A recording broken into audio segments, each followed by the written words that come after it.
Expectations are high for the 2026 Cincinnati Bengals, and Joe Burrow is putting all the pressure on himself and embracing it. Let's talk Joe Burrow. Let's talk Bengals right now on First Word.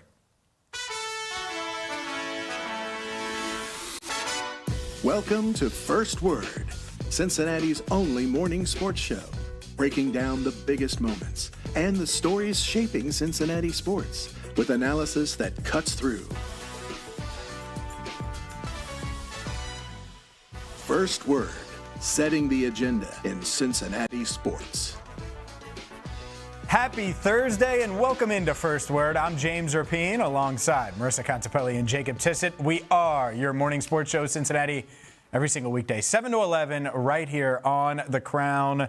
Plenty to dive into today, including Mike Petraglia, CLNS Media, with the latest on the Reds, the latest on the Bengals as well, including Joe Burrow's comments coming up in 30 minutes. Let's dive into what Joe Burrow had to say yesterday. His final time addressing the media, addressing Bengals fans until training camp.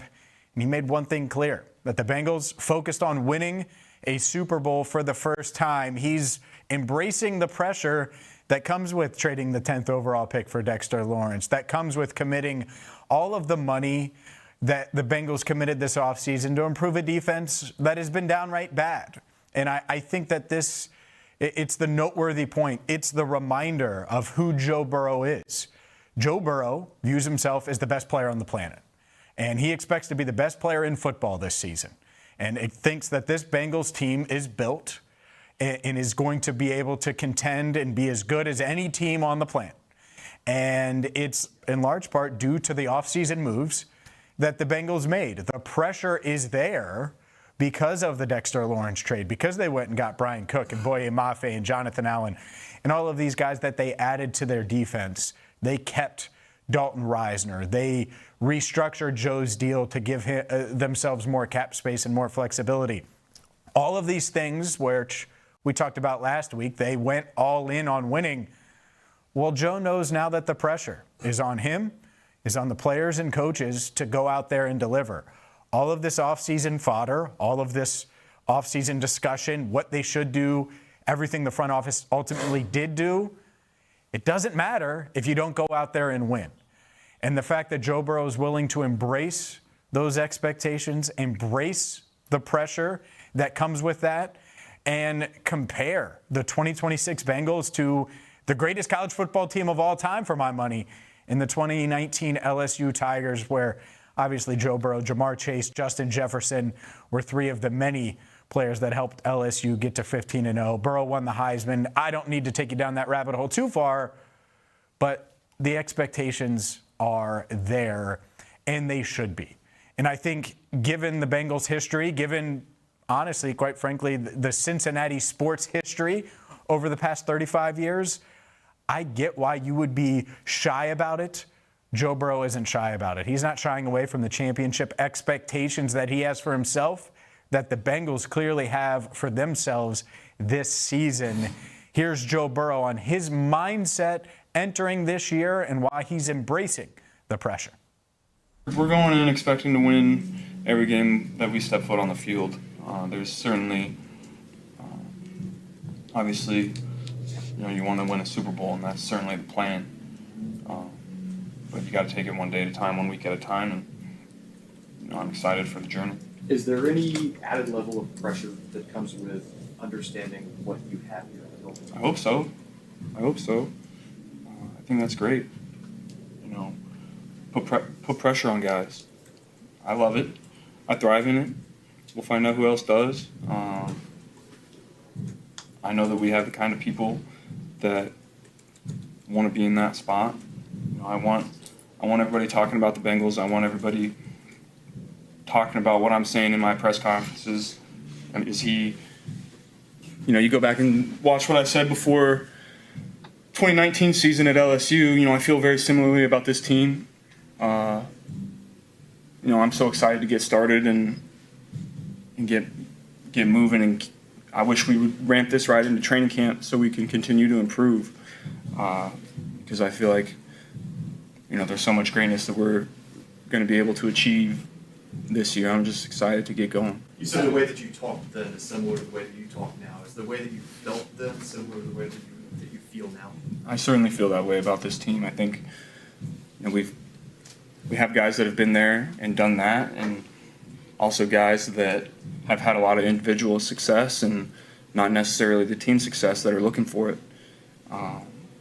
Guys like Dexter and guys like Jonathan, and bringing the guys like that in that's so advantageous to a lot of different people. Young players trying to improve makes it easier for coaches. We have so many guys with so much talent. I'm just excited to put it all together. That's Joe Burrow yesterday at Paycor Stadium. Not the only time we'll hear from Joe on today's show, but he's not running away from the expectations, and if anything, he's running toward them. And the fact that he mentioned Super Bowl multiple times, talked about the pressure, I think it's noteworthy. But guys, the 2019 LSU team, just insane. I remember going into that Clemson game thinking, Clemson, Trevor Lawrence, they haven't lost a game. And LSU said, oh, well, they're about to. They were amazing. They were awesome.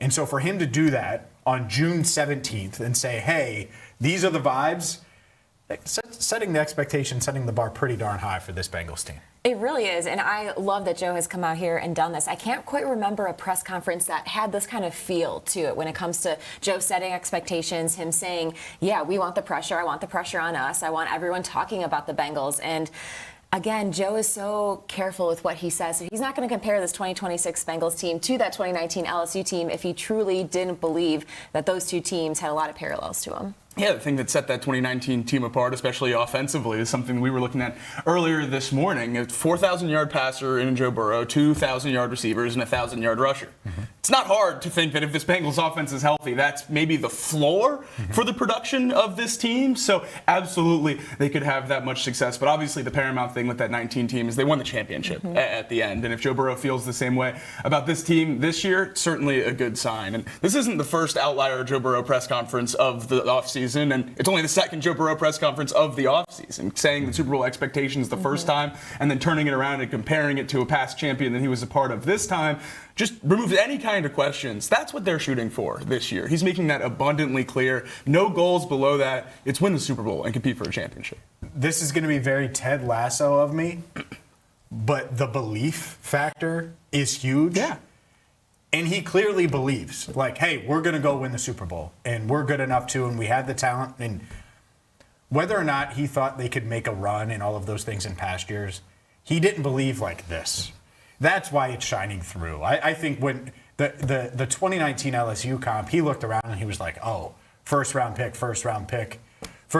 He was just seeing all these guys, and he probably knew it in camp. Well, now, and you heard him mentioning a Jonathan Allen who's hungry to get a ring, needs a ring. Guys like that are really trying to do it or have done it and have helped set a tone, like a Brian Cook coming in here and impacting things. Joe's tone has changed because he sees the talent on this roster. They still have to put it together, but I think that's really noteworthy. All the pieces that you're excited about if you're watching right now or listening, well, guess what? Joe's clearly excited too, believes in everything that the Bengals have done this offseason. Yeah, there's no question about it. And it makes me wonder, would he still have the same tone if the Bengals didn't go out and trade for Dexter Lawrence, just because of how much Dexter changes this Bengals team? But no, I absolutely love to hear Joe saying he's not only putting the pressure on him, he wants that pressure on him, but he's also kind of putting the pressure on the rest of the roster and his teammates because of the expectations that he is setting. They are so high for this Bengals team. Yeah, the quote that stood out to me right there was about the pressure. I love it. I thrive in it. We'll see who else does. Everyone has pressure on them this year. This is a team that has been asked to compete for championships over the last 3 when they didn't make the playoffs, and now you have the talent to do so. Everyone has their work cut out for them. It's going to take everyone doing their job to the best of their ability, and Joe knows that, and that's kind of been the theme throughout this whole offseason program. Yeah, it has for sure. So pressure's on, but it's good pressure. It's much better. They face pressure every year, but usually it's they're 3-6, and the pressure's on to try to win a bunch in a row to get back into the playoff conversation. Think about that. And when they've been in that situation, 2 years ago, they won 5 straight and kept themselves in the playoff conversation despite being flawed. Right, and you brought up the belief by Ted Lasso. Wasn't it 2021 that fans started photoshopping that belief sign in Bengals colors? And it was kind of making its rounds. So again, you go back. I know they didn't win the Super Bowl in 2021, but they at least got there. There's just so many similarities to it. And with the 2019 team, Heisman National Championship, could we see MVP in a Super Bowl? 2026? Sign me up. Sign me up. Yeah. I'm in. But the pressure we've heard about over the last 3 years, especially from Burrow, has been the pressure to be perfect. And it's what he needed to do for this Bengals team to consistently win games. That's not a thing anymore. Now, obviously, it's great if Joe Burrow still is perfect, and I don't think that's too much to ask of him because we've seen it before, as crazy as that may sound. But adding all the talent to the defense, getting more familiarity with the offensive line and the continuity there, he no longer has to be perfect. He's going to have that wiggle room to be comfortable and just relax and play, which is going to be something that I think could even unlock another level of Joe Burrow, which is something that I don't think the rest of the NFL would be ready for. No, I think a mindset shift is very clear. Not that Joe has never been confident. He's always been confident, but it's different. Yeah. It feels different, looks different. I think the Dexter Lawrence trade is a big part of that. Not the only part, but a big part of that. We're going to hear from Dexter Lawrence coming up later in the show. Mike Petraglia going to join us live at 7:30. But up next, it's time to get you caught up on everything you missed while you slept right here on First Word.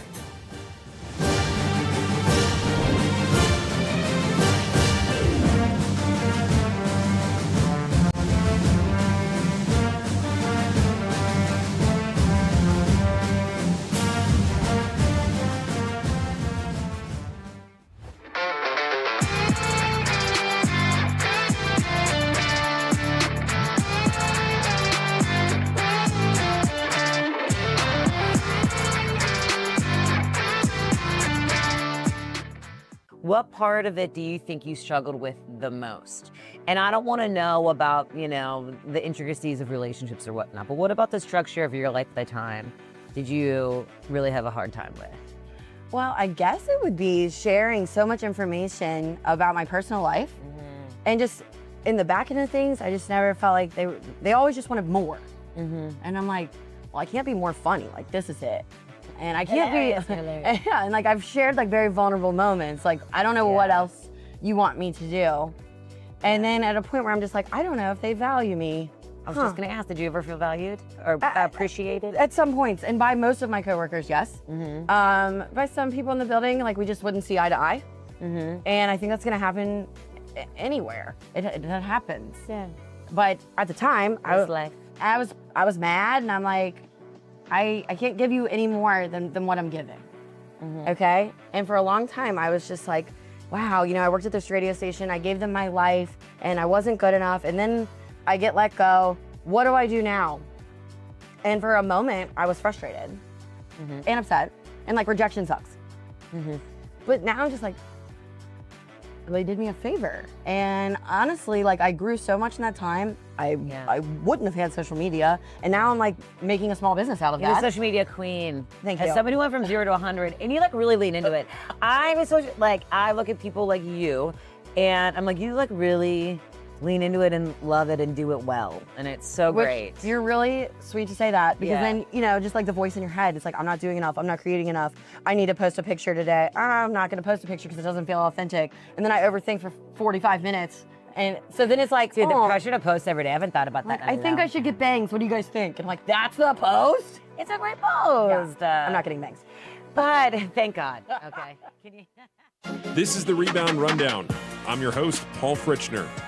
Your home for college basketball in the Cincinnati area and across the country every Monday through Friday during the season. Previews, recaps, breakdowns, interviews, and more. You can find it all right here.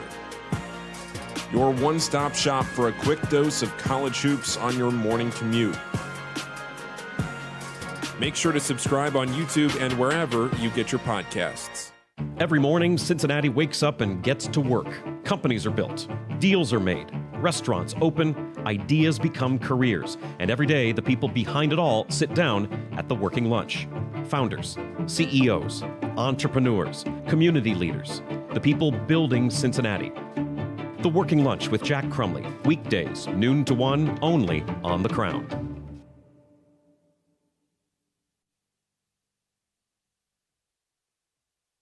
This city deserves its crown. Watch, listen, subscribe.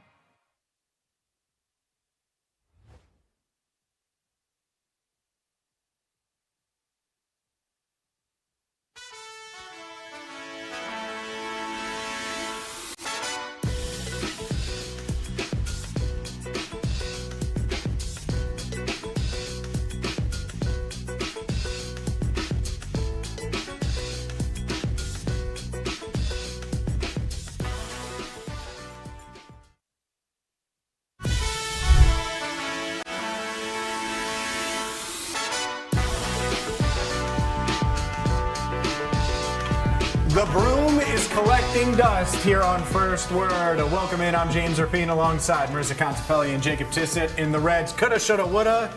Swept the Mets. No chance. That's what you've got. No chance. There was no belief after the game actually started. First pitch, no chance. I blame Jacob for that one because That's you brought the probably broom fair. out to the desk yesterday. I did. You what? I brought the broom out. Did you? I thought it was time. What? I did. I didn't see the end. I was busy talking to Joe Burrow You were on about how they're going to vacation. win all the Super Bowls. Yeah, you were at a concert. Yeah, I clearly went to Riverbend. I knew that part of it. But I did. you did. I thought it was time. Yeah. I would have had this clipped. You got to tell me. I know you would these have. things. I thought That's you why I didn't bring it watched. up. No, I watched a minute, but I didn't get to watch the whole thing. I thought it was time. I will say, the amount of dust that came off the broom when I was a picked it lot. up was startling. Yeah, well, it's going to get even dustier because Right. the Reds lost 9-1 to the Mets. They fall to 35-38 on the season. And look, Nick Lodolo, oh no, 7 runs. Pain. Yeah, it's real bad. It's real bad. I think there's... It was bad. The concern for Lodolo is growing Yeah. right now. It's getting to a point now where maybe the 3 starts that were decent, we thought coming back from injury, are now the outlier compared to the rest of his starts on this year. 11 hits. Alarming. That's the part. It's not like it was like 2 home runs with a couple runners on Yeah. with the walks. Like 11 hits and 2 walks is brutal. Season high 11 hits, season high 7 runs. I will say the savior last night, even though the score isn't great, Chris Paddock coming in, giving 4 1/3 out of the bullpen, not having the Reds use any of their other arms in a game that was already lost. You got a stretch coming up that's going to be absolutely brutal. Huge for the bullpen to be healthy and fresh with an off day today going into New York. But a horrible, horrible game 3 this weekend or yesterday afternoon, and Lodolo just got hit all over the field. And the concerning part now, as you look at his numbers on a season-wide perspective here, over 24% K rate all 3 of his healthy seasons of his career. This season, 16% on the season so far. His walk rates, his 3 healthy seasons, 8.8 his rookie year, 7.5, and then 4.5 last year, 8.8 again this year. So both his strikeouts and walks headed in the wrong direction. It has not been great for Lodolo so far. Going to need him to figure that out for this Reds rotation. Yeah, it's rough. So 7 runs, 11 hits, 4 2/3 for Nick Lodolo. The Reds lose 35-38 on the season, as I mentioned. We're going to hear from Lodolo in just a second, but first, let's start with the manager, Tito, after the loss. Lodolo seemed like a death of 1,000 cuts. You know, the third inning was big in a number of ways. We don't finish that play at third. We don't execute it. And then I think it cost us 30 runs. I think it cost us 19 or 20 pitches. I think he was at 14 and had through 33 that inning. And I thought that definitely wore on him a little because I didn't think his fastball had the same finish after that. Also in that third, the catch on Gorday's ball. It seemed like Well, that that's where I was going with the same with the third. They score 3. We have 1, but if that kid doesn't make that play, and I know it, you look at the scoreboard, that was a big turning point for them. You had McClain a little bit on the ropes there, but what was the difference that you saw him today as opposed to last Yeah, I think we saw the better version. Everybody sees the velocity because that's there. I thought his breaking ball was really good. And the other, last time in New York, it was out of the zone enough. It was good today. When Soto got that 0-2 pitch on the outside and kind of just dinked it into center field, that kind of started the flow as well. Yeah, it was 0-2 pitch, and you know what? He's a good hitter. Instead of striking out, he'll do that. He'll take his shots to hit the ball a long way, but he also can hit the ball to left fielder, like you say, just stay on it enough to get a hit. Are there things Marte can learn from kind of those 2 plays in the 8th? Yeah, I mean, I think we know he's not the finished product. And the idea is to always learn. He's so athletic, but he wasn't able to show his athleticism because he got turned around. As long as he learns. It seemed like at the beginning of the season, you guys were playing that clean baseball that you preach all the time. And it's not always the plays that you should make, but the plays that you could have made that you didn't. There was a difference. Like some of the throws from the outfield, just a tad behind, like all tough throws, all tough plays. Is there a point of making a play as opposed to? I don't know how you can tell an outfielder or a relay guy to throw it faster. Right, but what I'm saying is like sometimes it's all those are fine plays on their own. You do it, you go, yeah, that's it. But if a throw they don't make the great play, as opposed to not just making. Well, I don't know how. I'm not sure quite how to answer that because I do think for us to be the team we want to be, we have to play very clean baseball. We haven't done that as well as we'd like to. I don't want to reach and tell guys to try to do more because that's where you really get yourself into a bind. Right. If the play's there, but you don't force it. Those brooms, or this broom, we only got one broom. It's going to collect a lot of dust. It was just rough. There's nothing, and sometimes this happens, that's fine. But overall, the Reds did win the series, pretty noteworthy. And the thing that stands out is just 5 hits. Right, and I really thought that the Reds had a chance there in the third inning to kind of break it open. It was only 3-0 at the time, bases loaded. J.J. Bleday hits a really nice line drive into the right center alley, but Mets come up with a huge play. Reds only able to get 1 run out of it, but 5 hits on the afternoon. A little surprising after the way the bats had kind of hit the first 2 games. Yeah, and the most surprising part about those 5 hits, 3 of them coming from the bottom third of the lineup, which has not been something the Reds have been able to rely on this year. You're not going to win a lot of games with this team when you allow 9 anyway, so an uphill battle for sure. Fall to 11 games back in the Central, still just 3 back from the wild card, staying within striking distance, but this hasn't looked great. Even though the 2 wins were great, it unravels pretty quickly with an 8-run loss. I'm not looking forward to our next game preview graphic. An 8-run loss will not help the run differential. 15, yeah, that's a good point. 15 and 27 since May 1st. Yeah. That's rough. Part of the hope, part of the reason for optimism was this rotation, was the rotation getting healthy. Nick Lodolo, a big part of that, giving up the 7 runs, 11 hits in 4 2/3 innings. Here's what Lodolo had to say following an ugly outing and a loss to the Mets. Have you had any outings over the years where you're just single with that? No, I feel like I had one in St. Louis earlier this year, but yeah, how many, I don't even know, what was it, 9, 10 singles? But, it counts, so I got to find a way to stop it. What didn't allow you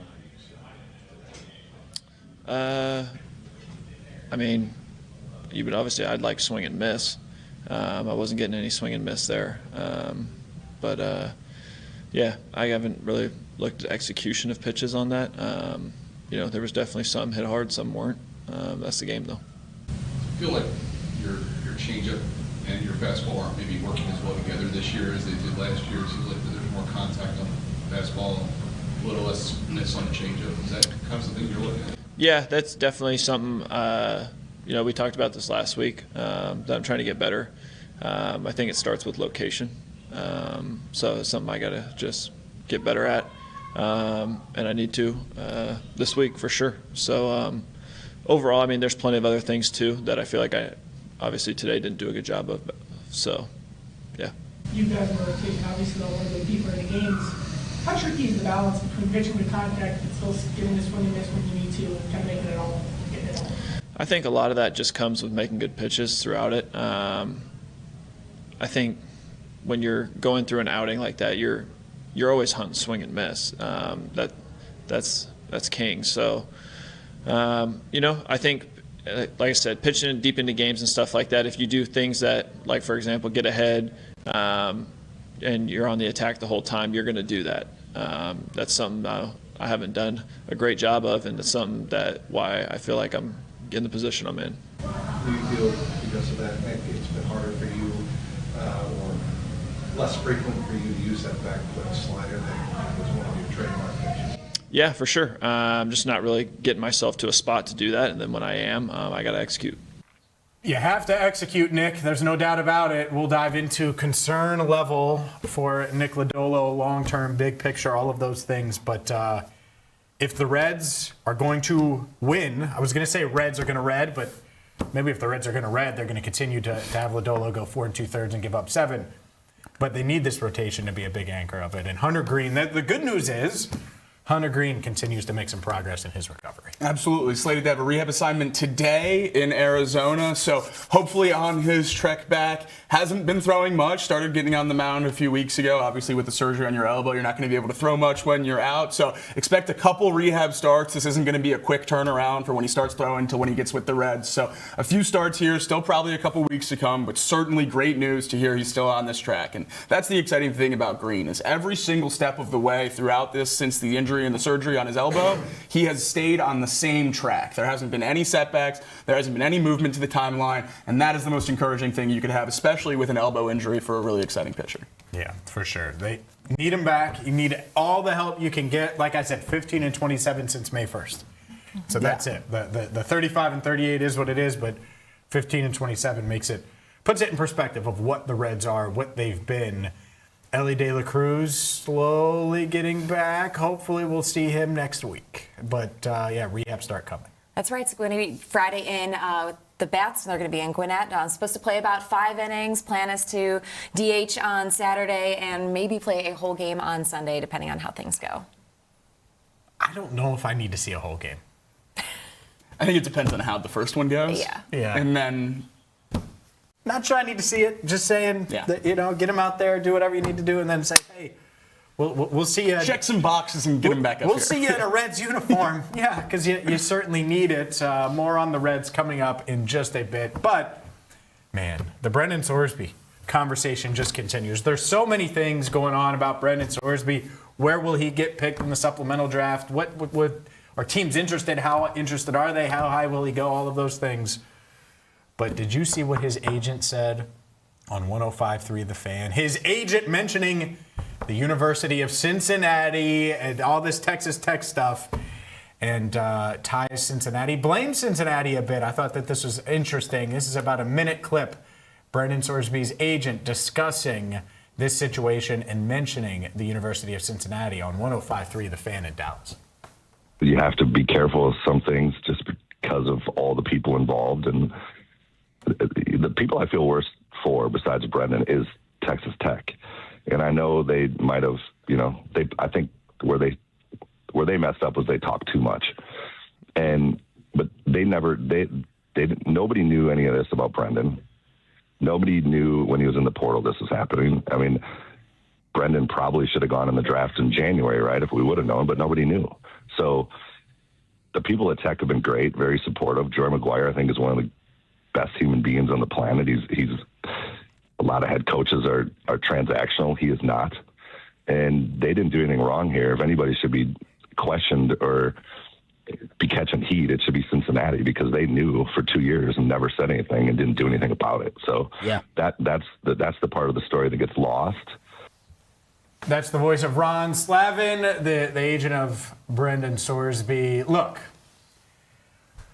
holy spin zone in the matter of 54 seconds, and this is not because I went to UC or anything like that. And if UC knew about it, then they deserve blame and they deserve to be criticized and all of the things about it. But to go from, Texas Tech didn't know about this, and when he was in the portal, no one knew, and then UC's known for 2 years. All right, man, just that alone, you're killing me. You're killing me. There's an ongoing lawsuit with UC and Brendan Sorsby. That's noteworthy. Yeah. It's also noteworthy that Texas Tech and that NIL pool is still making sure that Brendan Sorsby gets the $5 million. So it's real easy for his agent to say, Texas Tech is great. UC has a lawsuit right now with Sorsby that's ongoing. I get why his people wouldn't be necessarily excited about about talking about UC and try to deflect blame here. So that was my initial reaction when I heard that clip. And maybe UC does deserve blame and we're aware, but until we see something, I can't assume that, especially when it's wholly spin zone from his agent. That's my thing. Is until we see something, this is a pretty big conclusion to jump to. And the thing that I keep coming back to with this is, if Ron Slavin could prove that UC knew, he would have done it by now. He would have provided that evidence. He wouldn't have just gone on the radio. I don't think so. I don't think it would matter for Sorsby's eligibility, so not particularly. And I think it would have just drawn up another conversation with the story and maybe hurt their ability in the buyout lawsuit. So I don't think this really comes up unless his eligibility gets pulled, which now it has for him to go to the supplemental draft. And that's the angle that his agent in Texas Tech have been taking, is that UC sits on this unless he transfers to a Big 12 school, and that's why it became public. But the lack of proof and the lack of communication from Sorsby's side of things really does let me draw some concern into this too. So I don't know. I imagine this won't be the last we hear about Cincinnati with this whole ordeal. So we'll see, what else comes up as the summer progresses. I think this is very much UC's the one to blame, not the beautiful people at Texas Tech giving my client $5 million, of which I get 10% of, or whatever he gets whatever percentage-wise, 3%, 4%, 5%. I'd like to know about Indiana. A lot of talk about Texas Tech and UC. He was betting on Indiana when he played for Indiana, and no one talks about Indiana. That's it. Yeah. Good point. And the Brendan Sorsby conversation will certainly continue, because he may be in the NFL with the supplemental draft expected sometime next month. He has a pro day coming up as well. But up next, it's time to dive back into the Cincinnati Reds. We will do that right here on First Word.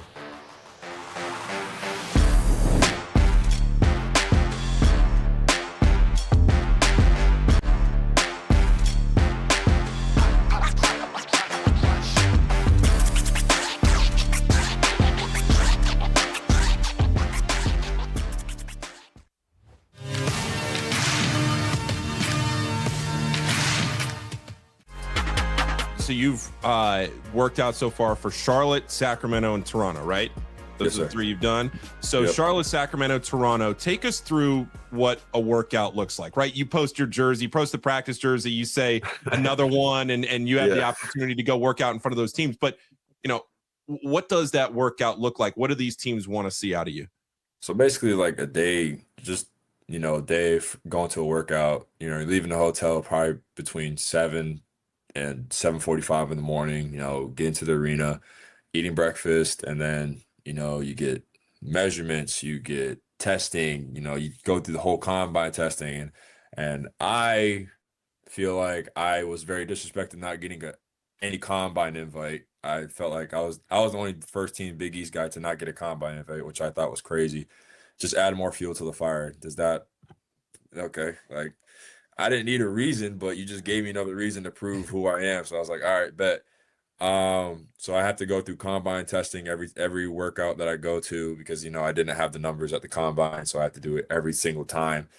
And I just had to keep my body in like peak physical shape to, improve my numbers each workout. So you go through the combine testing, and then you go through like another warm up.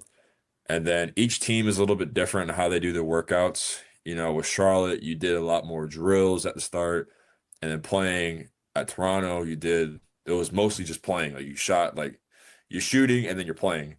At the Kings, kind of like Charlotte, but it was less drills and a lot more playing. You're playing out of like concepts, you're playing with dribble limits, 10-second shot clock, 5-second shot clock, it's all these things. So every team is different, but it's mostly just, they want to see like who you are as a person. They want to see like, are you really, a dog? Or, like, even if you're not making shots, like, they just want to see like the type of person you are, the type of player you are. Like, are you what the film says you are? And they just want to be either proved right or proved wrong.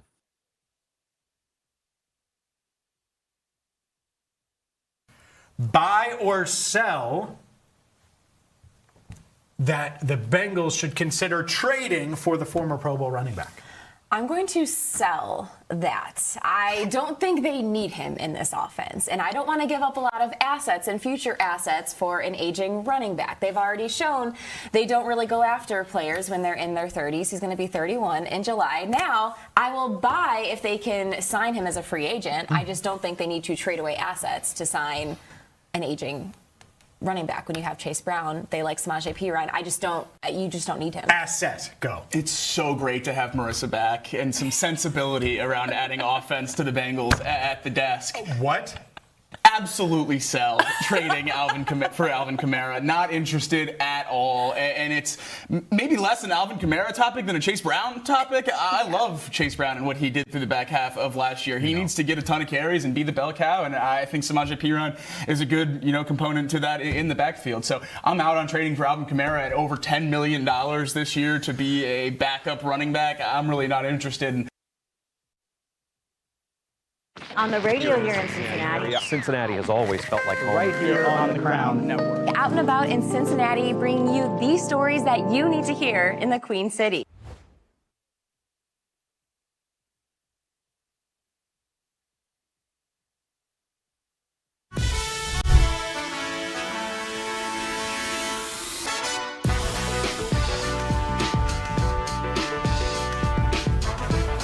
First Word is rolling on a Thursday. I'm James Rapien alongside Marisa Contipelli and Jacob Tissot.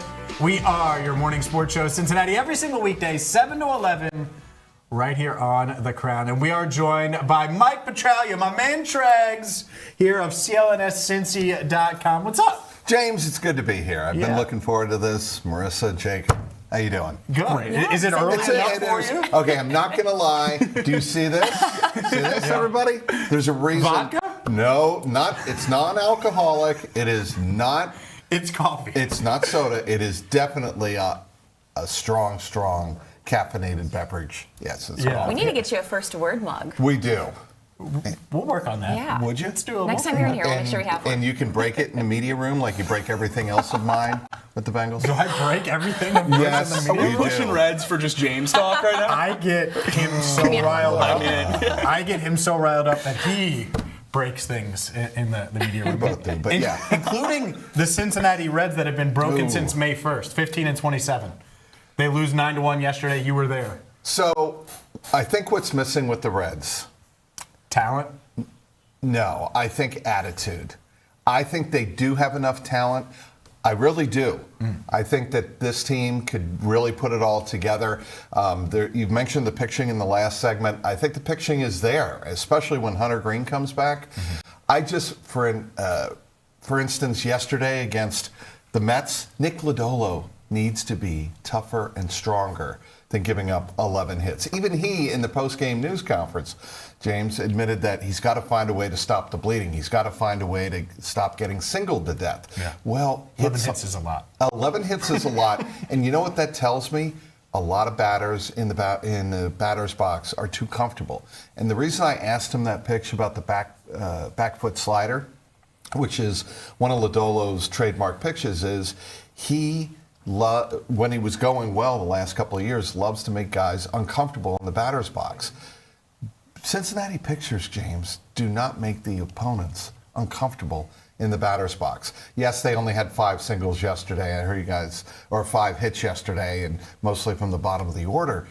But the Reds have to find some toughness in their pitching staff. They just do. It's not just the starters that have been a problem so far. The bullpen has been ravaged by injuries, but also unable to hold on to leads. What's the change or optimism in that bullpen with not a lot of arms in the minor leagues? So I've talked a lot about this in the press box and talked with a lot of my colleagues about this and gotten fired up about it. The starters have to go 6 to 7 innings. They have to be pushed. And the other night, it was interesting. Brady Singer got pulled out of a game that I believe he had a big lead, and he gets pulled out after 5 innings. And you're already taxed the bullpen from the night before. Chase Burns was only able to go 5 innings. Brady Singer was only able to go 5 innings. Eventually, that is going to take a toll on your bullpen. And the Reds right now, it's well documented. Everybody knows that the Reds don't have Emilio Pagan. He'll be coming back soon. They're not going to have Graham Ashcraft until probably late August, maybe early September, if we're being realistic. So they've got to find a way to bridge that gap. And part of that is going to be Tony Santillan, who, God love him, he has come around. He's answered the bell. He's one of the guys I think the Reds could learn a lesson from in terms of his bulldog mentality. He's got that fire. I want to see more fire from not only the bullpen, but the rest of the team in general. You hear that? Tony Santillan, dog. Yeah. Come on now. Well, you talk about the necessary length for the starters there to take some pressure off the bullpen. In an 8-run loss last night, how big is it for a guy like Chris Paddock to come in and give 4 1/3 and keep the bullpen healthy for the rest of the stretch? Well, ideally, he's signed to a major league contract. You're going to have him on the team pretty much to serve that role of innings eater when your starter cannot. You can't use Chris Paddock every single night, though. And, certainly he served a role yesterday in the game. But I think what the Reds are going to need, and I'm really curious to see how the Reds approach the trade deadline. They need at least 2 arms at the back end of that bullpen to really help with depth. They do, James. I mean, there's no ifs, ands, or buts about it. They're short on arms in the bullpen, and I think they need that more than anything else on the roster. Dregs, you mentioned they need fire in this rotation and bullpen. Well, they need it in the lineup, too. I mean, 5 hits yesterday's game, not going to cut it. But when it comes to that leadoff spot for this Reds team, I mean, combined in that series against the Mets, they went 2 for 12 between Dunn and Arroyo. On the season, the Reds leadoff batters only batting 191. I know TJ Friedl was in that spot for a long time, but how do they figure it out at the top of this lineup? It's a great question, Marisa. I think the thing the Reds are going to have to do, and Terry Francona is going to have to do, he's going to have to ride the hot hand. That's what they did with putting Blake Dunn up at the top of the order. I think he works out the best. He has the ability now. He's starting to mature as a player in his 3rd major league stint. He's been optioned twice last year and the beginning of this year. I think he's starting to really figure things out, and he is fast. I mean, in terms of pure speed on the team, he might be the fastest, even faster than Ellie. Edwin Arroyo is certainly in that conversation, and he got a shot yesterday at the top of the order. I think what Terry Francona is going to do is I'm going to put the fastest guy at the top of the lineup, hope he gets on, and hope he can wreak havoc. That is really where Terry Francona and the Reds are with regard to their leadoff spot right now. Man. Best done in Reds history? No. Oh, okay. Not quite. I tried. It's not number 44 it's from a a narrative I've been generation pushing. ago. It really hurts Jacob. It gets under his skin. Talk about potentially riding the hot hand in the leadoff spot. Yeah. Is there any chance we see Ellie De La Cruz there when he comes back from the injured list? No, I think they want their best hitter in the 2 or 3 spot. I mean, that's traditional baseball analytics, Jacob. You know that. And I think there is a part of Terry Francona that respects the best hitter mentality. And I think Ellie De La Cruz is not only your best hitter, he's your most dynamic player. And I think, like Ken Griffey Jr., you go down the roster of great players in Major League Baseball history, the 2 or 3 player in your batting order is probably where Ellie belongs. A 2-parter. Yep. First one's going to be a yes or no. So is the biggest need for the Reds right now bullpen? Yes. It is. Over lineup. Over lineup? Yes. Absolutely. Okay. No doubt. All right. There you go. There's one. 2, should they be buyers at the deadline? They're 15 and 27 since May 1. They're 35 and 38 on the year. As I like to do, James, I'm going to answer this conditionally. Conditionally? If they're going to be serious and be buyers to be buyers and go all in, yeah, they should be buyers. Go all in. Well, James, you've got 3 wild card spots. We saw what happened last year. They remind me every day. They're only 3 games out. Them and everybody else in that out. But that's the way they are. They're not going to catch the Milwaukee Brewers. Realistically, they're 11 out. They are. But there have been Reds teams in the past that have made a run. I mean, we go back to the 70s. 79 Reds were 10 games. I know I love to go back to the 70s. The 70s? You know, yeah, with your music and your takes. Let's yes, go. I do. But anyway, the Reds have the ability to make up a lot of ground if there weren't 4 teams in front of them. But they're not going to. We're talking mid to late June, they're not going to be able to leapfrog 4 teams, I don't think, and get to the top of the division. That's just not realistic at this point in time. So if they are still within shouting distance of that number 3 wild card, go for it and then get in and then hope Hunter Green finds that magic, becomes that dominant ace. Hunter Green and Chase Burns at the top of your rotation with Andrew Abbott after that. If they were ever able to get to the postseason, I love that. Yeah. Yeah, I agree. I think if they're going to get to the postseason, you like the rotation. The rotation is on paper. You feel good. One other note I'd make about this: if you're going to be buyers, you know that there could be a labor situation next year, a labor stoppage.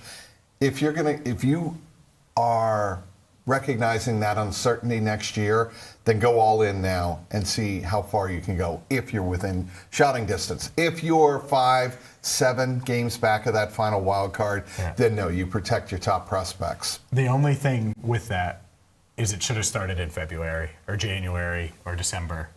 Like they should have added more. James, I would have liked to have seen the Reds add some leadership here and add some guys in that clubhouse Kyle Schwarber's a leader. Well, look what the Bengals have done. Okay. I'm about to get the Bengals with you. We're about to do that. It's a perfect. And it's a perfect bridge. But what the Bengals have done with the locker room is what I think the Reds should be doing. There are no voices in that Reds clubhouse to me that absolutely take over and command the clubhouse and kick some butt. And that's, I think, what the Reds kind of are really, truly missing above all of the talent. And that's why I started the segment by saying, yes, they could add some talent to this roster that I think would certainly help them. But in the end, I think it's really the leadership that is missing in that clubhouse, guys that can, really get the message across that, hey, there's some urgency here. And that's what I think the Reds need to really add. The Bengals certainly have plenty of urgency. We'll switch gears. We'll talk Bengals with Trags next, right here on First Word.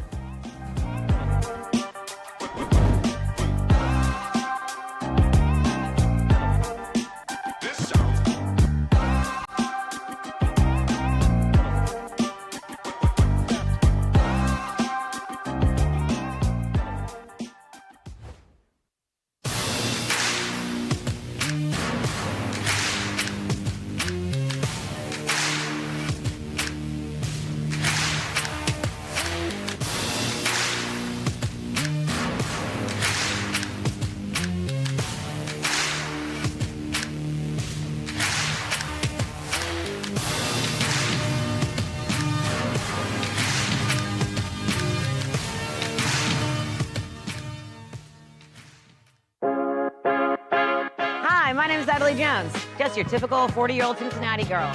Although, no, I'm not married or divorced. I don't have any kids, and I don't live in the neighborhood I grew up in, which is the West Side, by the way. But what I do have is a lot of freaking time, and I've been using it well. So come along with me on this grand adventure, because I've been trying all the new shit around town that you need to know about. This is Nat Tries That.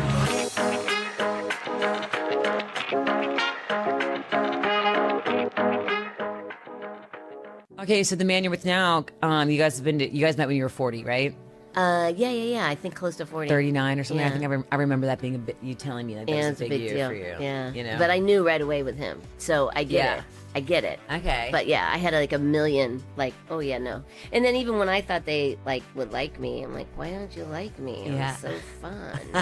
But I'm going to say you're amazing. You're one of my best friends in the entire world. One of the most amazing people I've ever met. If you don't know, hello. My name is Natalie Jones, and this is the one and only Pam Kravitz. Pam and I met. Pam, you are a multi-hyphenate, get out of here. Your artwork is known nationally, I would say worldwide. Oh, I love that. It really is, though. You're international. And thanks, you Nat. do so much for our community here. You've done so much for me personally. I'm very lucky and grateful that I get to call you my friend. I feel the same about you. You know that. I just think you're like the best thing in the world. I was telling someone before, I was like, when I first met Pam, I love telling this story. She was on top, she was riding a pig. She was in a pig. And I was like, I want to be your friend.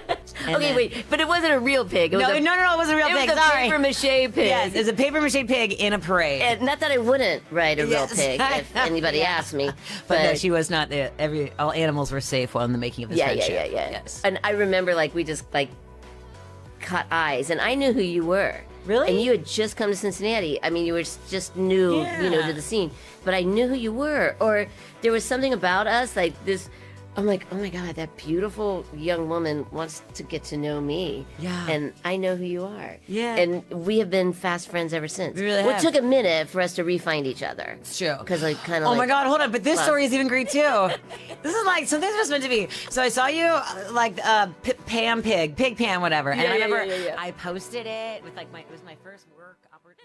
My name is Jack Crumley. I've been covering news in Cincinnati on the radio for the last 20 years. I grew up in Northeast Ohio, but Cincinnati has always felt like home since day one. I've seen so many things accomplished here, and now, with the Working Lunch, I get to write, read, and talk about them every day. Hard-working people with a drive and a dream. Innovative ideas that help shape this city. Cincinnati is a great city, and I'm excited to tell you about it every day. This city deserves its crown. Watch, listen, subscribe.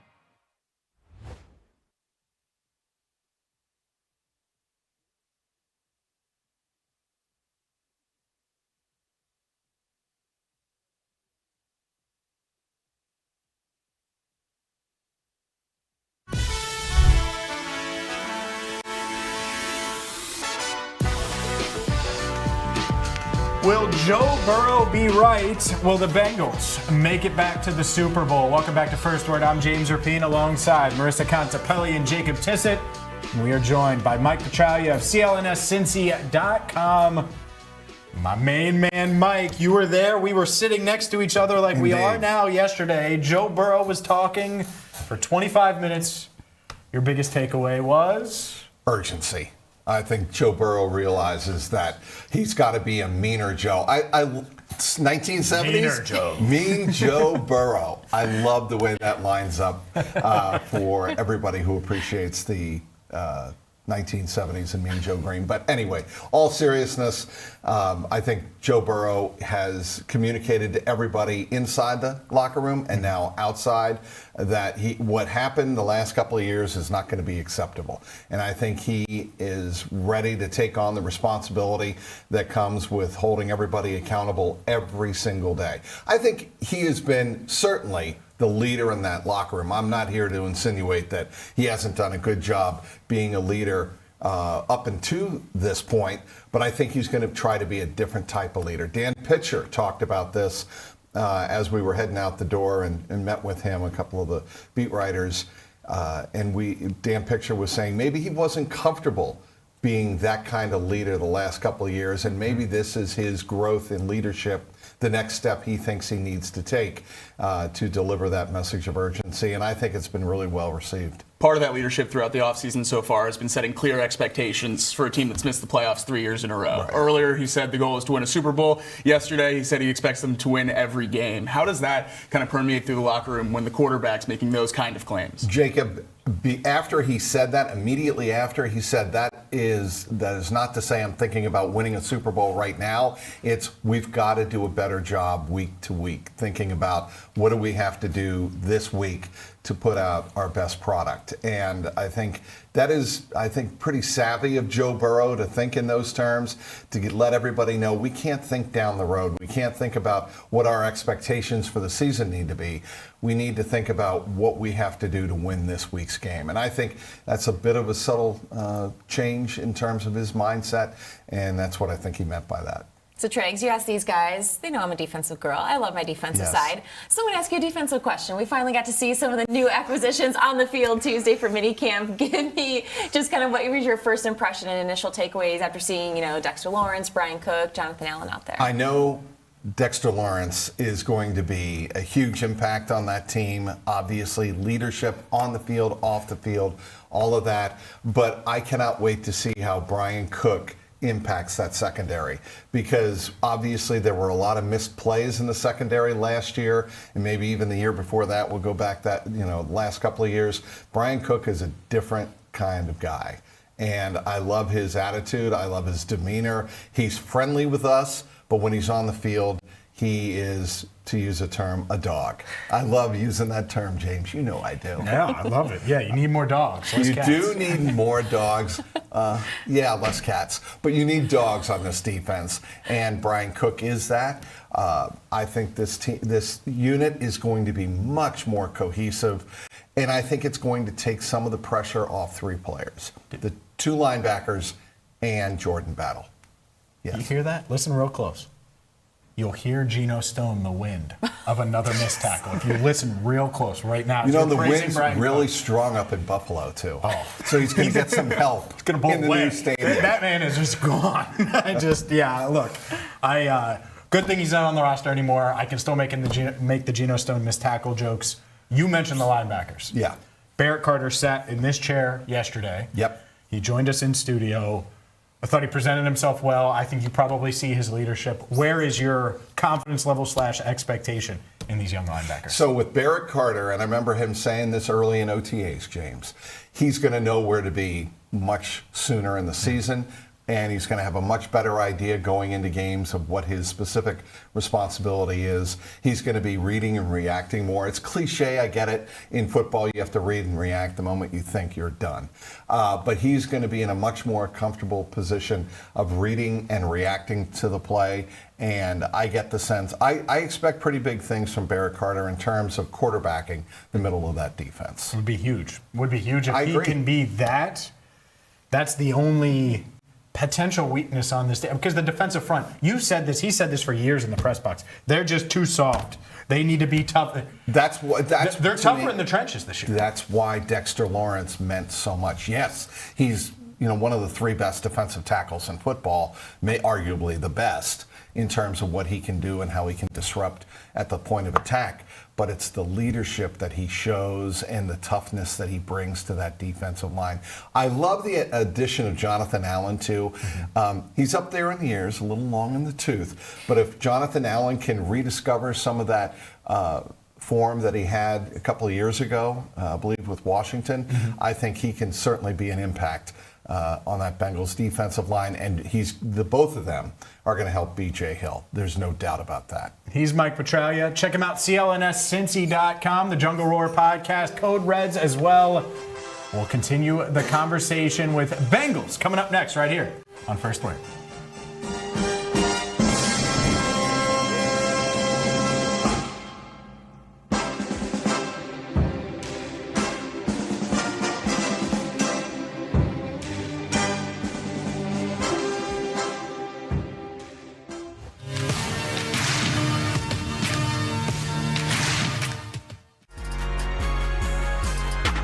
Let's talk about Cam specifically and what he will bring to this team. What kind of a player is he? Because he had a pretty phenomenal year last year. Haven't heard a ton about him on the EYBL circuit this year. Why is that? Well, he doesn't shoot the ball a ton. Like when I went down and watched him in Cartersville, it was the first time I'd seen him this summer. And I had kind of watched him sparingly the past few years because I remember Mick Walker, who does a good job covering Ohio State for On3, he DM'd me on Twitter one morning 2 summers ago. He goes, he's checking out Cam Mercer. I'm like, who is this? And then I look him up, and he's this 8th grader playing up 2 years on the EYBL circuit from Winton Woods. And I was like, okay, I guess I should kind of follow this kid. But this is the first summer I've really gotten to sit down and watch his game. He does not force anything. He literally told me after Cartersville when I talked to him, he said, yeah, it's kind of my fatal flaw that coaches get on to me about. Like, they want me to shoot the ball more, and they want me to get more involved in the offense. He really emphasizes getting the best shot for his team. If that's him, if that's a teammate, that's fine. And he plays a tough brand of defense because when you think about those really young guys who you're kind of forecasting them down the road and they're a 5-star, you think he's going to be this guy who doesn't really have a high motor and just wants to get his on the offensive end. This kid competes. And I always bring it back to a Mick Cronin quote where he just had this random presser in a mid-season presser like before practice in a scrum. And he was asked about competing for 5-star guys or really highly rated 4-star guys. He goes, yeah, I mean, we try, but I just want guys who impact winning. And Cam Mercer is that kind of guy. He competes on the offensive end. He does all the dirty work. He rebounds for a guard. So I think he's going to come in and be able to make an impact very, very quickly.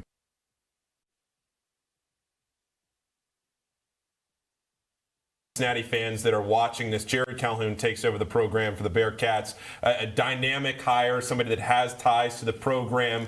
What are your thoughts on Cincinnati going back to the well, getting a Cincinnati guy, and how much he can change that program? Well, I think he's changing it already. I expect Cincinnati basketball to be back on the map. I expect them to be an NCAA tournament program again. And you just look at what he's done in the transfer portal, going all over, bringing a couple of guys with him from Utah State that'll certainly be helpful. Going and getting Tyler Tejada from Towson. That guy is ready for the high major level. He's a 6'9" wing who can do it all, score at a number of levels. You go and you get Miles Colvin, who's a 6'5" guy who's been around the block, a couple of high major schools, but I think is a player and can really play. You look at their roster, and they did a nice job of identifying different guards who provide length and versatility. And when you hire Jared Calhoun, it instantly, I think, just changes the complexion of your program because you get one of your guys, he gets the program, he understands the area, and he understands he's a grinder, man. You know, he really is. You do it at Youngstown State, Utah State, you've got something cooking. And I think when you look at what they did with their roster, they did a really nice job. But I can't, to me, the Crosstown Shootout is about to have new life in Cincinnati.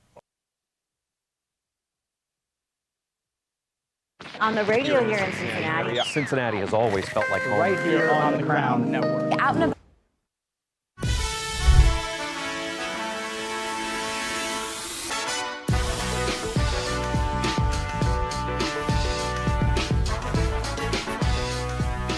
Welcome into First Word. I'm James Rapien alongside Jacob Tissot, Marisa Contipelli.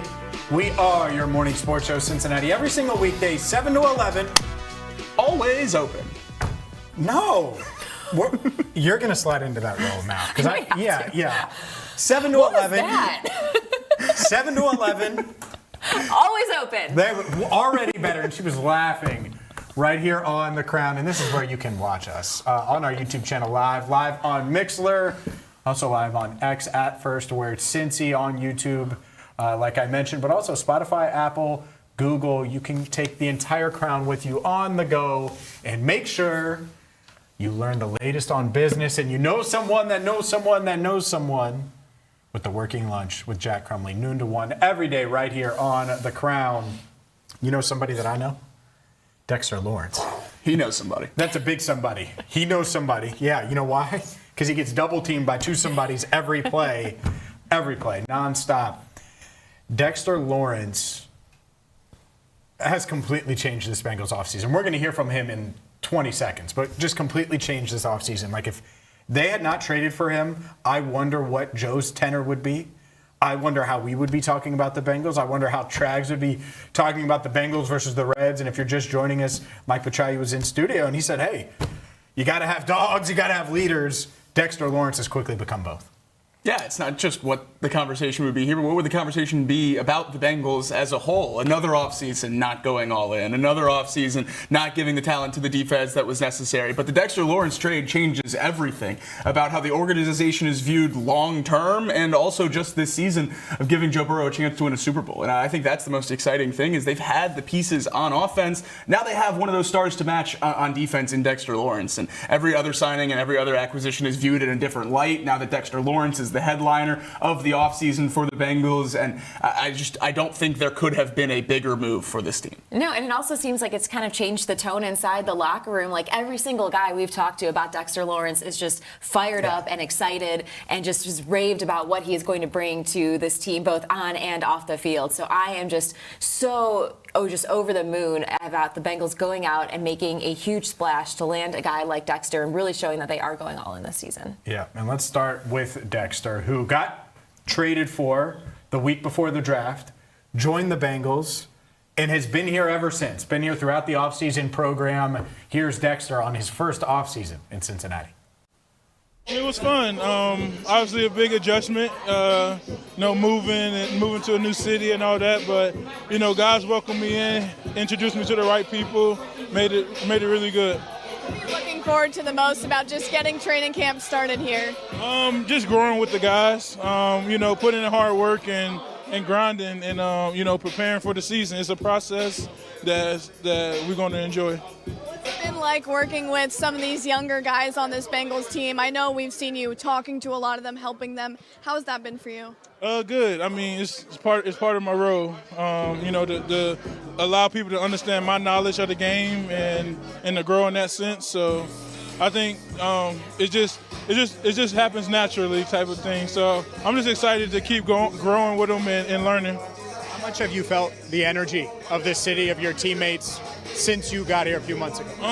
Well, I don't know if I felt it. They kind of said that everybody else said it changed, but that's just how it was when I got here. So I'm embracing it and I enjoy it. It's just about winning and doing what you can to win and doing what you can to help everybody else around you be successful. These OTAs, workouts that you had before, now one day of mandatory minicamp. What are you making of this group of Coach Montgomery, everyone that you're working with? That everybody has a purpose and everybody has the same goal, and it's just winning and doing what you can to win. And I'm excited about that. Coach Montgomery, he's a perfectionist and he wants everything to be to a T, and I respect that a lot. He's intentional with his work, and it's going to be exciting. I asked you about the energy that your teammates have had. Does the change of scenery for you rejuvenate you, give you some juice going into this season? I think for me it's just continuing who I am as a player, and I love this game, and I give my all to this game. So the juice will never die. It's just more of just how I can positively impact the team. Have you adjusted to being here in Cincinnati yet? Do you feel? It gives me a little Southern vibe, which I enjoy. So it's been fun. It's been fun learning about the city, and I probably won't try the chili, but it's been good. And like I said, a lot of guys have helped me adjust and introduce me to the right people. Now that you all are headed out, what do the next 5 weeks or so look like for you? I'll be like a boxer, before they go till they fight. You got to put your head down and train. That's what it's about. So the next 5 weeks for you are not in any way about rest or anything like that. It's about go time. Yeah, it's go time. It's go time right now in June. Yeah. Right. That's the process. Hey, is that something you've learned over the course of your career? That's something I've been doing since my rookie year. Around this time, before we get back, I just put my head down and I go to work and get ready for camp. So do you feel like you're in the middle of your prime? I don't really know, man. I just come out. I just show up every day with joy, and it goes fast. I'm already in year 8, and I guess people can say that's prime, but I feel good, and I just keep learning every day. I take it a process. It's a process for me every year that the season ends, and this is my process, and I just want to keep growing and learning my position, and I'm here now to be an impact, and I'm just going to continue to prove who I am and help this team. How did they tell you all that the rest of minicamp was being called off, and what was the reaction from the guys? Just in the team meeting just now before we went outside for a little bit. So it was, I don't know if guys are excited. I think we love being out here around each other, but obviously the away time can help us, rejuvenate and get our minds right. So it's a plus minus thing. I love that Dexter Lawrence was talking about the boxer mentality here. He's got basically 6 weeks before training camp, getting after it after participating in the offseason program, and that's where I'm at. I'm like, the fact that he's participating fully, that's a shocker to me. He has a less than a 1-year-old at home. I don't know exactly how old, but to transition from one team to another, to say, I'm all joy when I asked about his prime. He's like, I'm just trying to play with joy. I think one thing is safe to say. He didn't need to say this. I'll say it. He's really, really happy to be in Cincinnati and not a member of the Giants. I don't even think you need to say it. You can kind of just tell he looked like he's just truly happy and almost smiley during that entire interview. Yes. And honestly, that's how I feel like he's been in a lot of these different appearances or anytime I've seen anything with Dexter Lawrence. So yeah, he's exuding just that, I'm excited to be here in Cincinnati, and obviously the Joe Burrow factor is huge to that. every single thing coming out of the Giants facility before they traded Dexter Lawrence couldn't be further from the reality Bengals fans have been experiencing since he got to Cincinnati. All the conversation was that he's not in the facility, that he's not working hard, and it has been completely the opposite since he's gotten here. I don't think he's left the facility. There hasn't been a clip of anyone working out at the facility all summer where he's not in the background or in the foreground. He's been there. Well, he's just a big guy. Of course. So you see him, you can't miss him, and that's how I know he's been in all these clips. He left one time to go get tacos with Joe and That's Hubbard. right. That's what he's in the facility working hard to be the best football player he can. He's going out and hanging out with these guys. Burrow even said it in his presser that him and Dexter have been going out of their way to hang out with a lot of these guys. They have a Joe Burrow of the defense now, a captain, a leader, a star player. It is so great to have someone who's so excited to be here also be such a great player. That's why I really can't think of a better addition than Dexter Lawrence. I'm not sure if Barrett Carter, we had Barrett Carter in studio yesterday. You can watch the full thing on YouTube. Did he say it on camera or off? I'm not going to expose it. The Dexter giving corners advice? I don't know. I know we did. I can't remember if it was on camera. Yeah, off he camera. said that. We did talk about it. I don't care that it's on. But like that's how in Dexter is. Like he wouldn't care if we shared it. I just couldn't remember if it was during our conversation or not. But the nose tackle, who's 350 pounds or whatever he is, right? And he's probably bigger than what he's listed at. I think he's taller than 6'4", too. Just a mountain of a man is like, hey, insert whatever cornerback. Maybe try this. I love that. I love how invested he is. Yeah. It's showing through, and it's showing through because Joe is willing to hang out with him off the field, too. If Dexter wasn't all in putting the time, I don't think Joe would be like, oh, I'm going to go eat tacos with that guy. I'm going to go do... Like he's like, oh no, this guy's about that. Let's go. Let's chill. Let's build this camaraderie because I know you want what I want. Exactly. And to what we were just talking, like Dexter, obviously that shows his leadership. To your point, they finally have a leader like that on the defense that had been missing one over the last few seasons. Not afraid to go up to a different position group and say like, hey, here's some pointers, here's some ideas. Not afraid to have some of those difficult conversations that need to be had at times. And so it's refreshing, and I cannot wait to see all the pieces really kind of come together. I expect this defense to come out with such a different swagger this year. You can boil down all the Dexter Lawrence stuff this offseason to one thing, and it's just commitment to winning. And that's what it's so great to have him in here with an offense with stars that are in the same boat right now. They've been outside looking in for the last 3 years. Everyone in that facility wants to win, and now you've added one of the best D linemen in football with that same chip on his shoulder, and he's shown it throughout this offseason. So it's just a phenomenal addition, and every single step of the way we hear from Dexter Lawrence, it just gets better and better. No doubt about it. And it's not just us noticing it, it's Zach Taylor as well. I asked Zach about Dexter Lawrence's leadership yesterday. I think just to lead by example, instead of saying things and not being around. He's been here front and center. I don't know if he's really left since the day he showed up in the trade. So it's just really good to have veteran leadership like that. That's been in the building, been around, has experienced a lot of things over the 7 years he's been in the league that he can bring to the table, along with a lot of those other vets that we've signed and acquired and brought in. And so I just think that the leadership on that side of the ball has really expanded amongst the amount of players that we have. I think you'll see big jumps from some of the guys that have been here in the program for the last couple of years. And so I'm really pleased with the direction that leadership is going on defense right now. It is huge for them to have real leadership on this defense. And it's not just Dexter. It's Brian. There's multiple guys, BJ.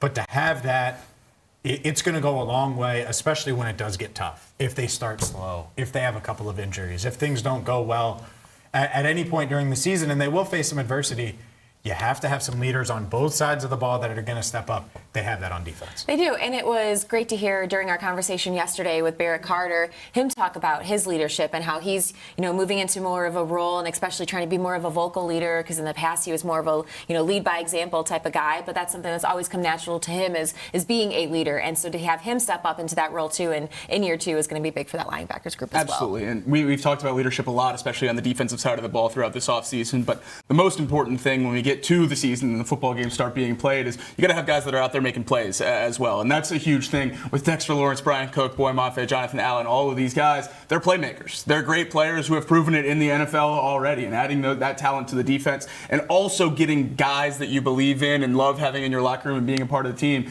That's when teams find success in free agency, when you can mash that culture with the performance and the production, and hopefully it comes to fruition. But at least on paper, it seems like the Bengals did that this offseason. How concerned should we be about Nick Lodolo? We'll dive into that coming up in 25 minutes. But up next, it's time to get to everything you missed while you slept right here on First Word.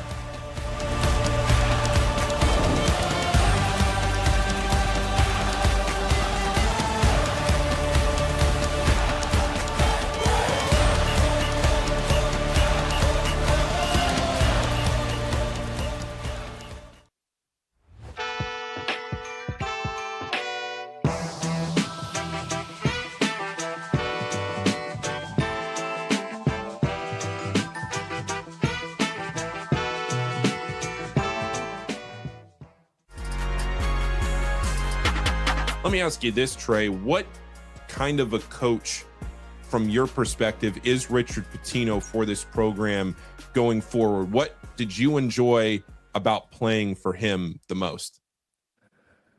I think the most important thing, this is very important if you want to play for a coach that's serious. I think he's going to keep it real 100% of the time. It doesn't matter who's the highest paid guy. It doesn't matter who averages the most. If you're not doing what you need to do, you will not see the court. And he keeps it as real as that. He will cuss you out. He'll tell you you're being lazy. He'll call you a bunch of things that I can't say on here. Like he's not afraid to, belittle you, but then bring you back up. Like he'll belittle you and then he'll bring you right back up. Like he'll be like, you need to stop. I remember this play. I remember this play like it was yesterday. I messed up a coverage with Jovan. He was hedging and I said switch, which wasn't the right thing. And he chewed me out. He's like, are you confused? What are you doing? Are you confused? Like, what are we doing? That's the PG version, by the way.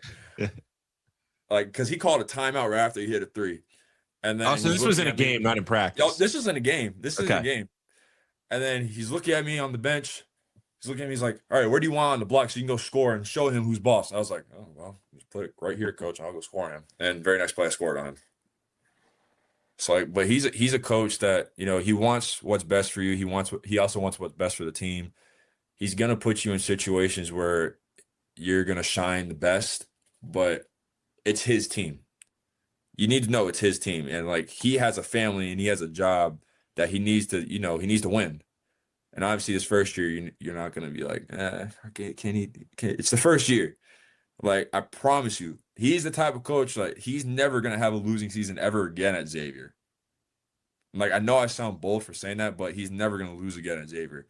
I'm not going to be surprised if they finish top 3 this year because of how his mind works. Because, like, he loses sleep over losing. He loses sleep when we don't beat a team by 20 that we should have beat by 30. Like, you can ask him. He loses sleep about this kind of stuff. Cincinnati, home to more than a dozen Fortune 500 companies.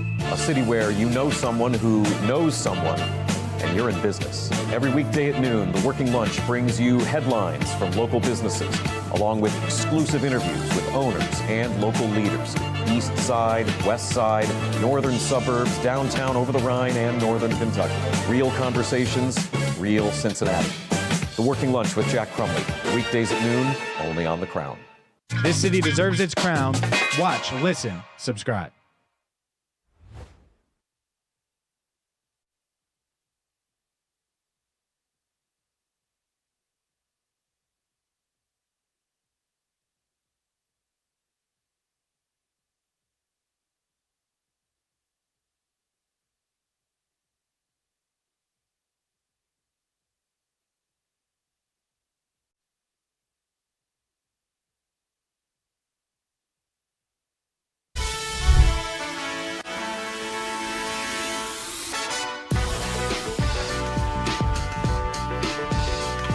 The broom is collecting dust here on First Word. Welcome in. I'm James Rapien alongside Marisa Contipelli and Jacob Tissot in the Reds. Coulda, shoulda, woulda. Swept the Mets. No chance. That's what you've got. No chance. There was no belief after the game actually started. First pitch, no chance. I blame Jacob for that one because you brought the broom out to the desk yesterday. I did. You what? I brought the broom out. Did you? I thought it was time. What? I did. I didn't see the end. I was busy talking to Joe Burrow about how they're going to win all the Super Bowls. Yeah, you were at a concert. Yeah, I clearly went to Riverbend. I knew that part of it. But I did. You did. I thought it was time. Yeah. I would have had this clipped. You got to. I know you would have. That's why I didn't bring it up. No, I watched a minute, but I didn't get to watch the whole thing. I thought it was time. I will say, the amount of dust that came off the broom when I picked it up was startling. Yeah. Well, it's going to get even dustier because the Reds lost 9-1 to the Mets. They fall to 35-38 on the season. And look, Nick Lodolo. Oh no, 7 runs. Pain. Yeah, it's real bad. It's real bad. I think there's. It was bad. The concern for Lodolo is growing right now. It's getting to a point now where maybe the 3 starts that were decent, we thought coming back from injury, are now the outlier compared to the rest of his starts on this year. 11 hits. Alarming. That's the part. It's not like it was like 2 home runs with a couple runners on with the walks. Like 11 hits and 2 walks is brutal. Season high 11 hits, season high 7 runs. I will say the savior last night, even though the score isn't great, Chris Paddock coming in, giving 4 1/3 out of the bullpen, not having the Reds use any of their other arms in a game that was already lost. You got a stretch coming up that's going to be absolutely brutal. Huge for the bullpen to be healthy and fresh with an off day today going into New York. But a horrible, horrible Game 3 this weekend, or yesterday afternoon, and Lodolo just got hit all over the field. And the concerning part now, as you look at his numbers on a season-wide perspective here, over 24% K rate, all 3 of his healthy seasons of his career. This season, 16% on the season so far. His walk rates, his 3 healthy seasons, 8.8 his rookie year, 7.5, and then 4.5 last year, 8.8 again this year. So both his strikeouts and walks headed in the wrong direction. It has not been great for Lodolo so far. Going to need him to figure that out for this Reds rotation. Yeah, it's rough. So 7 runs, 11 hits, 4 2/3 for Nick Lodolo. The Reds lose 35-38 on the season, as I mentioned. We're going to hear from Lodolo in just a second, but first, let's start with the manager, Tito, after the loss. Lodolo seemed like a death of 1,000 cuts. You know, the 3rd inning was big in a number of ways. We don't finish that play at 3rd. We don't execute it. And then I think it cost us 30 runs. I think it cost us 19 or 20 pitches. I think he was at 14 and had through 33 that inning. And I thought that definitely wore on him a little bit because I didn't think his fastball had the same finish after that. Also in that 3rd, the catch on Bladay's ball. Well, that's where I was going with the same with the 3rd. They score 3. We have 1, but if that kid doesn't make that play, and I know it, you look at the scoreboard, that was a big turning point for them. You had McClain a little bit on the ropes there, but what was the difference that you saw in today as opposed to last year? Yeah, I think we saw the better version. Everybody sees the velocity because that's there. I thought his breaking ball was really good. And the other, last time in New York, it was out of the zone enough. It was good today. When Soto got that 0-2 pitch on the outside and kind of just dinked it into center field, that kind of started the flow as well. Yeah, it was 0-2 pitch, but you know what? He's a good hitter. Instead of striking out, he'll do that. He'll take his shots to hit the ball a long way, but he also can hit the ball to left fielder, like you say, just stay on it enough to get a hit. Are there things Marte can learn from kind of those 2 plays in the 8th? Yeah, I think we know he's not the finished product, and the idea is to always learn. He's so athletic, but he wasn't able to show his athleticism because he got turned around. As long as he learns. It seemed like at the beginning of the season, you guys were playing that clean baseball that you preach all the time. And it's not always the plays that you should make, but the plays that you could have made that you didn't. That was a difference. Like some of the throws from the outfield, just a tad behind, like all tough throws, all tough plays. Is there a point of making a play as opposed to? I don't know how you can tell an outfielder or a relay guy to throw it faster. Right, but what I'm saying is like sometimes it's all those are fine plays on their own. You do it, and you go, yeah, that's it. But if a throw, like they don't make the great play, as opposed to not just making. Well, I mean, I don't know how. I'm not sure quite how to answer that because I do think for us to be the team we want to be, we have to play very clean baseball. We haven't done that as well as we'd like to. I don't want to reach and tell guys to try to do more because that's where you really get yourself into a bind. If the play's there, but you don't force it.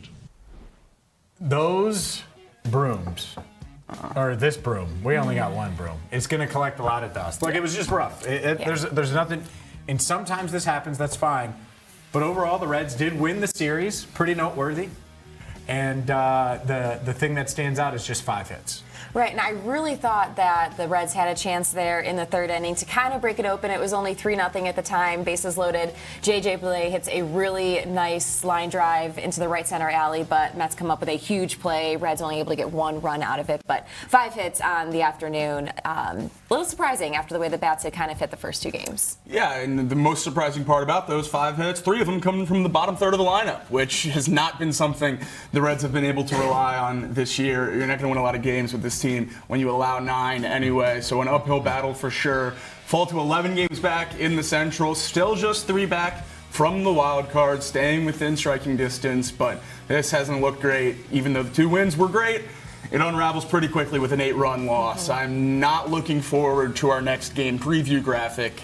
An 8-run loss will not help the run differential. 15, yeah, that's a good point. 15 and 27 since May 1st. Yeah. That's rough. Part of the hope, part of the reason for optimism was this rotation, was the rotation getting healthy. Nick Lodolo, a big part of that, giving up the 7 runs, 11 hits in 4 2/3 innings. Here's what Lodolo had to say following an ugly outing and a loss to the Mets.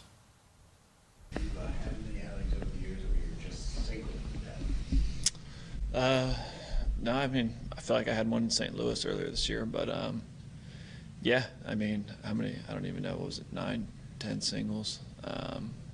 But you know, it counts. So I got to find a way to stop it. What didn't allow you to stop? I mean, I'd like swing and miss. I wasn't getting any swing and miss there, but. Yeah, I haven't really looked at execution of pitches on that. You know, there was definitely some hit hard, some weren't. That's the game, though. I feel like your changeup and your fastball aren't maybe working as well together this year as they did last year. It seems like there's more contact on the fastball and a little less miss on the changeup. Is that kind of something you're looking at? Yeah, that's definitely something. You know, we talked about this last week that I'm trying to get better. I think it starts with location. So it's something I got to just get better at, and I need to this week for sure. So overall, I mean, there's plenty of other things too that I feel like I obviously today didn't do a good job of. So, yeah. You guys in the rotation obviously don't want to go deeper in the games. How tricky is the balance between pitching with contact and still getting the swing and miss when you need to and kind of making it all, getting it all? I think a lot of that just comes with making good pitches throughout it. I think when you're going through an outing like that, you're always hunting swing and miss. That's king. So, you know, I think, like I said, pitching deep into games and stuff like that, if you do things that, like, for example, get ahead and you're on the attack the whole time, you're going to do that. That's something I haven't done a great job of, and it's something why I feel like I'm in the position I'm in. Do you feel because of that, maybe it's been harder for you or less frequent for you to use that back foot slider that was one of your trademark pitches? Yeah, for sure. I'm just not really getting myself to a spot to do that, and then when I am, I got to execute. You have to execute, Nick. There's no doubt about it. We'll dive into concern level for Nick Lodolo, long-term, big picture, all of those things. But if the Reds are going to win, I was going to say Reds are going to red, but maybe if the Reds are going to red, they're going to continue to have Lodolo go 4 2/3 and give up 7. But they need this rotation to be a big anchor of it. And Hunter Green, the good news is Hunter Green continues to make some progress in his recovery. Absolutely. Slated to have a rehab assignment today in Arizona. So hopefully on his trek back. Hasn't been throwing much. Started getting on the mound a few weeks ago. Obviously with the surgery on your elbow, you're not going to be able to throw much when you're out. So expect a couple rehab starts. This isn't going to be a quick turnaround for when he starts throwing to when he gets with the Reds. So a few starts here. Still probably a couple weeks to come, but certainly great news to hear he's still on this track. And that's the exciting thing about Green is every single step of the way throughout this, since the injury and the surgery on his elbow, he has stayed on the same track. There hasn't been any setbacks. There hasn't been any movement to the timeline. And that is the most encouraging thing you could have, especially with an elbow injury for a really exciting pitcher. Yeah, for sure. They need him back. You need all the help you can get. Like I said, 15 and 27 since May 1st. So that's it. The 35 and 38 is what it is, but 15 and 27 puts it in perspective of what the Reds are, what they've been. Ellie De La Cruz slowly getting back. Hopefully we'll see him next week. But, rehab start coming. That's right. It's going to be Friday in with the Bats. They're going to be in Gwinnett. Supposed to play about 5 innings. Plan is to DH on Saturday and maybe play a whole game on Sunday, depending on how things go. I don't know if I need to see a whole game. I think it depends on how the first one goes. Yeah. And then... Not sure I need to see it. Just saying, that, get him out there, do whatever you need to do, and then say, hey, we'll see you. Check some boxes and get him back up We'll here. see you in a Reds uniform. Yeah, because you certainly need it. More on the Reds coming up in just a bit. But, man, the Brendan Sorsby conversation just continues. There's so many things going on about Brendan Sorsby. Where will he get picked in the supplemental draft? What are teams interested? How interested are they? How high will he go? All of those things. But did you see what his agent said on 105.3 The Fan? His agent mentioning the University of Cincinnati and all this Texas Tech stuff and ties Cincinnati. Blames Cincinnati a bit. I thought that this was interesting. This is about a minute clip. Brendan Sorsby's agent discussing this situation and mentioning the University of Cincinnati on 105.3 The Fan in Dallas. You have to be careful of some things just because of all the people involved, and the people I feel worst for, besides Brendan, is Texas Tech. And I know they might have, I think where they messed up was they talked too much. But nobody knew any of this about Brendan. Nobody knew when he was in the portal this was happening. I mean, Brendan probably should have gone in the draft in January, right, if we would have known, but nobody knew. So the people at Tech have been great, very supportive. Joey McGuire, I think, is one of the best human beings on the planet. He's a lot of head coaches are transactional. He is not. And they didn't do anything wrong here. If anybody should be questioned or be catching heat, it should be Cincinnati, because they knew for 2 years and never said anything and didn't do anything about it. So that's the part of the story that gets lost. That's the voice of Ron Slavin, the agent of Brendan Sorsby. Look, holy spin zone in the matter of 54 seconds, and this is not because I went to UC or anything like that. And if UC knew about it, then they deserve blame and they deserve to be criticized and all of the things about it.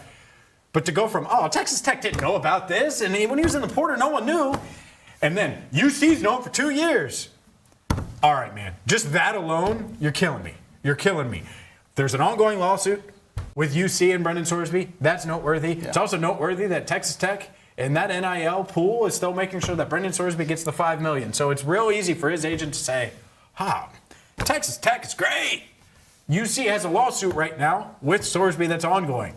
I get why his people wouldn't be necessarily excited about about talking about UC and try to deflect blame here. So that was my initial reaction when I heard that clip. And maybe UC does deserve blame and we're aware, but until we see something, I can't assume that, especially when it's holy spin zone from his agent. That's my thing, is until we see something, it's just a pretty big conclusion to jump to. And the thing that I keep coming back to with this is, if Ron Slavin could prove that UC knew, he would have done it by now. He would have provided that evidence. He wouldn't have just gone on the radio.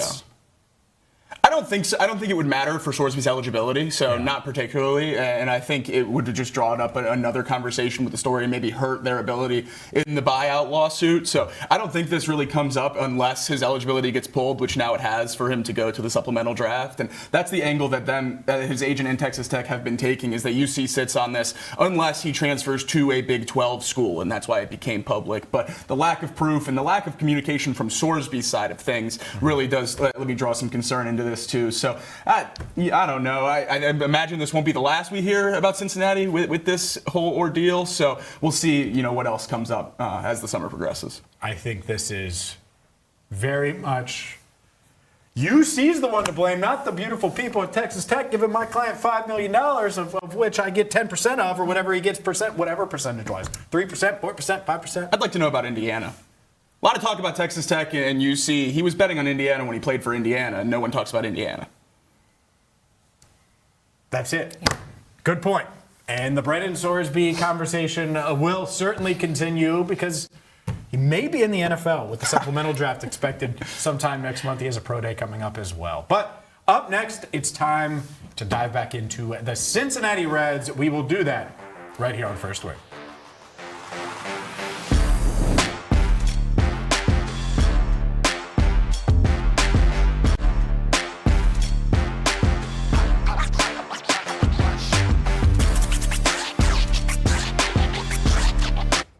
This city has always had something to prove. While the rest of the country talked about us, we built our own voice. Blue collar, underdogs, built differently, overlooked, talked about like we were supposed to stay quiet. But that was never who we were, because this city doesn't wait for permission. And neither do we. And now, for the first time, Cincinnati has a network built in its image, because the biggest stories in this city deserve more than highlights. This isn't cable television. This isn't national media. This is ours. This is the Crown.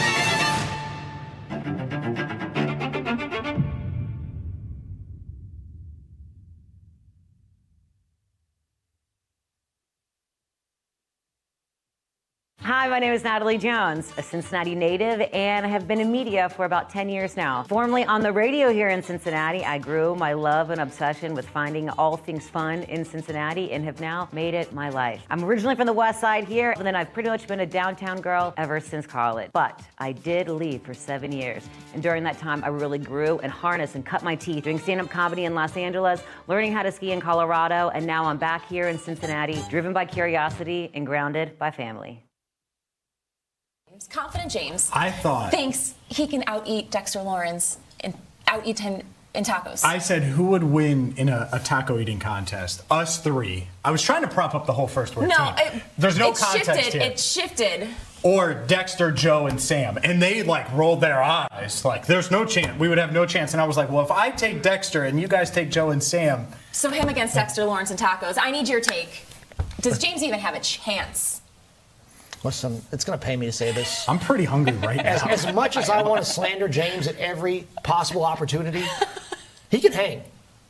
Wow. James puts down a lot of food. You would not think so? Listen, you go with him on the road. Listen, if I were to take him to the Cincy Open this year and we were hanging out watching some great tennis, he would be sitting there eating the whole time. We wouldn't even be on center court. So I feel like James actually probably would put down a good amount of food. He can hold my own. Yeah, I will. As much as it pains me. News of the day. And listen, it pains me to pay James Rapien a compliment at any time. Unfortunately, I'm loving this. You got to give credit where credit's due. So let's go. I did not intend to tee you up like this. Yeah, no, I thought he was going to be on our side. Where I'm like, no shot. But a good amount of food and a Dexter Lawrence amount of food. I feel like there might be a gap here. I'd like to see it happen. For sure. Ben's just saying never count out the underdog.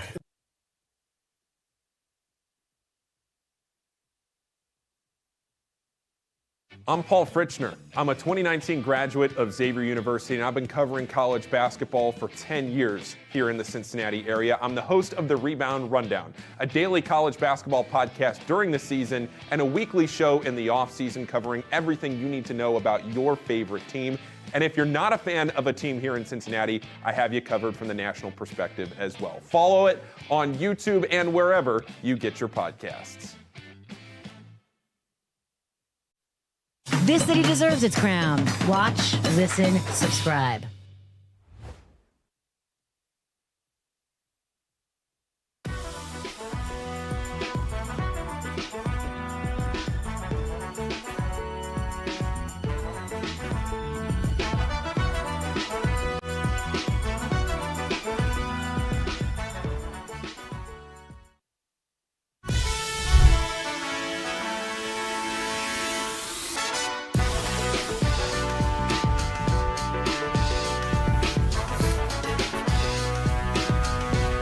We'll hear from Joe Burrow in 22 minutes right here on First Word. Welcome back. I'm James Rapien alongside Marisa Contipelli and Jacob Tissot.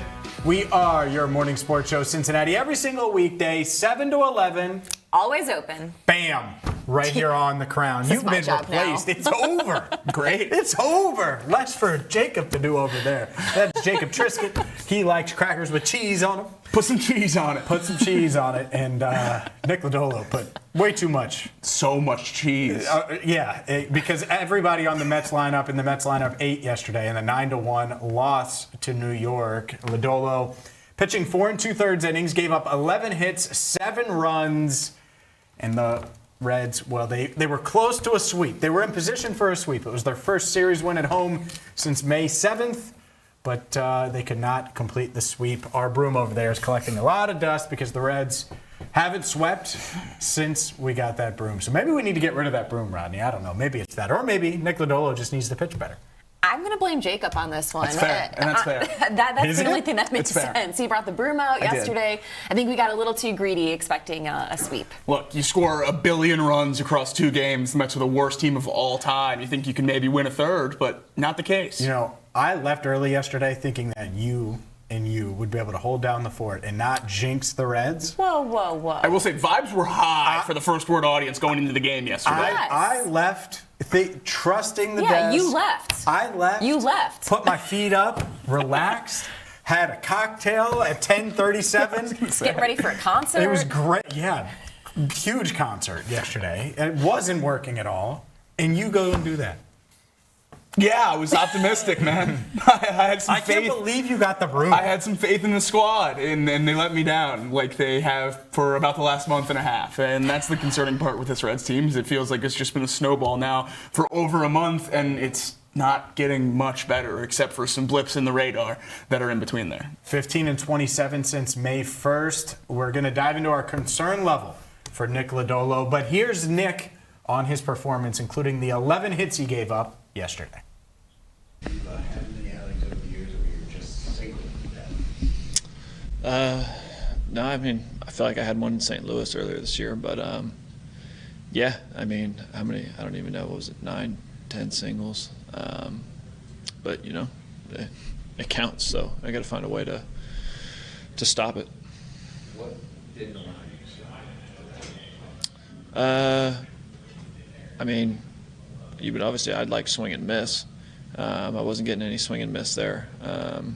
But yeah, I haven't really looked at execution of pitches on that. You know, there was definitely some hit hard, some weren't. That's the game, though. I feel like your changeup and your fastball aren't maybe working as well together this year as they did last year. It seems like there's more contact on the fastball, a little less miss on the changeup. Is that kind of something you're looking at? Yeah, that's definitely something. You know, we talked about this last week, that I'm trying to get better. I think it starts with location. So it's something I got to just get better at. And I need to this week for sure. So overall, I mean, there's plenty of other things too that I feel like I obviously today didn't do a good job of. So, yeah.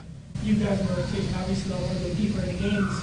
How tricky is the balance between pitching to contact but still getting this swing and miss when you need to and kind of making it all, getting it all? I think a lot of that just comes with making good pitches throughout it. I think when you're going through an outing like that, you're always hunting swing and miss. That's king. So, you know, I think, like I said, pitching deep into games and stuff like that, if you do things that, like, for example, get ahead and you're on the attack the whole time, you're going to do that. That's something I haven't done a great job of, and it's something that why I feel like I'm in the position I'm in. Do you feel because of that, maybe it's been harder for you or less frequent for you to use that back foot slider that was one of your trademark pitches? Yeah, for sure. I'm just not really getting myself to a spot to do that, and then when I am, I got to execute. Nick Lodolo struggling, the Reds struggling as well. And there you look at Nick Lodolo's season stats. The 11 hits, 7 runs, 2 walks, only 2 strikeouts in 4 2/3 innings. Look, one of the strengths of this team, and I was certainly banking on it being a strength given their recent struggles and struggles dating back to May 1st, was the starting pitching. Yeah. And Nick Lodolo getting healthy and Hunter Green making his way back. And it felt like Lodolo was turning a corner. Big setback yesterday. Yeah, it absolutely wasn't, especially when you look at those numbers, a 4 2/3. It's the shortest outing for him since May 13th. 2 strikeouts on the season, a season low. But the ones that are concerning for me, a season high, 11 hits and 7 runs. The 11 hits, the most he has given up in a single game since July of 2024. Really thought we had seen him kind of taking some strides since he had been back in that starting rotation. But man, he's going to have to really come back strong after this one, because the way he pitched yesterday cannot be a trend moving forward. No, and I think the concern is starting to settle in that it might be. And that's certainly not where this Reds team needs to be. And we've talked a lot about this rotation and how it's going to be the catalyst if this Reds team wants to get anywhere this year. And Nick Lodolo is obviously a huge part of that. Before the season, he was the number 2 arm behind Hunter Green. At worst, he's your number 3 arm if Chase Burns has jumped right now. And he hasn't shown that when he's been on the mound so far this year. I think the concern comes in with the strikeouts and the walks, which has been what propelled Nick Lodolo to what he was. And it's those off-speed pitches that gave him the blister problems that made him an elite pitcher. And I wonder if there's some concern with the grips there that's making him less comfortable using those pitches, that's making him less effective on the mound. But last year, a full season, which was really, really great for Lodolo, he was up near a 25% K rate with a walk rate below 5. This year, 16.3% strikeouts and an 8.7% walk rate, the highest walk rate since his rookie season. So big concerns really across the board for Lodolo on this year, and everything about his value provided on the mound does not align with what we've seen from the last few seasons. All right, let's do the concern meter here. 1 to 10 scale. Jacob, let's start with you because I think it's going to be dramatic. 1 to 10. 10 being the most concerned you could possibly be. What's your concern level right now for Nick Lodolo? Like an 8. It's really, really high because of what he needs to be. So much of the conversation about concern level around a Brady Singer or a Chris Paddock or all these other guys, there's not a ton of wiggle room from a 5 to a 4-5 in terms of what the expectation and what you need them to be. But Nick Lodolo is expected to be a 3-3, maybe even a high 2s guy that we're talking about for all-star campaigns right now, and he couldn't be further from that when he's on the mound. There's really no confidence in him giving you a quality start when he's going out there at this point, and it's a really tough place to be. So I'm around an 8. I'm concerned I'm going to be lower than an 8. I'm around a 6 right now. Out of his 8 starts, only 2 of them he has given up 2 or fewer runs. I really hope it doesn't escalate beyond a 6. Let me just say that. He's going to have to go out and have one of those type games where it's a 3 runs or fewer for me to have that confidence in him going forward. But right now I'm going to stay at a 6 because he's shown he can be that pitcher that this Red staff needs. That he's proven it in the past. Has to find a way to get back to that form. Yeah. Get where both of you are at, and I teed you up with the dramatic part of it, but I'm higher. I mean, I think if the Reds are going to the playoffs, Nick Lodolo is going to be a big reason why in either one facet or another. So, by the way, 10. Just to give you a number. Wow. 10. Yeah. No, but it's reasonable. Here's why. The trade deadline is next month. And so he's either going to help you by getting something for him in a trade, or he's going to be an awesome number 2 pitcher behind Hunter Green. And I get Chase Burns is there, but like that's on paper what he is. And right now, I mean, you hope Hunter Green's better when he comes back. Chase Burns is certainly better. Andrew Abbott is better. Rhett Lauder, I would say, it feels better. And so maybe we're feeling differently in a few weeks after a few more starts, and this could ease way back down, and he could be their 2nd or 3rd starter, and all these things are be hunky-dory. But right now, it is really high because the last thing you want is to feel stuck with Nick Lodolo, where he's got to start every 5th day, not performing at a high level, and also not going to get anything back of value in return in a trade. No, not at all. And those are the 2 ways he can help. And the conversation about trading Lodolo will get louder as we progress towards the trade deadline if this Reds team falls away. 2.5 years of team control left, and one of those years would potentially be the lockout season in 2027. So it's certainly a conversation. I wonder if bullpen to try to get him back. He did pitch out of the bullpen a few times at TCU in his college career, hasn't done it with the Reds. I don't know what it is, but the Reds' number 1 priority with this pitching rotation right now needs to be getting Nick Lodolo back to some kind of version of himself. Last year, when he had a 3.3 ERA, he finished the season with a 3.4 expected ERA. So almost exactly what the metrics would say he would have. This year, with a 6.1 ERA, his expected ERA is a 6.6. So even worse than what we've seen so far. There's not a lot to hold on to right now. There's an overhaul of Nick Lodolo on the mound that needs to take place here, and I don't know what that solution really is, but the Reds have to find it. No doubt. We're going to continue the Reds conversation coming up later in the show. And at 9, we're going to hear from Joe Burrow. But up next, it's time for our What's the Word poll question of the day, right here on First Word.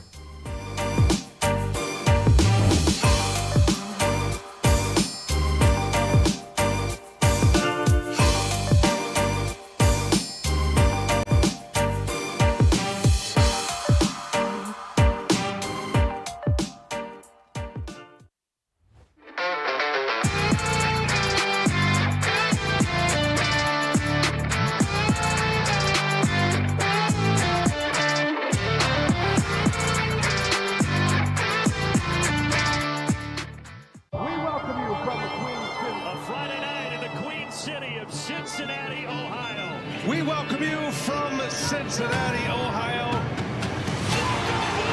Nick had with the fan favorite to put it away. Touchdown, Cincinnati. Oh, what a catch. Cincinnati can't score. Dale Cook scores in the Reds game.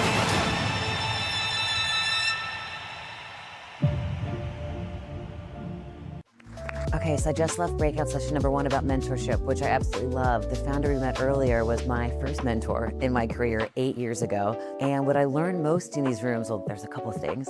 Number 1, don't be afraid to ask what you want and what you need. And number 2, create boundaries even within your mentorship. Boundaries in general, especially within the space of women. You tend to be people pleasers all the time. I know I am, is a thing. So I love hearing that. Some people always, hey, good morning. They want that nice, fluffy stuff in the morning. They want you to send you an email with like all these niceties in it. It's just like, hey, where's that recording? Okay, so after our first breakout session, I went in to learn about mentorship and also game changers and how to be a game changer and really just be yourself at all times. Now we're gonna break and we're gonna go see our keynote speaker, Jen Hatmaker. What I like about this are so many things. There's so many different sides to all of us. And I feel like this professional side is one side of me. And it's like, it's motivating me in ways that I think it motivates all of us in ways that we don't get to tap into every day. Not all of us do, which is nice. We're a community of individuals who are in your corner, cheering you on, while refusing to let cancer define you. So here in Wellington gives gifts of fun to people living with breast cancer, and they gave one to my dad before he passed with prostate cancer. Yes! Thank you so much. There were so many questions I wanted to ask you. I'm currently going through a career change myself, and I feel like a wild, exposed piece of shit. I'm single also, which is fine. Not for long. Keep your eyes peeled, girl. Thank you. Oh my God, it was amazing. I was really surprised I didn't cry. What I love about Power to Pursue, another thing amongst so many things, is I get so changed every year. It's transformative. So it's pretty cool. You can never learn and grow too much. And that's a wrap on the 5th annual Power to Pursue Women's Summit 2020. Cincinnati, home to more than a dozen Fortune 500 companies. A city where you know someone who knows someone, and you're in business. Every weekday at noon, The Working Lunch brings you headlines from local businesses, along with exclusive interviews with owners and local leaders. East Side, West Side, northern suburbs, downtown over the Rhine, and northern Kentucky. Real conversations, real Cincinnati. The Working Lunch with Jack Crumley, weekdays at noon, only on The Crown. On the radio here in Cincinnati. Cincinnati has always felt like home. Right here on the Crown Network. Out and about in Cincinnati, bringing you the stories that you need to hear in the Queen City.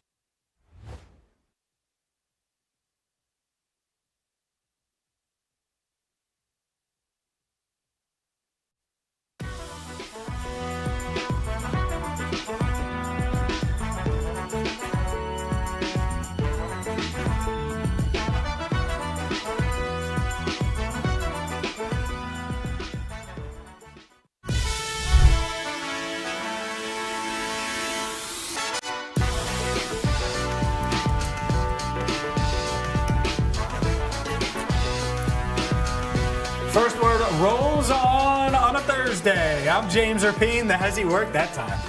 It was the most real Hezzy ever. I think you Jacob just forgot. Tissot and Marisa Contipelli. Also, no, I thought we were going to continue the conversation, and so I turned Gabe off.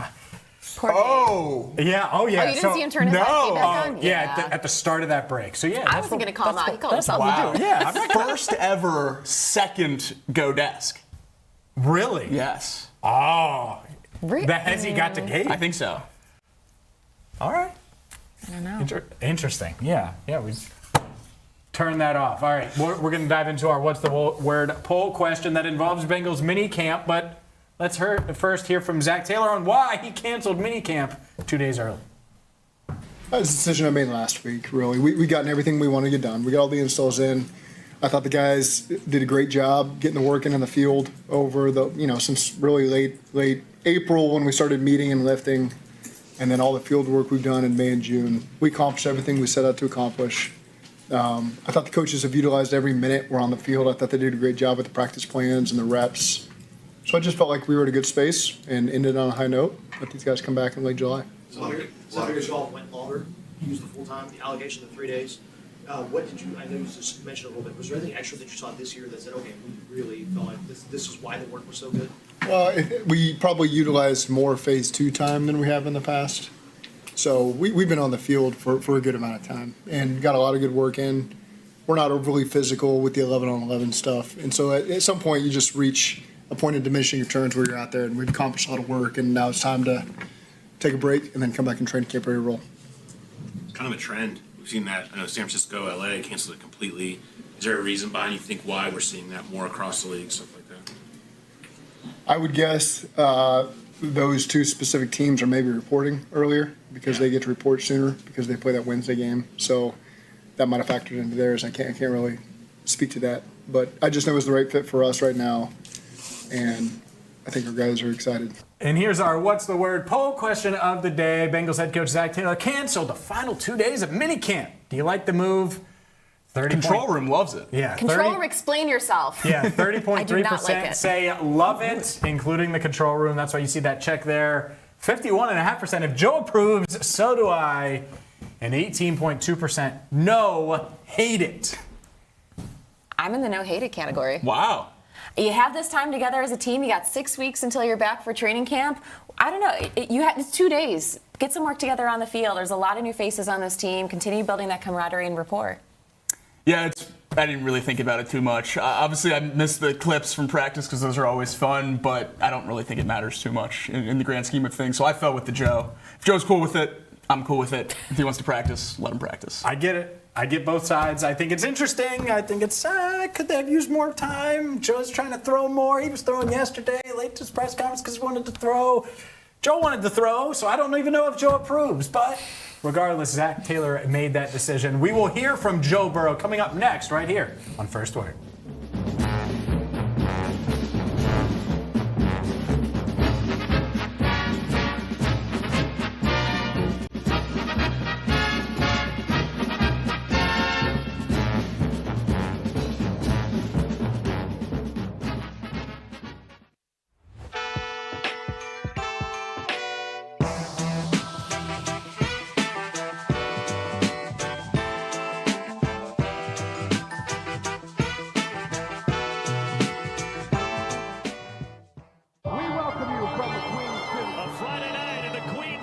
Cincinnati, Ohio. We welcome you from Cincinnati, Ohio.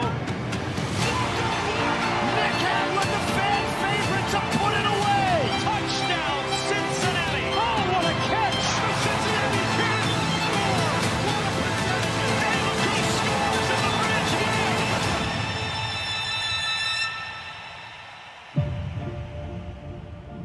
What's your weirdest pregame superstition, routine, or habit? Okay, so before like our team warm up, I go out to warm up like myself, and I'll have my headphones in, and I'll start at the goal line, and I'll walk to the 30-yard line and back. It just depends on how I'm feeling that day, but sometimes I'll do it 5 times, sometimes I'll do it 15, sometimes I'll do it 35 times. Like I don't even know like why I do it. I think it's like getting like a feel for the atmosphere, feel for my cleats. But it did, like the number, like it's different every single time. So I don't know. I do it every single game. I don't know why. I don't know what the reason. I don't even know when it started. But it's just like I just walk back and forth. I'm not stretching. I'm just walking. So I'll say that's probably like my weirdest superstition. Would you rather play offense for a game or coach for a game? Offense for a game. That was like my natural position growing up. I was a running back and a receiver. Then I got switched to linebacker, and I wanted to quit football my freshman year of high school. So I feel like that offensive, mind is still in my body somewhere deep down there. But also coaching it seems a little stressful. So I'm like, yeah, I'd rather just be on offense and give me the ball. What is one thing that you are irrationally competitive about? Pickleball. Oh my gosh. I actually just played it like last night. That is, if I'm not working out like for football or training or doing some type of stuff football related, I am at the pickleball on the pickleball court or playing golf. Those are like my two things. But I would say pickleball. That's my thing. Which one of your teammates talks the most trash in practice? Oh yeah, Uno, Jamar. He does not. I love him, but he does not shut up, and but it makes. Cincinnati, home to more than a dozen Fortune 500 companies. A city where you know someone who knows someone, and you're in business. Every weekday at noon, the Working Lunch brings you headlines from local businesses, along with exclusive interviews with owners and local leaders. East Side, West Side, northern suburbs, downtown over the Rhine, and northern Kentucky.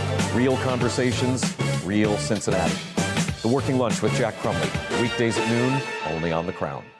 On the radio here in Cincinnati. Cincinnati has always felt like home. Right here on the Crown Network. Out and about in Cincinnati, bringing you the stories that you need to hear in the Queen City.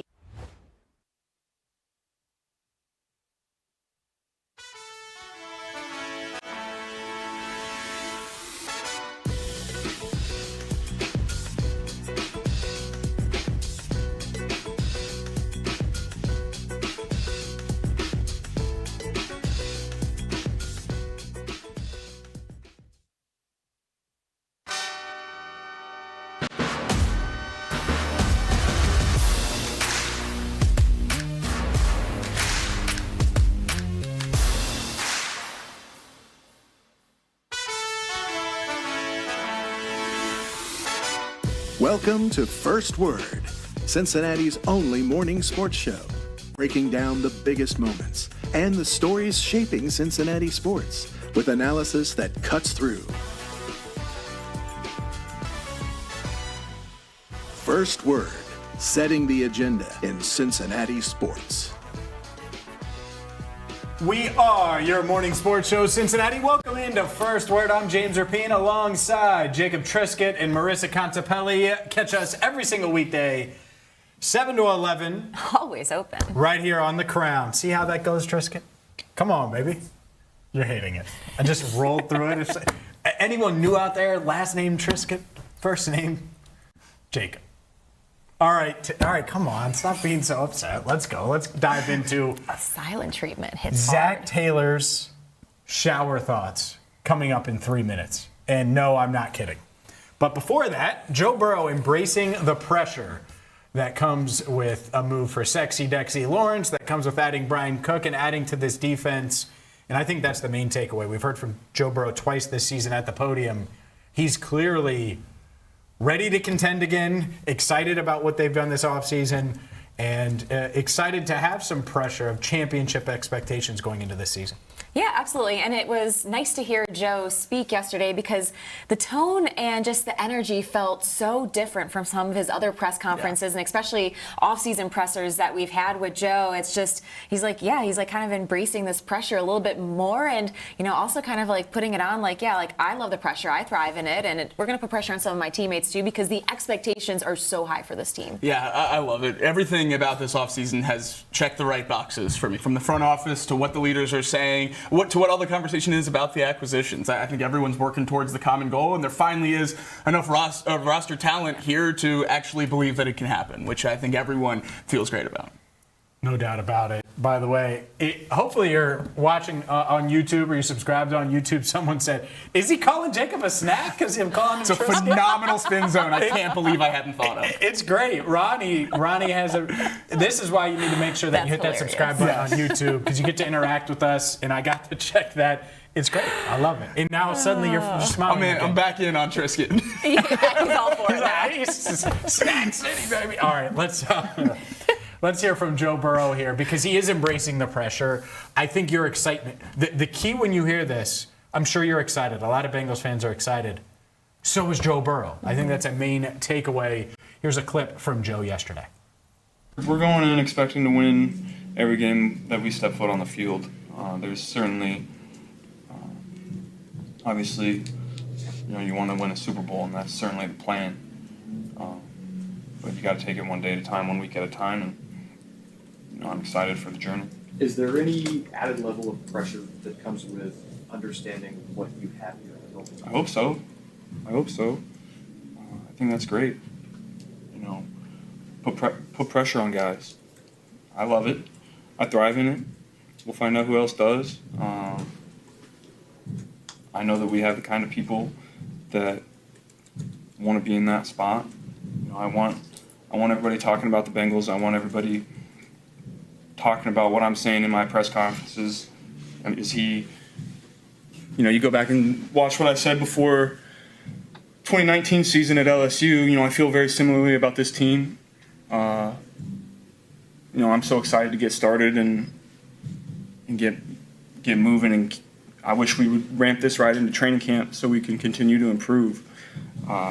Because I feel like, there's so much greatness that we're going to be able to achieve this year. I'm just excited to get going. You said the way that you talked then is similar to the way that you talk now. Is the way that you felt then similar to the way that you feel now? I certainly feel that way about this team. I think we have guys that have been there and done that, and also guys that have had a lot of individual success and not necessarily the team success that are looking for it. Guys like Dexter and guys like Jonathan, and bringing the guys like that in that's so advantageous to a lot of different people.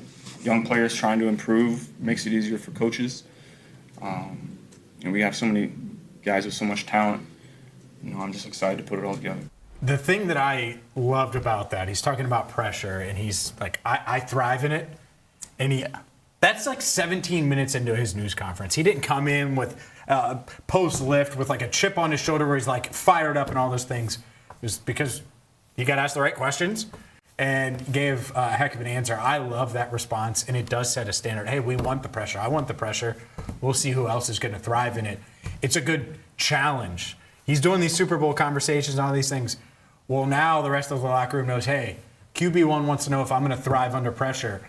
If I'm anyone not named Joe Burrow, I would be thinking about that over the next 6 weeks or so ahead of training camp. No question about it. We talked about what the Super Bowl comments might have meant for the locker room in terms of firing everybody up, but I'm sure there were some people in the locker room that took a little deep sighs. That's a lot of added pressure from the QB to be saying this in the middle of the offseason. Then Joe comes back and just doubles down again. And I think when he puts himself in that situation, saying, I'm great at this, I'm going to do this, I'm looking forward to the pressure, it takes the opportunity out for everyone else. You got to be looking forward to it too if Joe Burrow is going to be leading that charge. And that's why obviously we know what he is on the field. But we talk about leadership around this team, and it really does feel like he's already taken a step this year. He called out that he knows it's necessary for himself to do that, and it seems like it's already happening.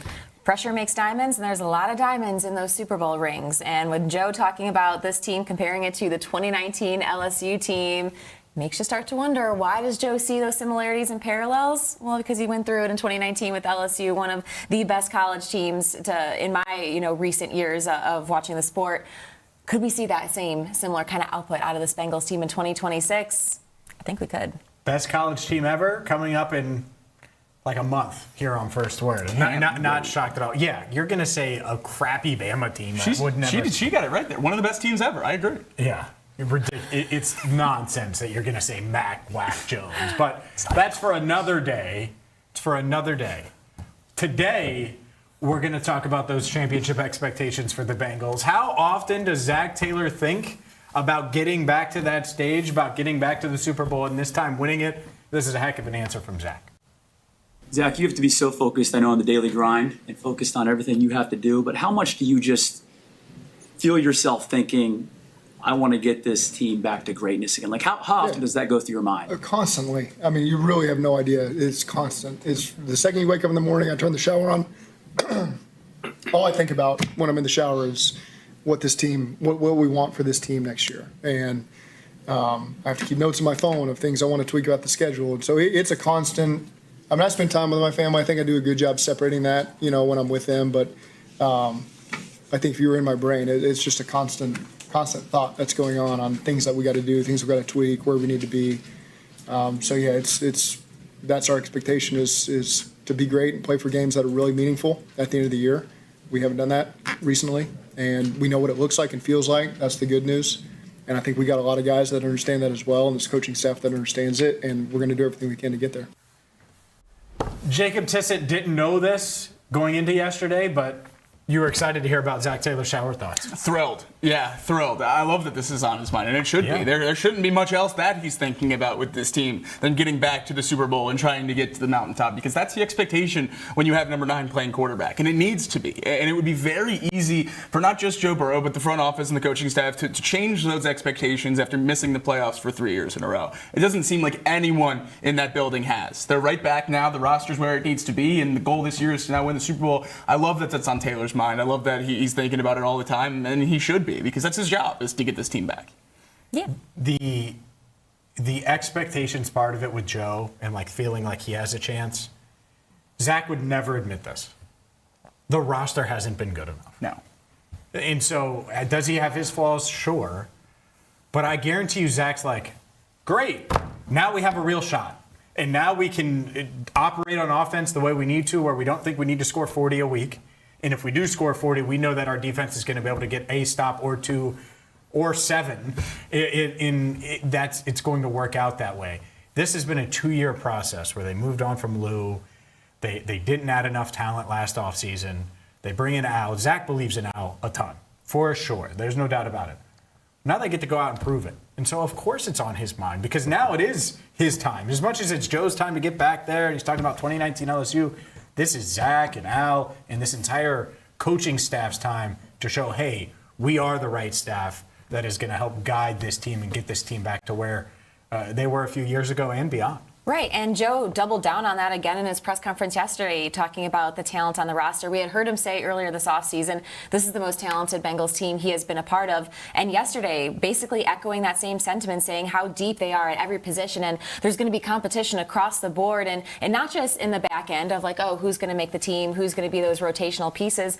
No, competition to see who's going to be starting, and especially look at that defensive line. I mean, could Cassius Howell, Shamar Stewart be pushing, Boye Mafe, Miles Murphy for playing time, and that's the thing I love about what they've done these last 2 off seasons, and especially this last off season, and bringing everything together. Like you said, this being a 2-year process to get this defense right. I think it's going to show up on tape once we start the season. And all those position battles for starting roles or depth pieces to make the roster have drastically changed from the position battles over the last few years. It was battles between 2 D linemen that were simply on the roster to who was going to start last year and the year before. Now it's players who are great and have a chance to really affect this game, and whoever ends up winning that job, I think everyone at this desk and in the city will have a huge amount of faith in, because they had other great players on that side of the ball that they're competing with throughout the offseason. So it's obviously not just going to be the starters. It continues to push guys down who are effective players to then be depth, and the Bengals have great depth in a lot of positions on this team this year, and certainly there's some that are still lacking there, but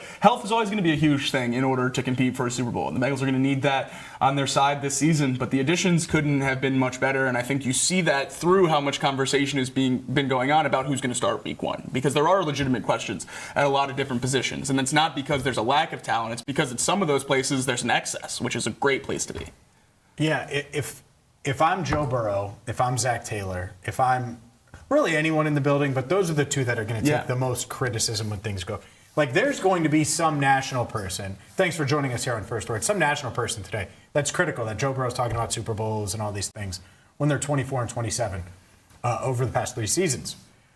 At the same time, you want to be in this position where you feel like you have a chance.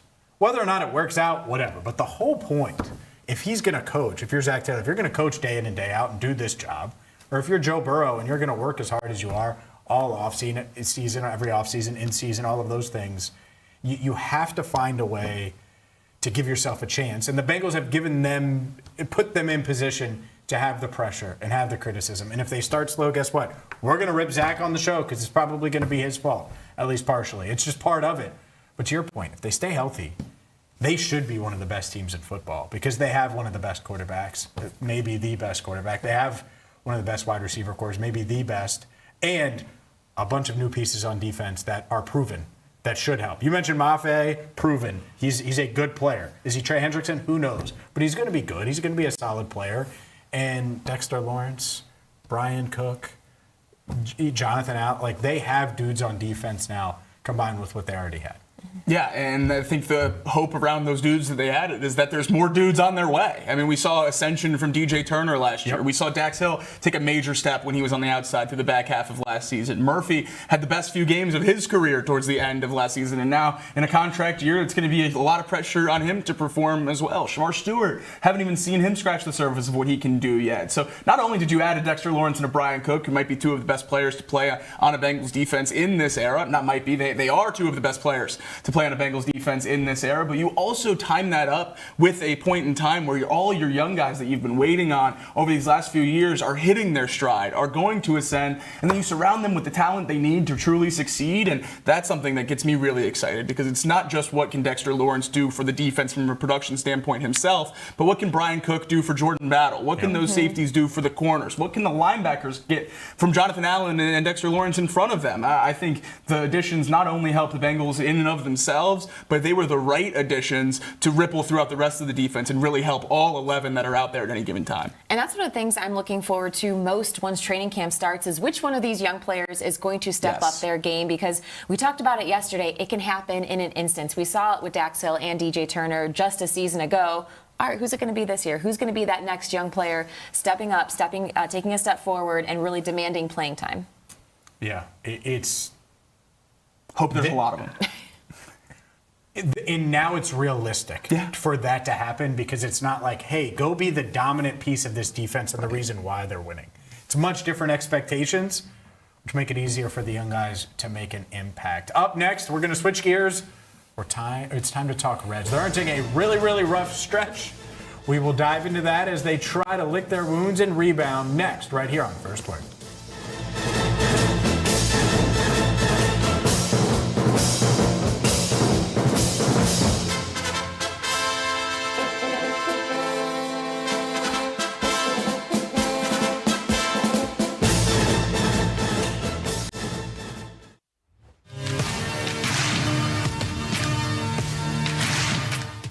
The Crown has you covered. Start your day with the First Word, Cincinnati's only morning sports show.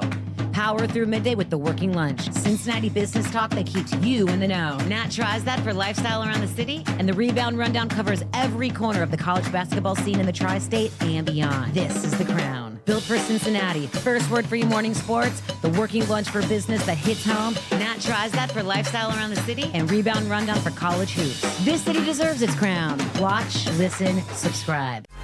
The headline news that I mentioned out of Lexington is that Milan Momcilovic, the best shooter in the sport, he pulled his name out of the NBA draft and he is going to Kentucky. The NIL rumor mill was that he got around $6.5 million.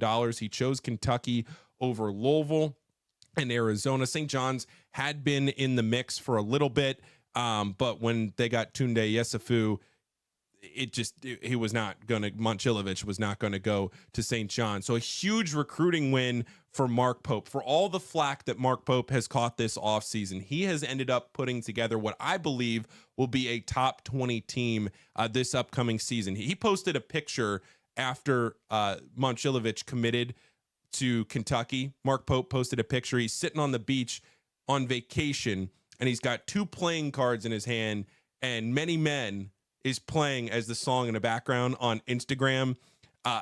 If you back up this season with a successful season, if you back that picture up with a successful season, that'll be a fun picture to look back on, back when Milan Momcilovic commits to Kentucky.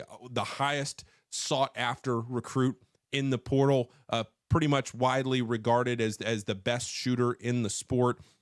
Shot almost 50% from three this past season. And Kentucky is the only school in the country to land 3 transfers rated 95 or higher in Momcilovic, Alex Wilkins, and Zoom Diallo. Kyle Tucker of 24/7 Sports, he pointed out that Kentucky landed the number 1 power forward in Momcilovic, the number 7 point guard in Zoom Diallo, the number 7 combo guard in Alex Wilkins, and the number 19 center in Frank Kepnong. You're looking at a starting lineup right now at Kentucky of Zoom Diallo, Alex Wilkins, Cam Williams, Milan Momcilovic, and then Malachi Moreno, who came back to school. That is a pretty high-level team, given what we were talking about with Kentucky about a month ago.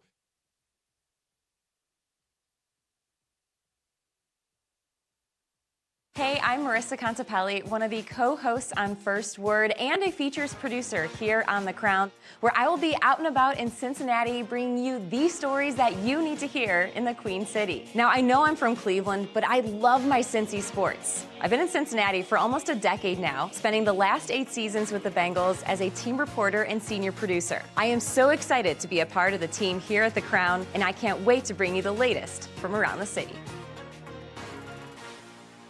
This city deserves its crown. Watch, listen, subscribe.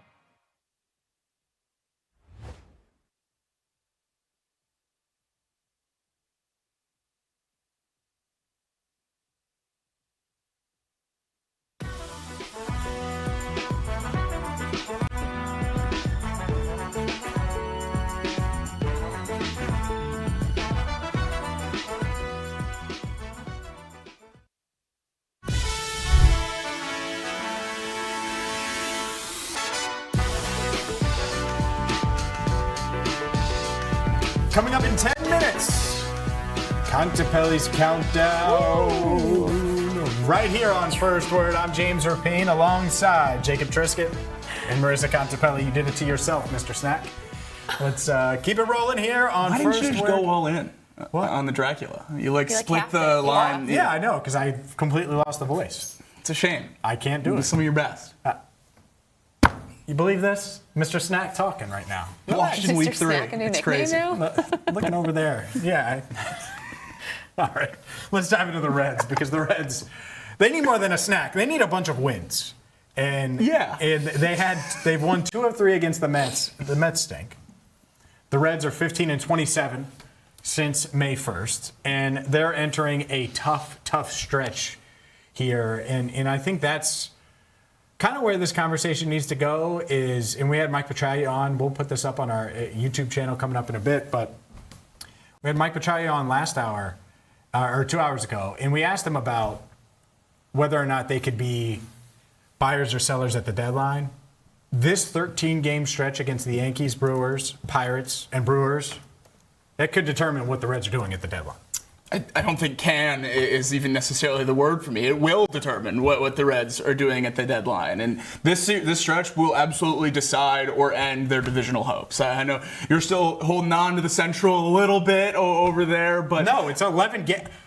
You're holding on to playoffs. I've already 3 games back in the wild card. Yeah, they're one of 12 teams, 3 games back. That's right. All 12 teams within striking distance there. So still hope for the Rockies. There's always a hope for a 10-game win streak or any kind of those miracles that come around every now and then. But if that's going to happen to the Reds, it needs to happen now, and it needs to happen against divisional teams. They've been the worst team in the league against their own division all year long.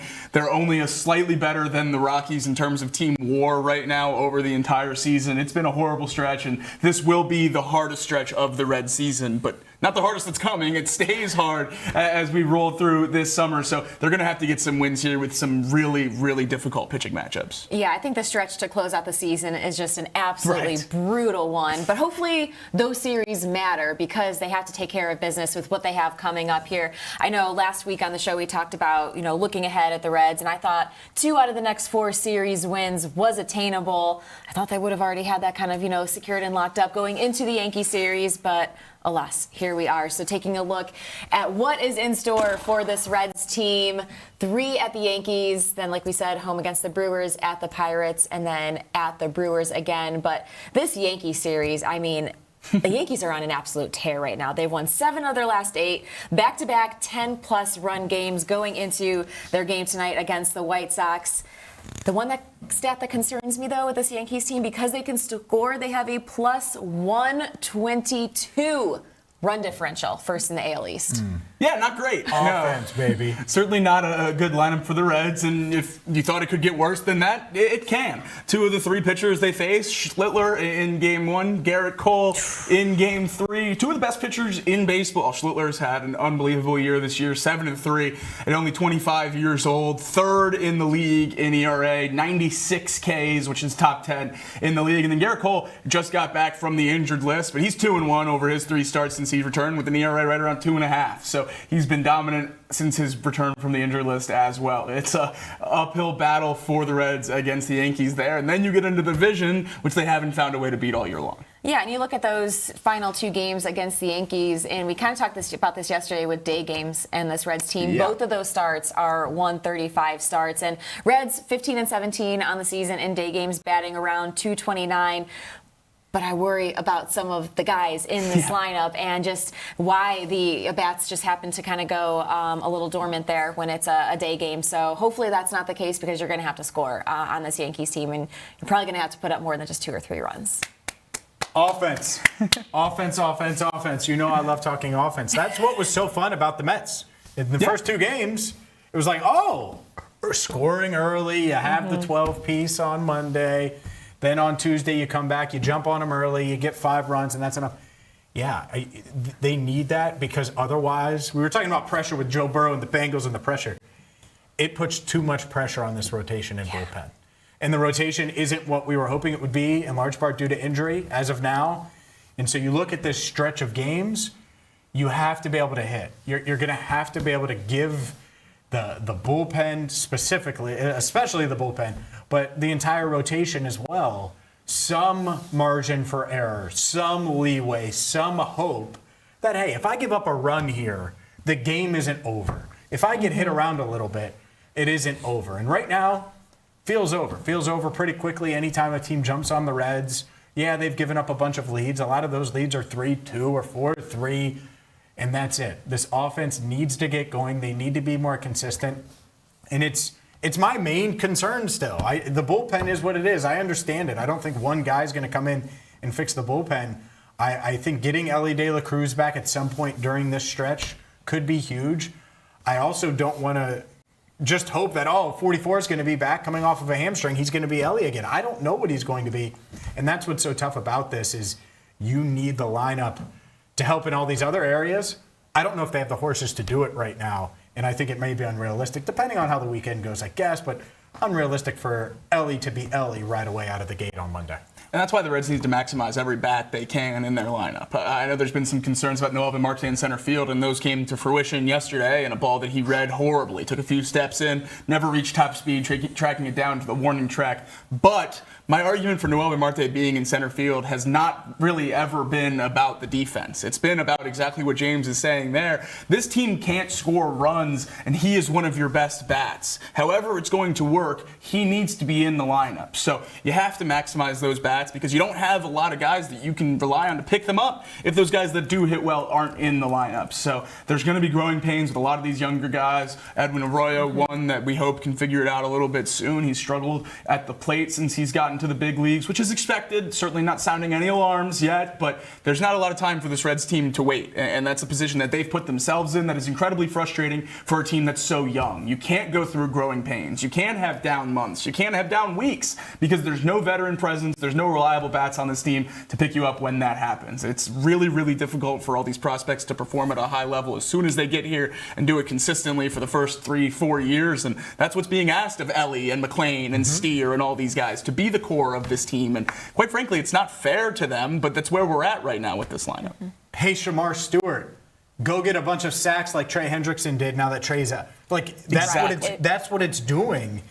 And baseball is such a long season and a grind. Like it's just tough. It's tough to to expect that. Like Sal Stewart's going to have a roller coaster rookie year, and guess what? He's on pace for 30 home runs, and that's great. But he's not going to be an all-star year one. That's what's scary to me about this stretch. Is this where J.J. Bleday? I'm waiting for it to really happen all the way, and he comes back to norm. Because if that happens, well, what is it? Like earlier this week, we were talking about Eugenio Suarez. Could he be back? No, he's not back. And I need him back. I need you to go full John Wick, Eugenio. Full John Wick. I'm thinking I'm back. You need to be back, and he's anything but back. This is a huge stretch for a lot of players and the entire team. Suarez, man, like this, I need to see something now. Absolutely. And you just look at the numbers over the last 7 days, outside of Nate Lowe, who's batting 300, and Trevino, who's only had 7 plate appearances in the last 7 days. No Red is batting above 231.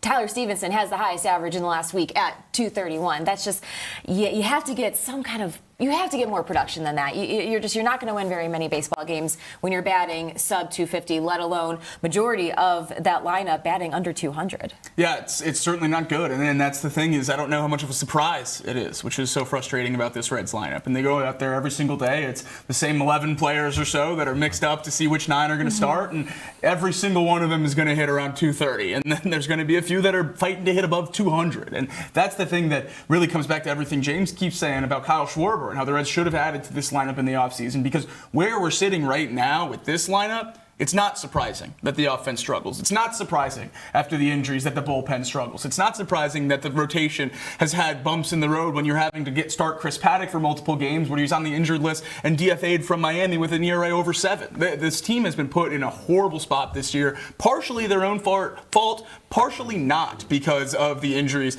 that have happened so far. So I really like where the Reds are at when they're healthy, but they're not going to be healthy for a long time. Yeah, that's the part that's really tough. That's why you need margin for error. They don't have it right now. We will continue the Reds conversation coming up later in the show. But up next, it is time for Contipelli's Countdown right here on First Word.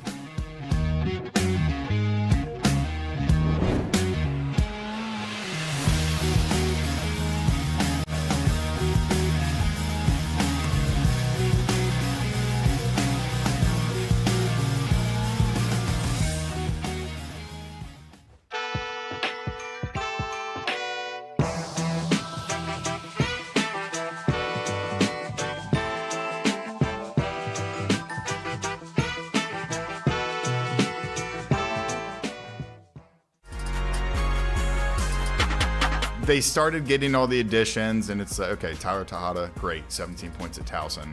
He should come in and give you 13 or 14 as a wing who can shoot the 3. But the piece was missing of who's going to run the offense, like who's going to be the lead guard. So when it came down to Tylen Riley, when you're looking at that, okay, he's committing this day. Who else is left in the portal if you don't get him? So they kind of threw all their chips in. And they're able to get a guy who gets to the line a ton.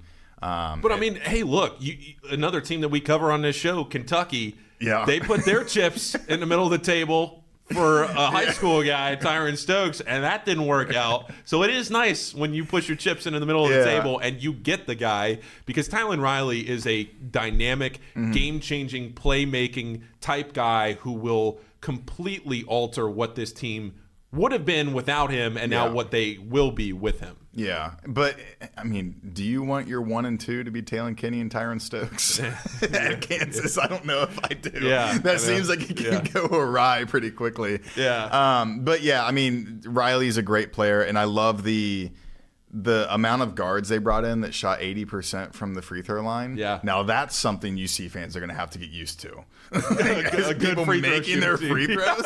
Are you kidding me? You have Sean Abayev come in and he's shooting like 50% from the line through 15 games. And it's like, what? I think they're actually cursed. But that is going to be a big part of their offense. And that's one of my biggest gripes with Wes Miller last year is he had Day Thomas who made 90% of his free throws. And he averaged like 1.5 free throws a game. Yeah. It's like, get downhill, get to the line, and make that be a part of your offense. That just wasn't something that I thought Wes ever wanted to be a part of his offense.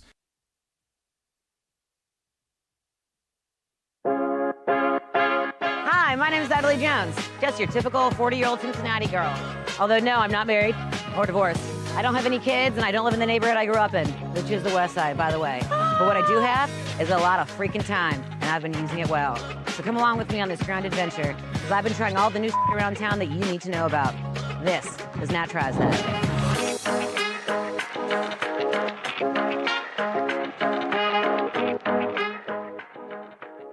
My name's Jacob Tissot, and I'm a co-host of First Word from 7 to 11 every morning right here on the Crown Network, where we will break down the biggest stories in Cincinnati sports. I'm a graduate of the University of Alabama, where I spent 4 seasons working for the football team as a student assistant, contributing to the 2020 National Championship and 3 SEC championships. I'm a Cincinnati native, a St. Xavier High School graduate, and will bring a local perspective and passion to covering the Bengals, Reds, and everything in between.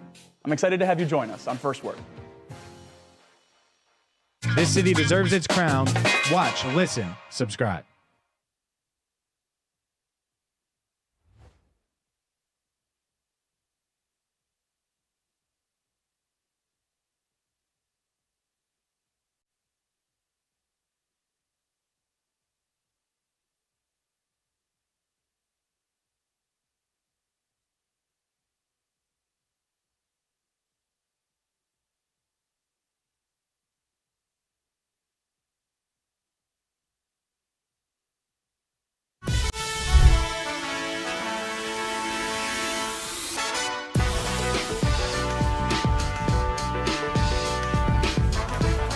Welcome back to First Word. I'm James Rapien alongside Jacob Tissot and Marisa Contipelli. We are your morning sports show, Cincinnati, every single weekday, 7 to 11, right here on The Crown. Plenty to dive into. We're going to hear from Joe Burrow and Zach Taylor coming up at 10. Reds conversation as well, but it is time for Contipelli's Countdown. That's right. Now, when James left us yesterday, I thought, maybe is he heading out early to head up to New York for the Knicks the NBA Finals parade, because he's the biggest Knicks fan in the office here. No, he was going to get us Burrow and Zach Taylor sound, but the festivities before that parade kicked off yesterday. They held a Jalen Brunson look-alike contest out there, and honestly, guys, when I first saw this, that man right there, I thought it was Jalen Brunson for a hot second. He does kind of resemble him. It's like his less in shape brother that's shorter, right? But this is hilarious that they had a Jalen Brunson. He won, right? He had to be the winner. I hope he won. If you show up with the shorts that match the uniform, with the sleeves and the leggings, you gotta win. You have a huge leg up to the bit with the full uniform. I love.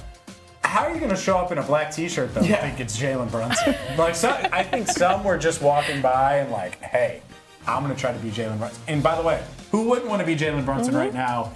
One of the best players in the world, and just an amazing NBA Finals, capped with that 45-point masterpiece in Game 5. Parade today seems like an all-timer. NYPD just announced about 30 minutes ago, no more room on the streets. We are about 2 hours away from the start of the parade, and they are at capacity. So, unbelievable crowd in New York already. Wow. It's going to be the biggest championship parade. It won't be close. Yeah, like ever, I would imagine. And well-deserved, 53 years. Celebrate.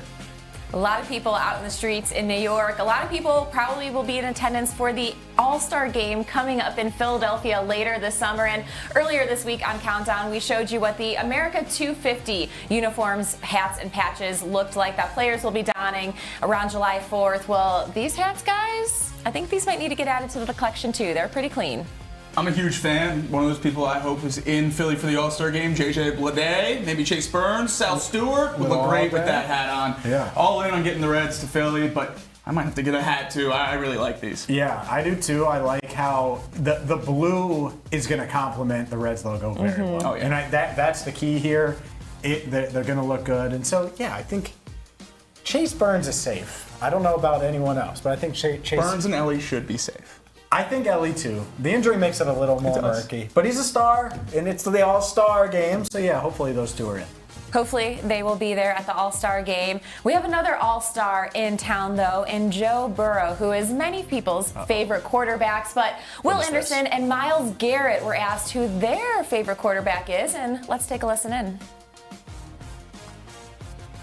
I love watching when you study. Watching? Quarterback. Yeah, like when you, if it's anybody you be like, okay, all right, ooh, okay. Man, Joe. Burrow? Hey, anytime he healthy, he a top 3 quarterback. I don't care what anybody say. He a problem. He a problem. He got more legs than what anybody think. Yep. Oh, facts. Facts. He ain't scared of no contact. He gonna try to make the play at any time, and he can make any throw. Love to have to hear Joe actually have the respect from some of the other great edge rushers in the game. No doubt. Myles Garrett is the best player in football right now. And so for him to say that, one, Myles Garrett's been a thorn in Joe Burrow's side, but for him to respect Joe at that level, it shows Bengals fans, hey, guess what? You're bullish on Joe. Well, Myles Garrett is a believer as well. Top 3 quarterback makes sense. I mean, when healthy, Mahomes, Allen, Burrow, in whatever order you want to put them, I think those are the 3. You would probably argue Lamar, Jacob, but regardless, when Myles speaks, I'm going to listen. And the moment I saw he said, Joe, he's a problem. Well, yeah, he is a problem for opposing defenses. I'm with you on those 3. No arguments here. Oh. But I do think the great thing here is we talked as soon as Myles Garrett got traded from the Browns to the Rams about Joe Burrow celebrating that Garrett was out of the division.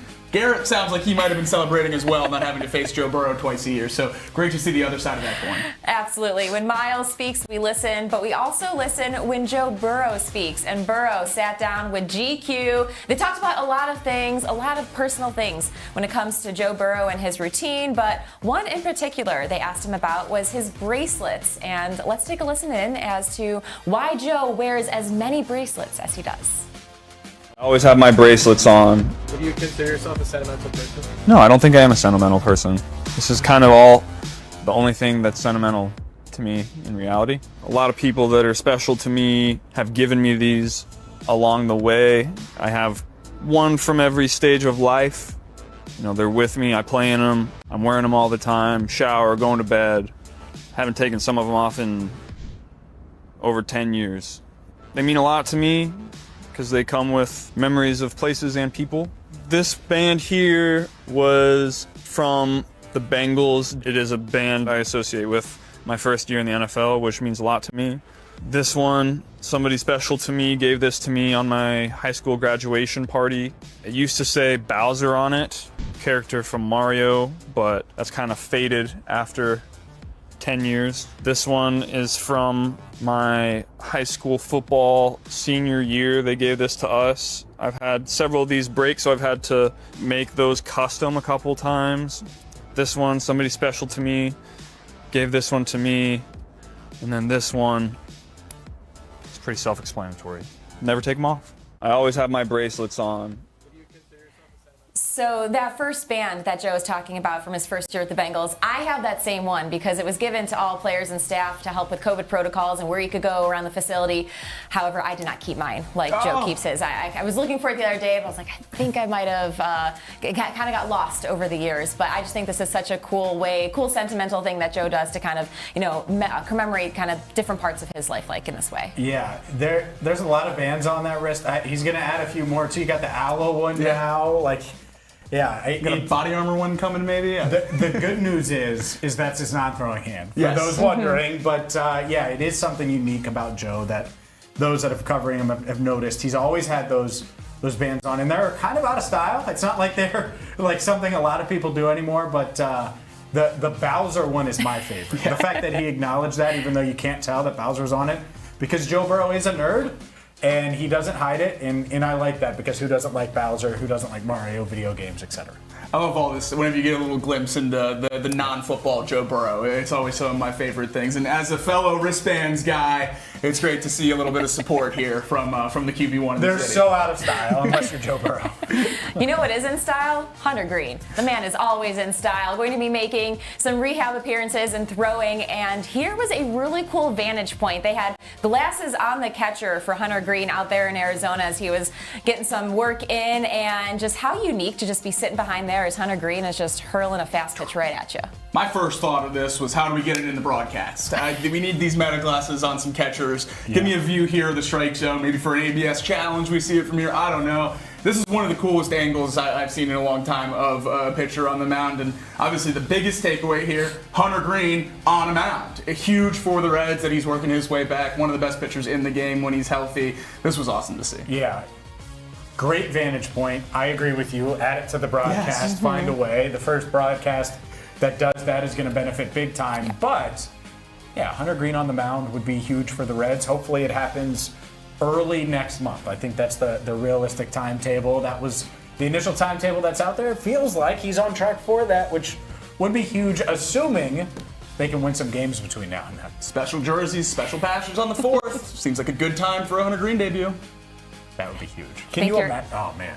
I can imagine since July 4th, Hunter Green. Sign me up. Also, get whoever's catching that day. Stevenson, probably Tyler Stevenson, right? I would imagine. Yeah. Stevenson, get him those glasses. Please. That would be huge. I am so on board. Hunter Green, 4th of July, Meta Oakley glasses on Stevenson. It would be phenomenal. Well, we still have a lot more to get to here this morning on First Word. Coming up next, need to get back to some Bengals talk. Zach Taylor canceling the rest of minicamp for the week. Do you agree? Do you think it's a good move? We will hear from you in our What's the Word poll question of the day and get to some of your responses.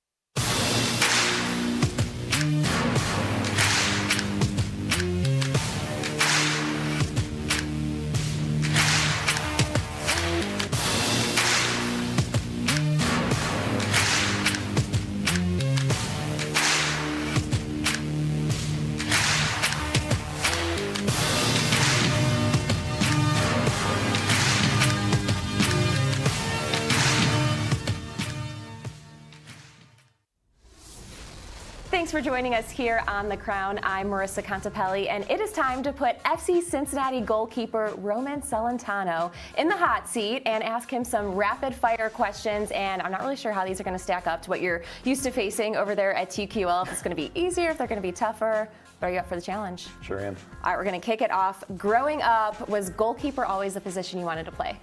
When I started playing soccer, yes, but before that I was playing baseball, football, American sports, and I never thought soccer would be a thing, but after the 2010 World Cup, I was like, this is what I want to do, and I was good with my hands, so it was just goalkeeper after that, nothing on the field. So what is the best or favorite save of your career? Probably the 2023 Save of the Year against Columbus. That was a big moment for, myself, the team to win at home against our rivals, and it kind of set us on the path to go on and winning the Shield, so it was big for me. Who is the toughest striker that you have faced? It's hard not to say Messi, so I'll go with that. What is the hardest part about being a goalie that fans might not realize? There's a lot to it that I don't think people understand or realize, but I would just say consistency, keeping, it's not about having a good game than having a bad game. It's about being okay all the time, and I feel like it's hard to do that, so when you have a goalkeeper that can do that, it's pretty impressive, so I give those guys a lot of credit. What's more stressful, penalty kicks or going through airport security? Airport security. That was a fast answer on that one. Why? Yeah. There's no pressure on a penalty. You can only be the hero as a goalie, so I like penalties because it gives you a chance to be the hero, and maybe, I'd like to have some back in my career in MLS, but I don't mind facing them. I get more stressed out in other parts of the game, so that's no problem for me.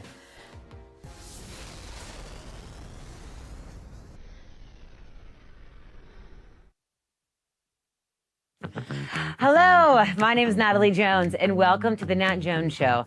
After retiring from my 10-year radio career here in Cincinnati, I caught the bug, and I'm happy to bring it here to The Crown. I love captivating people who have captivating stories to tell.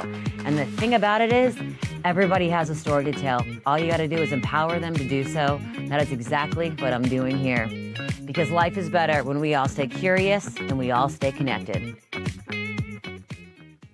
Cincinnati means business. And what does that mean for you and your community? The Working Lunch, every weekday at noon, takes you behind the local business scene with local headlines, interviews with owners and local leaders. The Working Lunch with Jack Crumlin, only on The Crown. On the radio here in Cincinnati. Cincinnati has always felt like home. Right here on the Crown Network. Out and about in Cincinnati, bringing you the stories that you need to hear in the Queen City.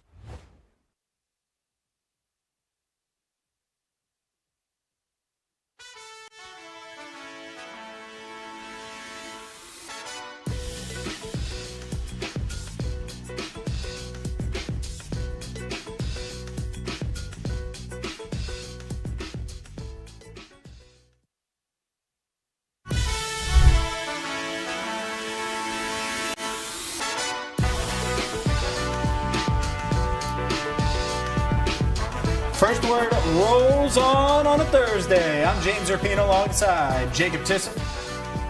I said your name right. And Marisa Contipelli. We are your morning sports show, Cincinnati, every single weekday, 7 to 11, right here on The Crown. See, that was a different kind of hezzy. I didn't think I was getting introduced Said there. my name right. It knocked him so far off course because he doesn't do it very often. He forgot about you. I didn't call him Tristan. What is going on? With some cheese on it. Put some cheese on it. Yeah. And a box of crackers. That's right. There's the third one, too. Whip it all up or something like that. Yeah. I don't know what I was saying yesterday. Mix it This up. stuff is just Mix happening. it up. Mix it up. Put some cheese on it. That's Put right. some cheese on it. Mix it up. Box of crackers.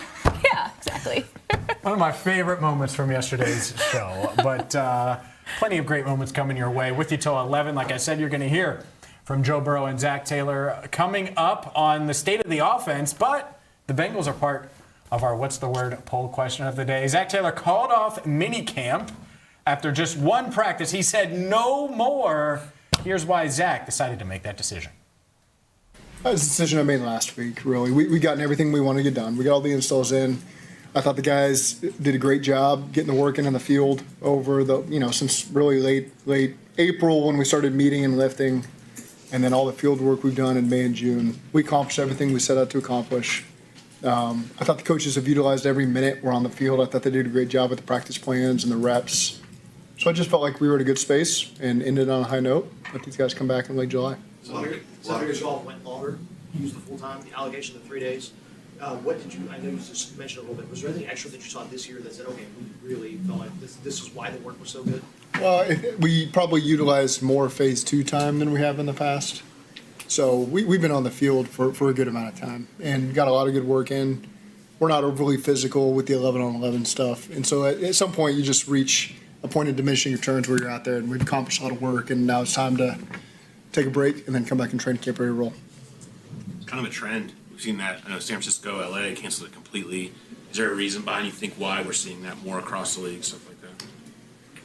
I would guess those two specific teams are maybe reporting earlier because they get to report sooner because they play that Wednesday game. So that might have factored into theirs. I can't really speak to that. But I just know it's the right fit for us right now.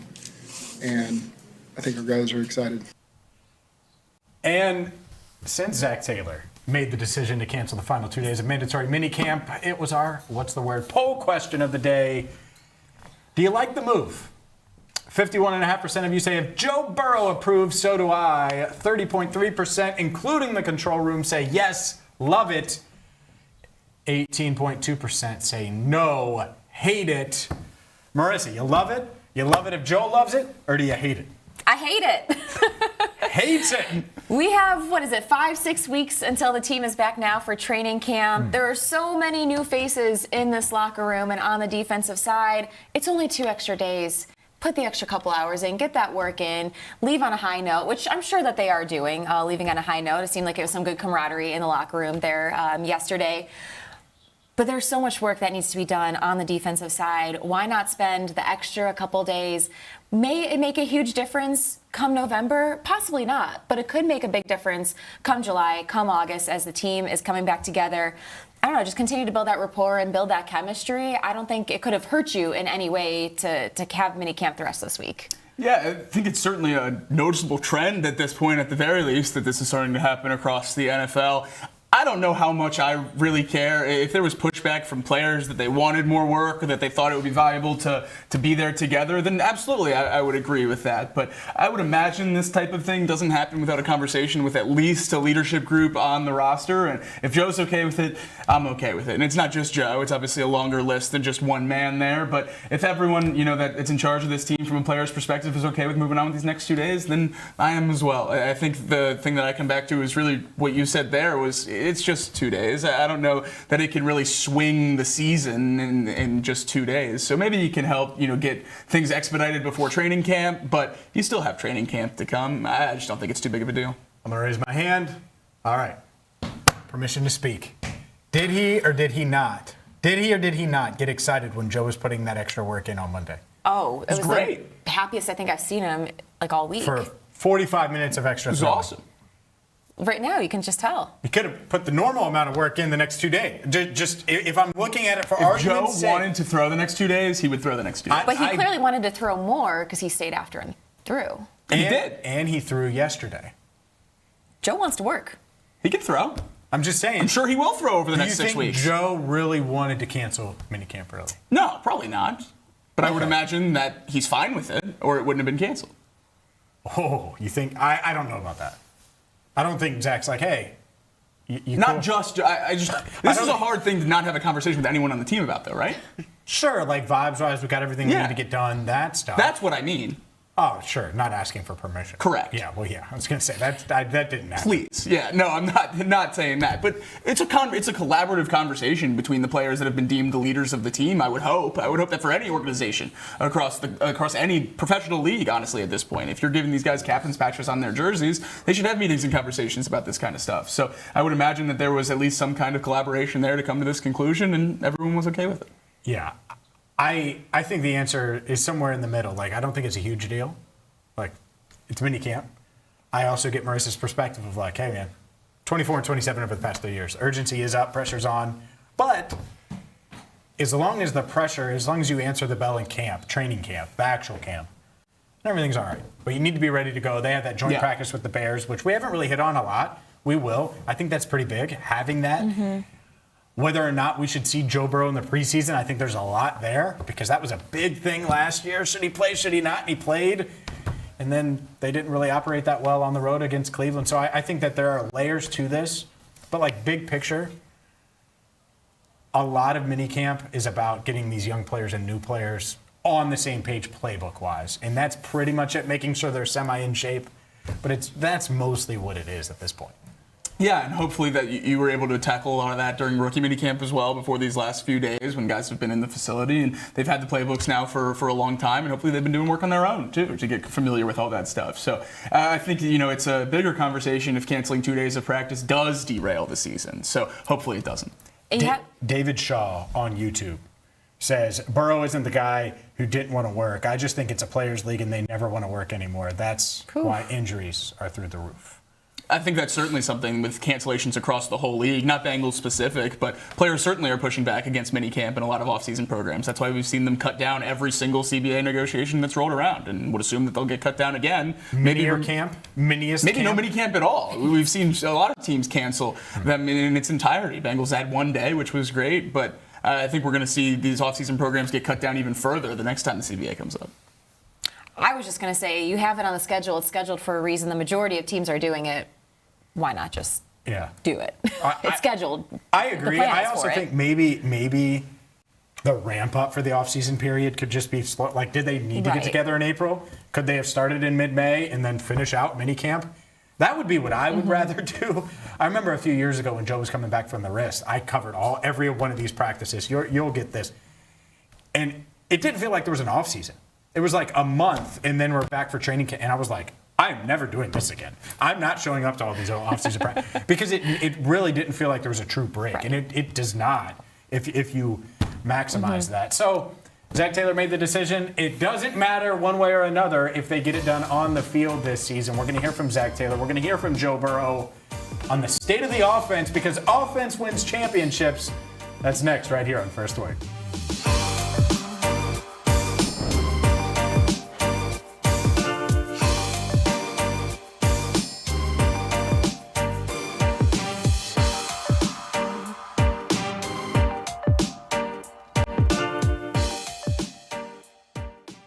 The Crown has you covered. Start your day with First Word, Cincinnati's only morning sports show. Power through midday with the working lunch, Cincinnati business talk that keeps you in the know. Nat tries that for lifestyle around the city, and the Rebound Rundown covers every corner of the college basketball scene in the tri-state and beyond. This is The Crown. First Word for your morning sports, Nat tries that for lifestyle around the city, the working lunch for business that hits home, and Rebound Rundown for college hoops.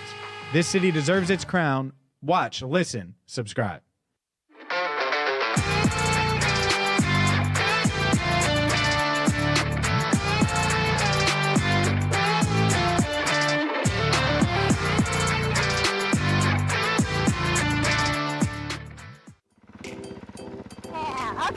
Okay. Hell yeah.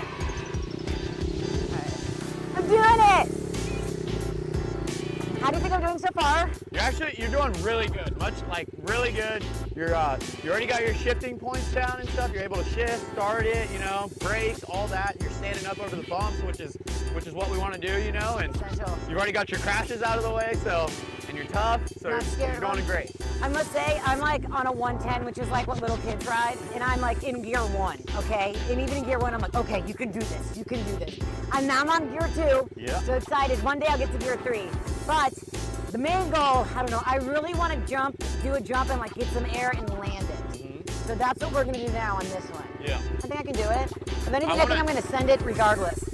You're gonna send it regardless? I'm feeling confident right now. See what Alrighty, you want to be prepared for the landing is the biggest thing. Like, you don't want to hit and like lose your arms off the bars and just like crash. So I'm just gonna cruise. I'm just gonna cruise. Cruising! Woo, woo. I think with just a little bit more speed, you can maybe get some air. You got it. Bad bitch. Okay. Hey! Woo! That was sick. That was cool. What do you think? That was so much fun. So much fun? Yeah. Heck yeah. Thank you so much, Scott, and everyone at East Fork MX. East Fork MX, I've had a blast. My adrenaline is high. I understand why everybody does it, no matter what age. I mean, just start it. Brett, thank you so much. From our very own pro. Actually, how many pro bikers, pro motocross racers are there in the Cincinnati area? Not so many. I think we have a couple, in Ohio. I think there's, maybe 4 or 5 total in Ohio. Wow, and you're one of them. Yeah. Good royalty today. Thank you so much, dude. Of course, it was fun, and thank you for having me. I had a blast, and I always love, sharing my passion with other people. So yeah, man, it's pretty rad. My name is James Rapien, and I host First Word every weekday morning, 7 to 11, right here on The Crown. Prior to joining The Crown Network, I covered the Bengals for Sports Illustrated for 6 seasons. I also am the founder of Cincinnati Bengals Talk on YouTube and wrote the book, Enter the Jungle, a history of the Cincinnati Bengals. Couldn't be more excited to join you every weekday morning for First Word right here on The Crown.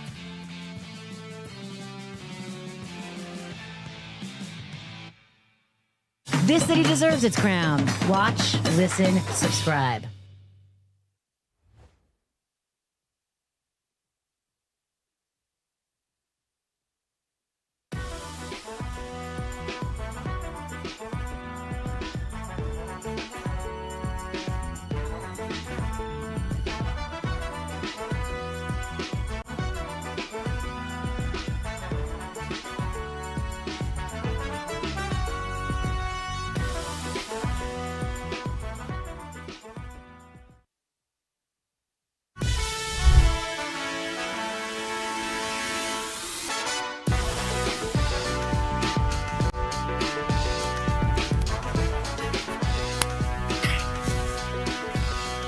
Welcome into First Word. I'm James Rapien alongside Jacob Tissot and Marisa Contipelli.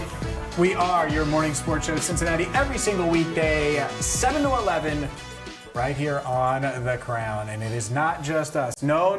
If you know somebody that knows somebody that knows somebody, well, then you know a Jack Crumley in the working lunch every single weekday, noon to 1. What? I think the line you were looking for there is you're in business. Well, you're in business for sure when you watch Jack Crumley noon to 1 Correct. With the working lunch. And it's not just the working lunch here at The Crown. It's Rebound Rundown with Paul Fritchner, The Nat Jones Show. Nat tries that as well on YouTube live every day. Make sure you check us out wherever you get your podcasts. All right, let's dive into Joe Burrow. Joe Burrow talked about expectations. We've talked a lot about the expectations that he has, that we have for the Bengals. But let's be honest. Anytime he's going to talk about the state of the offense and talk about different things they can do to be more explosive and put more points up on the board, well, it is a beautiful, beautiful day. I love this back and forth with Paul Dehner Jr., who joined us earlier this week. Paul asking about the offense, about potentially going from the shotgun to under center more. Joe Burrow giving some really good analysis, I would say, and some insight on what the Bengals' mindset is offensively going into this season. Can a team be truly explosive in the current NFL and not major in under center? Or is that something you have to have as a major part of your game? Well, I think,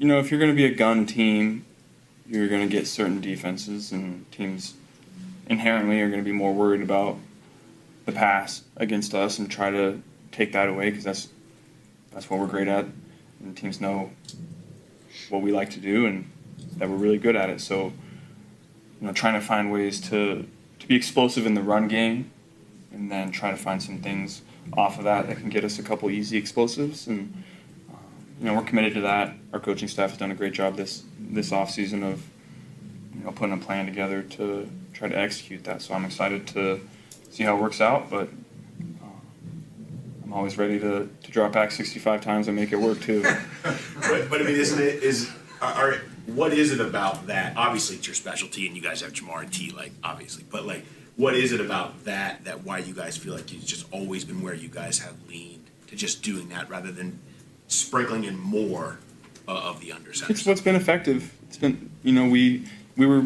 heavy under center in 2020, 2021. That worked out well for us, but then we were so explosive that we stopped getting the defenses that the under center runs and the under center play actions were built for. And then we weren't explosive in the run game when we faced those light box defenses. So, then we transitioned to a gun team, and our run game became our RPOs and our quick game basically, and the run game was kind of icing on the cake because of that. And that was effective for a couple years. And then around 2024, we got so good at just picking people apart underneath and marching the ball down the field that we started getting some more of the 2021 defenses. And so now we have to get back to making people pay for playing that way against us, and that'll in turn then create that cycle again where we're explosive and then teams play a certain kind of defense, and then we'll be better equipped this time to be explosive in the run game to try to take advantage of that. Is it hard to look at trends around the league because you guys are so different than almost all teams? To say, yeah, well, teams are doing it this way, but yet they don't have what we have. Does that make it hard to kind of pick from what other teams are having success with? Well, it's certainly, when you watch tape throughout the season, it's, defense played this team this way, but, typically there's a trend of how teams play us compared to other teams, and, always go into a game, I always take the film study that week with a grain of salt because we can get so many different things in so many different situations because of the guys that we have on the outside and how effective they are. You always have to be ready for certain things that teams have never shown before. That's Joe Burrow yesterday. I tweeted out the link to that full 20-plus minutes that he talked about. But look, this Bengals offense, as good as they are, and I think everyone's like, you can't worry about the offense. You don't have to worry about the offense. It's been a while since they've been that explosive offense that we remember, where it was Jamar Chase deep balls. And even when they did that was hiding a lot of their flaws at the time. And so I think that we haven't seen the full version of this or what it could look like. And a lot of people attribute it to just being under center more, and maybe that's it, but you heard Joe Burrow there, and I think that's what we're going to see now. As much as we talk about pressure to win and all of those things, there's pressure to evolve as an offense. Part of that needs to be who they have already. Maybe it is a Colby Young. Maybe it is Andre Yosavash leveling up another degree. Mike Gesicki staying healthy and being the best player that he's been as a member of the Bengals. All of those things are possible. I'm not sure exactly what it looks like. Here's what I do know.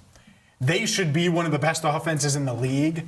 And however they get there with Jamar Chase and T. Higgins and Chase Brown and all these other pieces, an starting offensive line that returns all 5 starters for the first time in Joe Burrow's career. There's no excuses this year. This offense, it can't be they're playing 2 high safeties, so we can't figure out a way to beat up that defense. And if they're going to give you the deep ball, well, obviously Joe's going to throw it. So whatever the result is, it needs to end with this Bengals offense being awesome and finding a way to evolve so opposing defenses can't slow them down.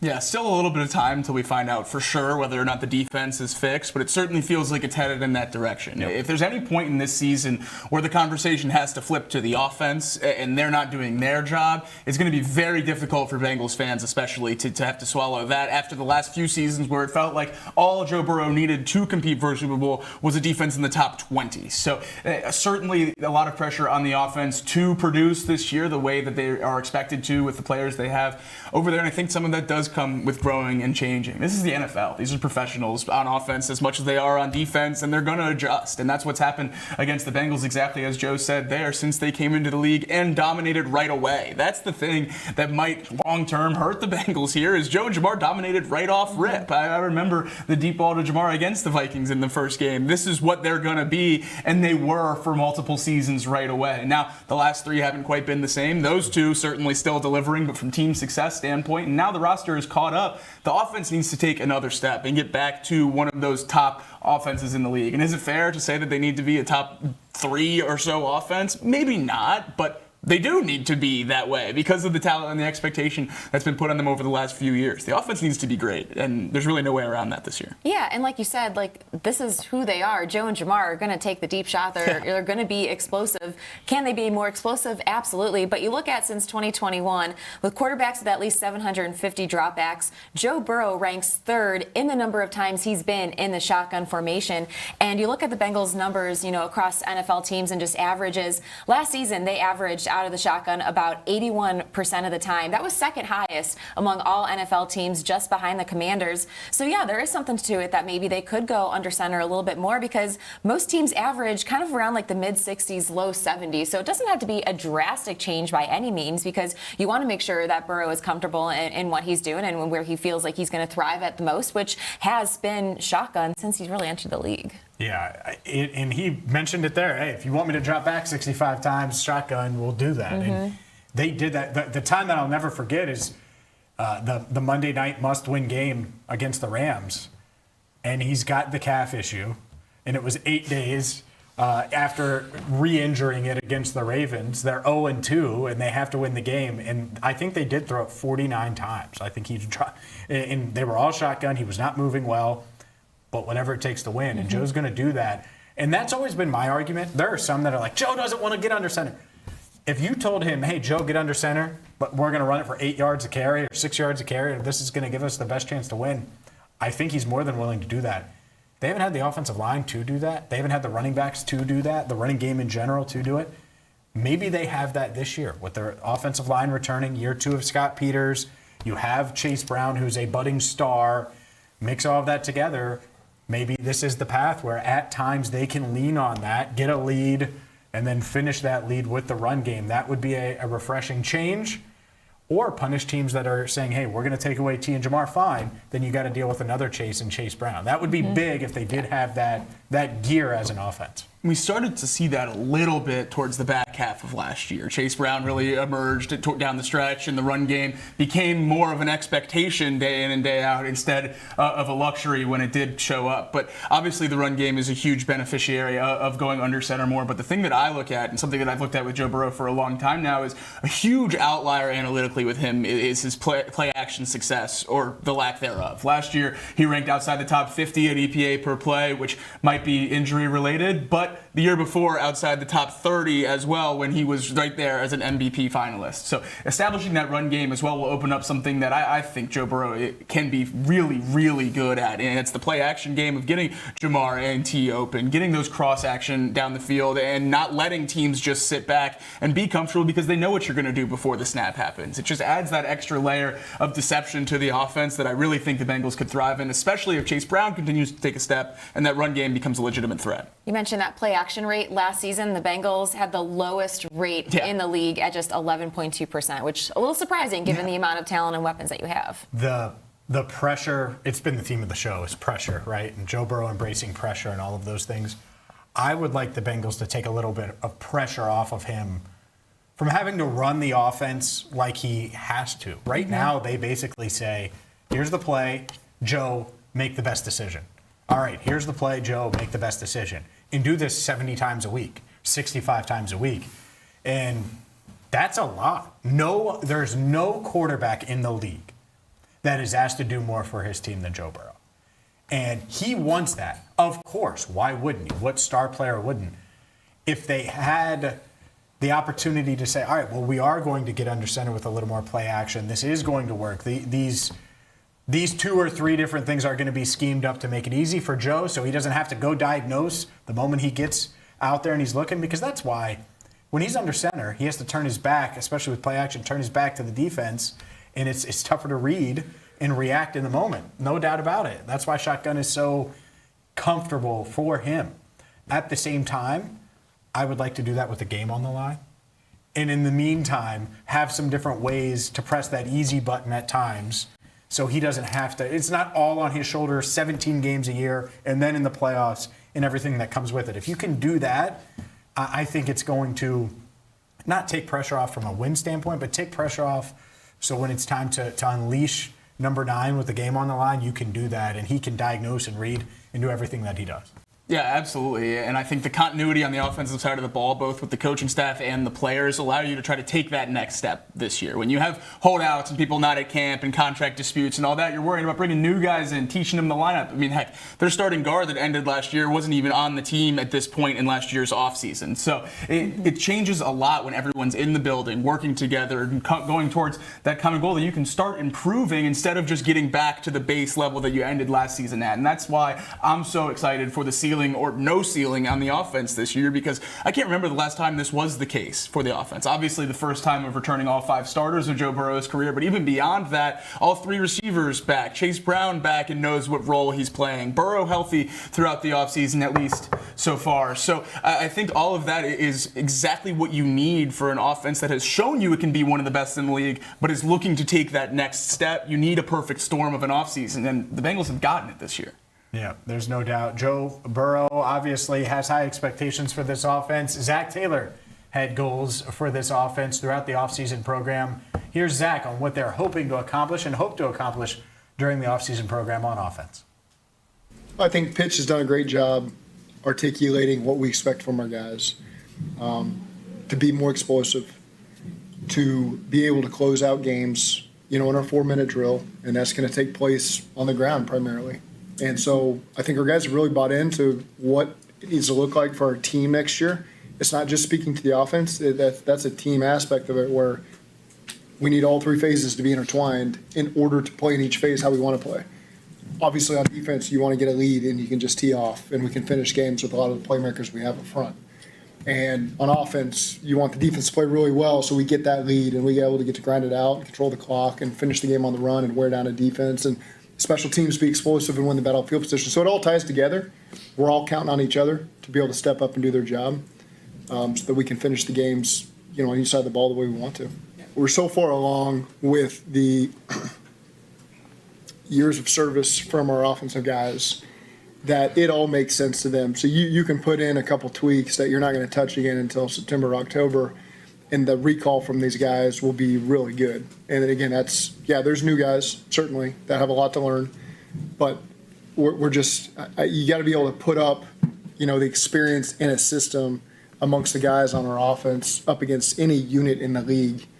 I would imagine it's tops. And so there's just a lot of offense in because they can handle it, they understand it, and we can draw from it at the right times. Zach Taylor on the state of the Bengals offense, on the goals for the offseason. And look, I think another part of this is the tight end position. How much does that evolve? Eric All, Jack Edries, do either of those guys help do it all, pun intended? So it isn't, hey, Mike Gesicki's our slot receiver, Drew Sample's our blocking tight end, Cam Grandy's our blocking tight end, Tanner Hudson is essentially a wide receiver. That's what it's been, and it makes sense. All 4 of those guys are talented. At the same time, if you can get someone that has more versatility, it could help this offense.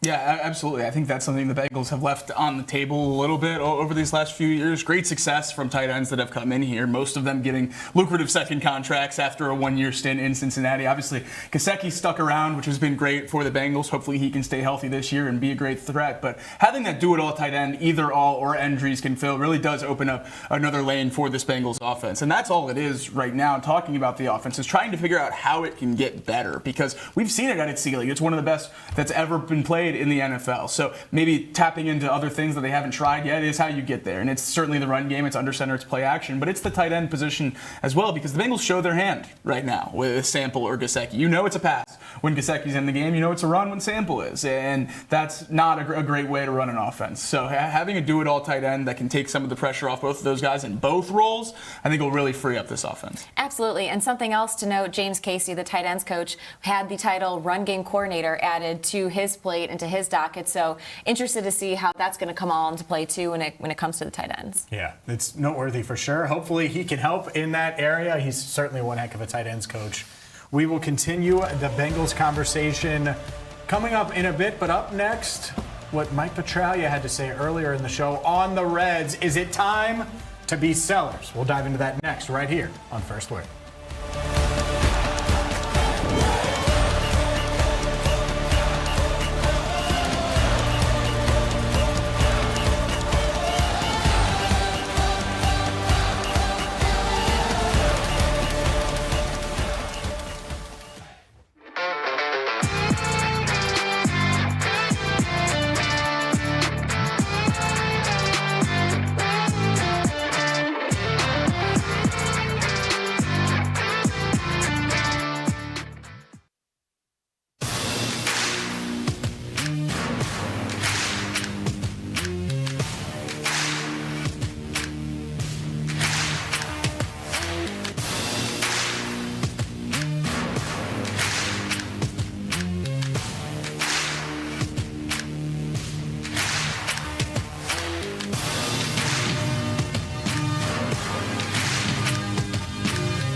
And I want you to clear your mind, and then we're going to do a basic reading. And the way that I want you to think about it is, as I start to talk, the first thing that comes to mind and kind of percolates is what is important to your subconscious. And then that's what we're going to focus on first. So just kind of clear yourself, and then you're ready. We'll start. Can I have the cards? Oh, yeah. Okay. So we're going to do a past, present, and future. Ooh, the Wheel of Fortune. This is probably one of the best cards in the entire deck. So when you look at your past, it means that you had an opportunity to make a choice. You felt like you could do what you wanted to do, and you were ready to pursue it. Because it's at the inverse or upside down to you, you maybe felt like you had to take a step back from what your initial choice was, but you were also like, this will work for me, even if it maybe wasn't your top choice at the time. Okay, maybe like every man I've ever dated. Me too, girl. The Ten of Cups, this is also inverted. The Ten of Cups is great because it means that there is fulfillment and that there is great, joy and pleasure that can come from that. Although you were expecting great things to happen, it didn't quite happen maybe how you had initially expected it to. So many things. Where do I begin? I'm like, this is right. This is the story of my life. This is the story of her life. This is the story of my life. Going into our future. So when we look at the future, you've got the Page of Swords. Now the Swords is typically associated with like strength and going to battle. And the Page of Swords is really at the foundation and the beginning of it. So you're second guessing yourself, you're second guessing decisions, and you're kind of questioning whether or not you want to move forward in the same kind of path that you've done in the past, because you don't want to necessarily get burned or frustrated again. Number one, you're so beautiful. Your eyes are like popping right now. And number two, this could not have been more accurate of like what is going on. My God, this is so cool. Okay. I love it. I feel like this is... This is the Rebound Rundown. I'm your host, Paul Fritchner. Your home for college basketball in the Cincinnati area and across the country every Monday through Friday during the season. Previews, recaps, breakdowns, interviews, and more. You can find it all right here. Your one-stop shop for a quick dose of college hoops on your morning commute. Make sure to subscribe on YouTube and wherever you get your podcasts.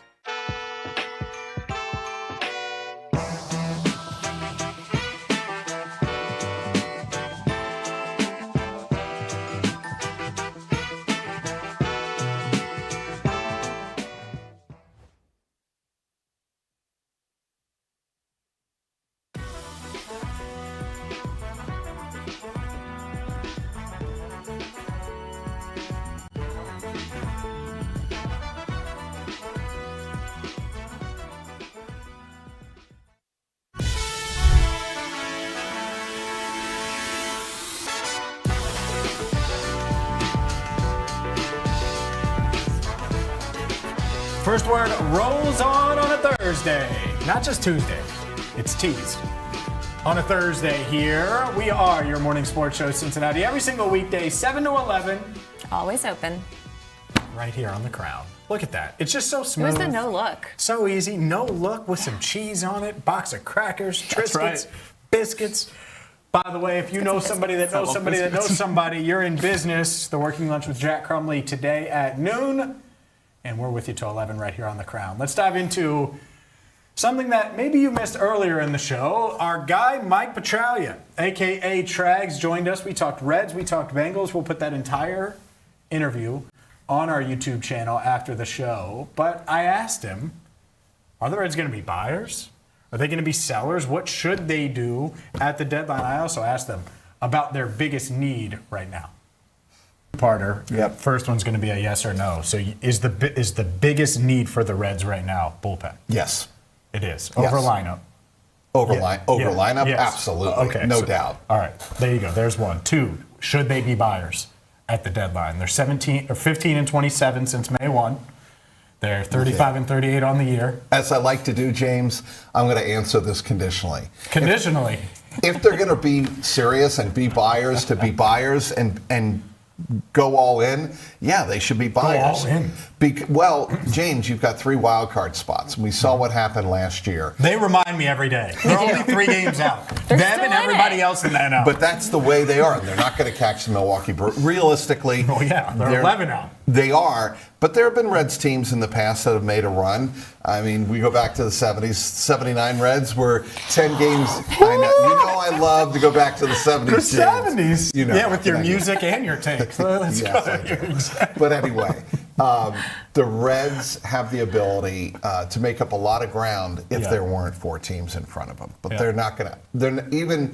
We're talking mid to late June, they're not going to be able to leapfrog 4 teams, I don't think, and get to the top of the division. That's just not realistic at this point in time.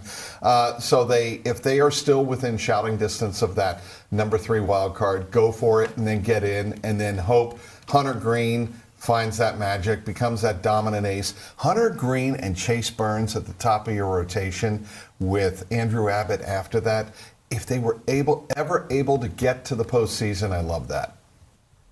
That's Mike Petraglia diving into the Reds and what they could do at the trade deadline. We'll put that entire thing up on YouTube. My man Casey has been working on that. But look, the Reds need to add if they're going to be a true playoff contender, playoff winner, whatever you want to say, if they're going to reach their full potential. But I really think that it is a buy or sell type of scenario here where they could certainly be sellers or stand patters in a team that isn't going to necessarily add to its roster at the deadline. And I think that's why this upcoming stretch for the Reds is so important and so crucial because, look, if you go out and you stumble against New York and then again against Milwaukee, Pittsburgh, and then Milwaukee again, you're probably going to be sellers at the deadline because at that point you might be too far out of it, not only in the NL Central, but the wild card, which is really the race that we're looking at right now. But for the Reds at this point in time to be 3 games out with a massive opportunity, if they can come out in the stretch and come out ahead and not only, get a couple of series wins, they're going to have to string some wins together in a row to really make this upcoming stretch worth it and to actually be buyers at the deadline. Yeah, as of right now, I'm selling them being buyers, if that makes sense. Selling them being buyers at the deadline. Right now, we haven't seen enough. They're 5th in the Central. They're in the wild card 3 games back, which is great to look at when the standings pop up. But everyone is about 3 games back. They haven't separated themselves from that bottom group of teams, which I feel like it was a month ago where I was saying I hope the Reds can separate themselves from the bottom group of teams in the National League, and they haven't done that. If anything, they've gotten closer to that group than the middle group or the top group that they were in April. So it's incredibly frustrating for the Reds, and the even more frustrating part is this conversation develops and progresses over the next month or so. If it does get loud towards the selling side of things, is those players the Reds can sell are not easy players to talk about right now. We're going to want to be selling a Nick Lodolo or a Brady Singer or 1 year of Suarez, and those are names that fans are not going to be thrilled to be here, might be getting traded at a time when this team is potentially a handful of games outside of the wild card. So I think it's very important that the Reds front office should set some kind of line of how close they need to be to the playoffs or to the division in order to go by. It shouldn't be a vibes thing. You shouldn't go all in and mortgage the future of prospects just because this team team wins a couple games in a row, maybe they're 4 or 5 games below 500 and still within striking distance when we get to August 3rd and the trade deadline rolls around, there should be an actual line in the sand of where the Reds are. If they're in the third wild card spot, you go for it. If you're 2 or 3 games back, you go for it. If you're more than 5, you don't. I don't know what it is, but the last thing I want is the Reds to say sweep a series to end the month of July, and they get to 3 games below 500, right where they are right now, and they're 3 games back of the wild card. Well, let's go half in and half out. No. The Reds have been half in and half out for almost a decade now. Either go all in, give this team what they need to compete and buy, which the team has a lot to say about that by stringing together a couple wins in the next month or so, or sell it off and go for the next few years. I think they need to go all in one of the 2 directions. Yeah, I totally get that logic and that mindset. I think, 1, it's TBD. 2, I kind of think it's impossible for them to go all in the winning direction because they didn't do enough the offseason. Like, even if they make a big trade, what are we saying? They have a shot at the wild card? Like, that's what it is, which is why I don't think this is a team that buys. And so that's it. On the other hand, they know the Ellie clock is ticking. The Nick Lodolo, who we're going to talk about in a bit, like the vision for this team and this core to be winners, this year was the big year, man. Yeah. You went and got Tito last year. You made the playoffs last year. Yeah, you add to your roster. You revamp your bullpen. You get Suarez. Like, in their minds, maybe they did go all in this offseason. So maybe if that's their mindset, maybe they do add to the team. Oh, we've had all these injuries. We're going to be healthy. We'll add to the team, and this team's going to be much better post All-Star break. Maybe, but man, it's going to take one heck of a trade for me to buy that part of it because they're one of about 1,000 teams 3 games back in the NL wildcard race. Yeah, as of right now, half the lineup is not good and half the rotation is not good. So if you're going to add to both of those, and the Is bullpen, that a good recipe? No, because the bullpen, you want to guess? Also not good. Not good. So if you're going to have to add to a couple pieces, right? You're going to add 4 bats, a starter, and 2 relievers. That's what the Reds need to compete for the Central or compete for playoff wins this year. If we just want to get to the wild card and get swept out of LA again, sure, sign me up. But I didn't have fun last year. I don't know if anyone else did. That doesn't do anything just to be in the playoffs. You have to actually have a chance to win. And this Reds team is so far away from that. I think it would be a massive mistake unless something drastic changes over the next month to mortgage prospects for arms or any kind of half in, half out buy. Some are saying that they could trade for 5 bats. No, I'm just kidding. But like, I would be some. That's what would fix this team. I know. It's 10 players. But honestly, and there's plenty of time to dive into it, they would have to pick a lane. Hey, we want to make this our strength. The Bengals did that at D-line. Mm-hmm. Yeah. They're hoping that's their strength this year on defense. Is, hey, our defensive line, our front end and our back end of our defense are strengths, and we have young players in the middle. We're going to fill in the pieces there. We'll see. May work, may not. The Reds were like, our rotation's going to be our strength, and we're going to have just enough hitting and just enough bullpen. And that's a pain when your rotation gets hurt. And that was their plan. Maybe it was a little rosier than that internally, but externally, that's how it's viewed. At least that's how I view it.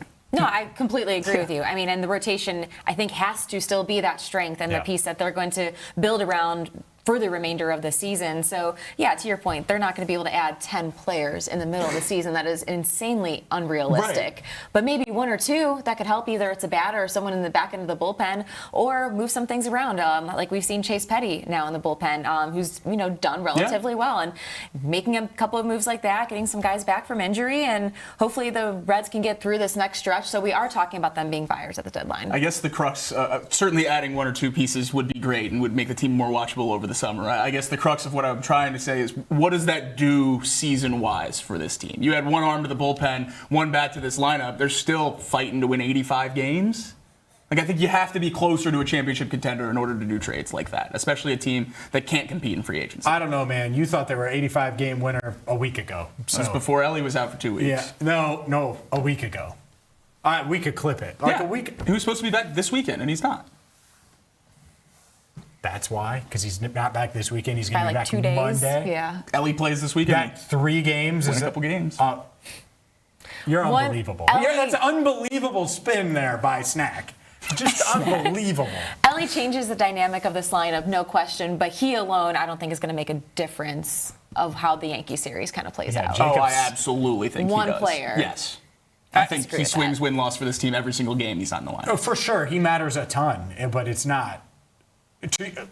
Let's just say it's one game difference. Okay. Yeah. So now you have him at 84 wins instead of 85, and that's your argument? It's not going to hold up, Snacks. This team healthy is an 85-win team. The fact that they're not healthy means you can't get there with additions and stuff because you weren't close when you were healthy. No team stays healthy. Depth for sure is needed. Up next, Nick Lodolo wasn't healthy to start the season. He's healthy now, but he doesn't look it. We'll get into his struggles and hear from him right here on First Word.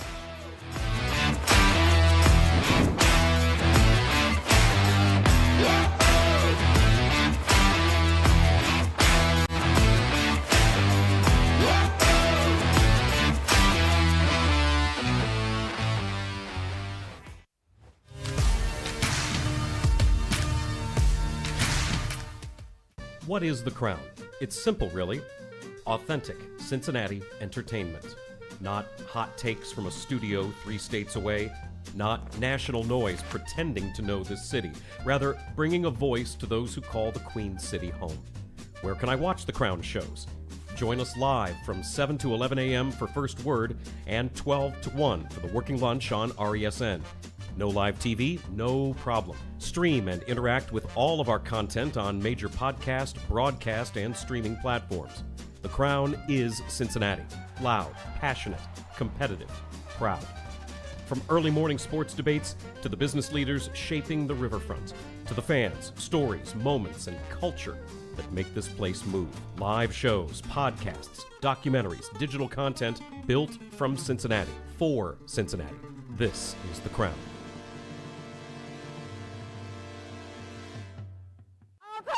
Dinner! Dinner! Hey. All right. Whoa. Great job. Yeah. Yeah, big win! It was great. How'd that feel? Intense. It was good. Kind of a fight to the death, you know? That's cool. What? And you got. Yeah, it's cool. And you got right back up. Yeah, it's cool. All right. Let's do it again. Yeah.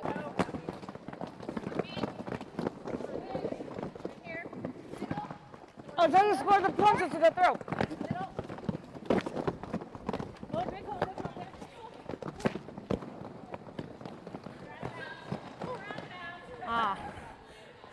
I was really like, I did it! Yes. All right, go ahead and keep going. If you keep going, you can come around and score points. We do have a game coming up, so they tend to be a little more focused and like strict. Now this green line is what you're trying to not go out. Okay. Out, so now you have to go back behind. No, right behind our friend right here. Yep. Okay. Nice. This one. There's one. We went butt. Okay. Hey. I got a big old tank, baby. I think I'm better skating backwards than frontwards.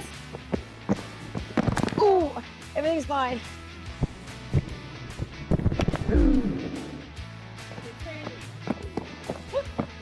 Oh my God! You literally. I went for boys. Yeah, no, yeah. Okay. Yeah. Okay. Fast, hard, go. Wow! Oh my God! Yeah. Really did try to go hard. Yeah, and you could have kept like, you could have went in hard.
one thing I know.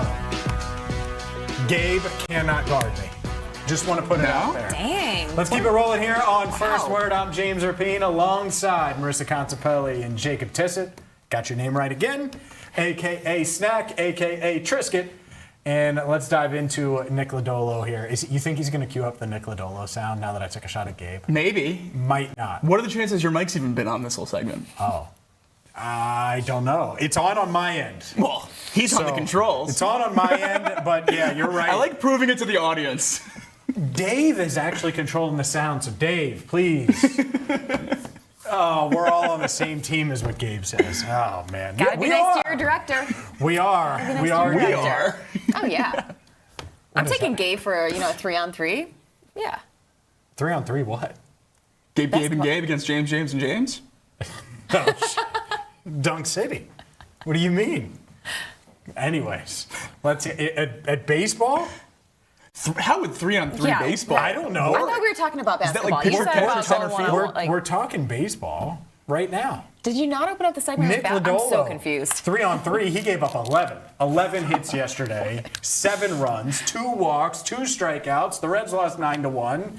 And we're going to rank where Nick Lodolo is in the Reds rotation, how concerned we should be. But first, let's hear from the man himself. Here's Nick on his struggles yesterday.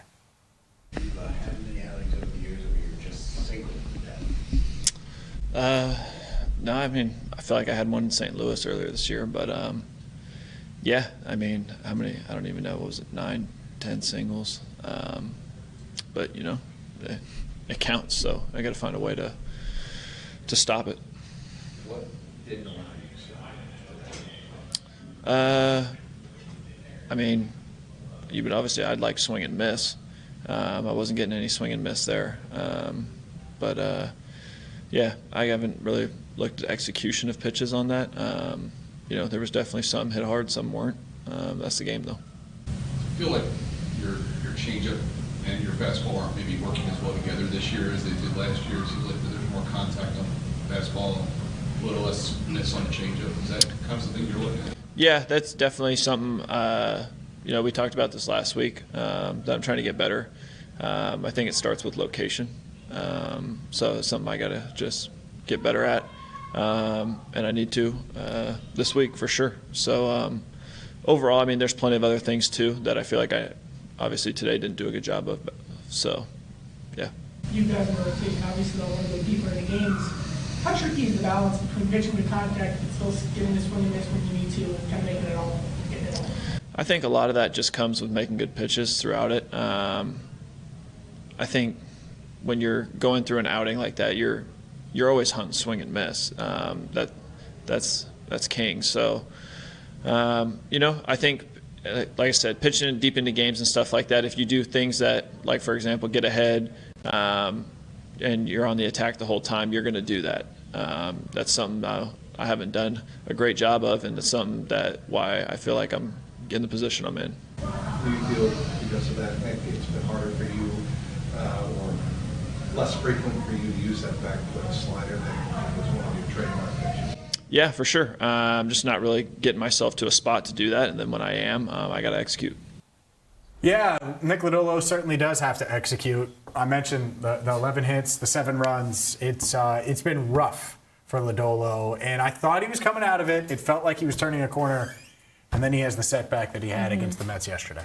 Yeah, less than half the batters he faced get a first pitch strike. And that's something that he is not going to be able to work around here. He's someone that doesn't have the overpowering stuff of a Green or a Burns, or even when Lauder's on his A game.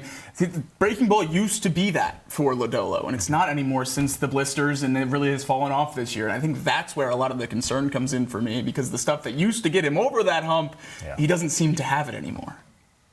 Yeah, I agree, and I think it's because he's worried about the blister part of it. And I get it. If I'm him, the last thing I want to do is deal with another blister. So let's do it. Where does Nick Lodolo rank in the Reds rotation? Now, let's not rank the entire rotation yet.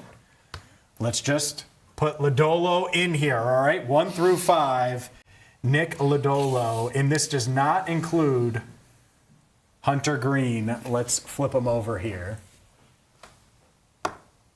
on the whiteboard, and here we go. Lodolo 3, Lodolo 4, Lodolo 4. All right. Yeah. Once again, yeah. I'm shocked by yours. Are you? This seemed incredibly easy. It was between 4 and 5. You think so? Yeah. What? I Explain don't know if your I would 3. say incredibly easily. I think I was between 3 and 4. Yeah. So Louder below him then?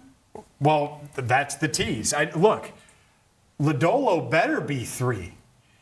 Like, he better be. Otherwise, they aren't going to go to the playoffs. They won't have enough. Like, it's done, regardless of what they do. They need him to be good enough to make a trade, to be tradable, to get something to help, or, and that's the unlikely scenario, or good enough to where every 5th day you're like, all right, Nick Lodolo is going to give up 3 runs in 6 innings minimum, give you a quality start, and you can keep it going. So they better hope 3 is accurate with a couple of pitchers. Obviously, Chase Burns is 1 right now. We're excluding Hunter Green. What do you mean?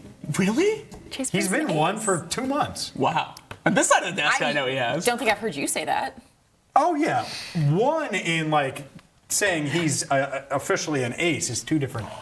We're in different areas, but he's well on his way to doing it. It's June. He had it wrapped up in May. Yeah, it's been an unbelievable year. But you're absolutely right. Don't make this about Burns. I will. I'll make anything about Burns. You will. Lodolo, you're right about that. He either needs to perform or perform well enough that another team will talk themselves into adding him. And I think that's the hope here more realistically than him returning to the borderline ace stuff he used to have. I mean, there were legitimate conversations rolling into opening day about whether Hunter Green or Nick Lodolo should start only 2 years ago. That is a little bit crazy to think about looking now at the rotation, but Nick Lodolo could get back to a point where one of these other 2019s can talk themselves in to him being a part of their rotation as they make a playoff push, and I think that's the hope of how he can best help this Reds team this year. He's coming in at number 4, and that wasn't really that hard for me. Yeah, I was only between Lodolo being 3 and 4 because obviously he should be a 3, but what we've seen out of him so far, I can't confidently put him in at 3rd in the rotation right now. I think I have a little bit more confidence in Louder, and just especially given Louder's last start. So. Yeah, it's 1 start for Louder. He's coming off the injury as well. You guys can put together your 5. Here's my 5 right here. Burns, Abbott, Lodolo, Louder, Singer. And Burns, no-brainer. Abbott, he's pitched like an all-star for the better part of the last 2 months.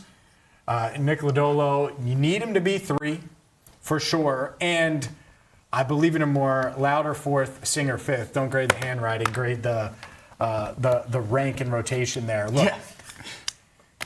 I get it. And I think in an ideal world, we are talking about like 3 3s. Hunter Green comes back and Burns is 1 and 1A. And then Abbott, Lodolo, Louder are 3A, 3-2, 3B, or 2A, 2A, 2B, 2C. Like, that's the hope. And then Singer's just a bonus. I'm not there yet. And so I think Louder still in prove-it mode, which could certainly do that. He was struggling going into before he suffered that shoulder injury and went on the injured list. So we will see. But, yeah, I give Lodolo the slight edge. Yeah, coming in not too... Look at that. Of course we're the same. Look at that. I'm not shocked. Yeah, I mean, the moment you had Lodolo 4, the rest of it's pretty figured out. I am a little surprised that Jacob had Burns 1. I thought he'd put him above 1. I don't know. I thought he'd make up He'd 0. have his own whiteboard that just said Burns. I was hoping you would have let us include Hunter Green so I could have ranked Burns ahead of him. That would have been a fun little conversation to have. No, we'll keep that in the back pocket. We'll do that another day. Also ridiculous.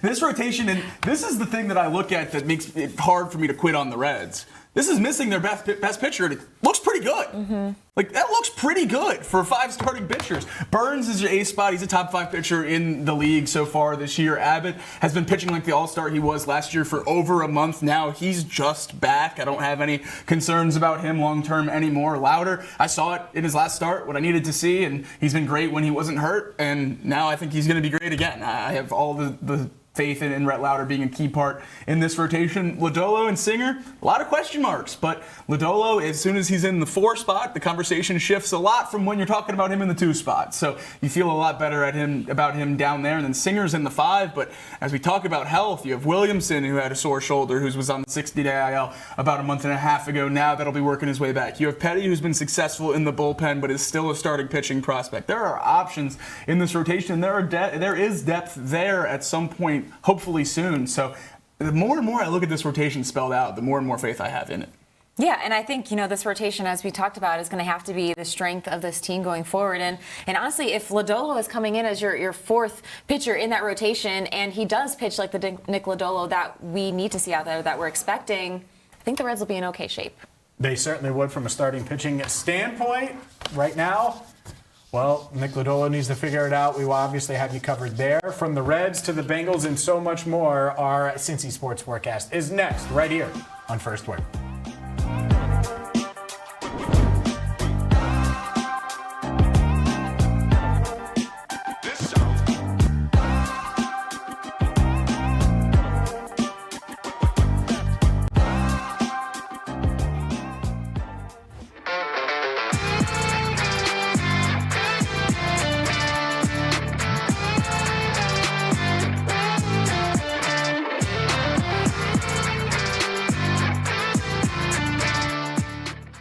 What part of it do you think you struggled with the most? And I don't want to know about, the intricacies of relationships or whatnot, but what about the structure of your life at the time did you really have a hard time with? Well, I guess it would be sharing so much information about my personal life. And just in the back end of things, I just never felt like they always just wanted more. And I'm like, well, I can't be more funny. Like, this is it. And I can't be, yeah, and like I've shared like very vulnerable moments. Like, I don't know what else you want me to do. And then at a point where I'm just like, I don't know if they value me. I was just gonna ask, did you ever feel valued or appreciated? At some points, and by most of my coworkers, yes. By some people in the building, like we just wouldn't see eye to eye.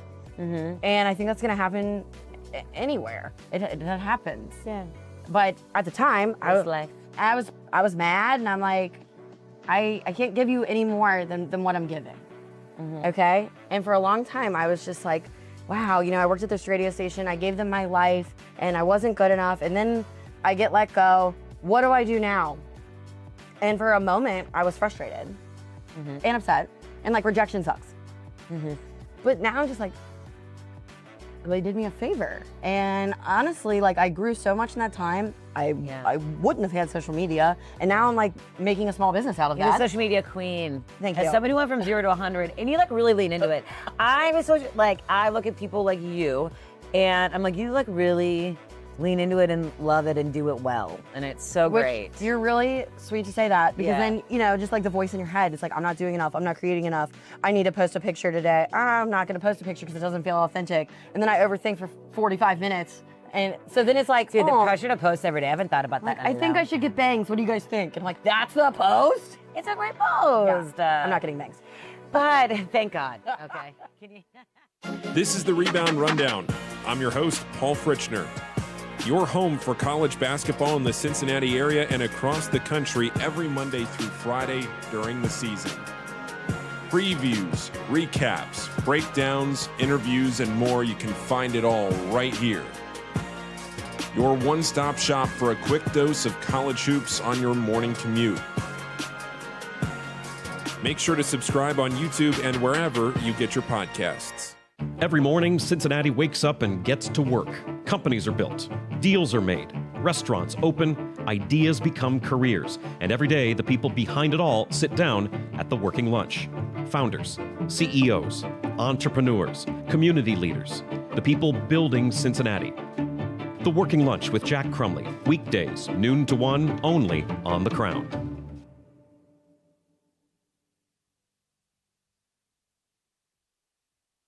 This city deserves its crown. Watch, listen, subscribe.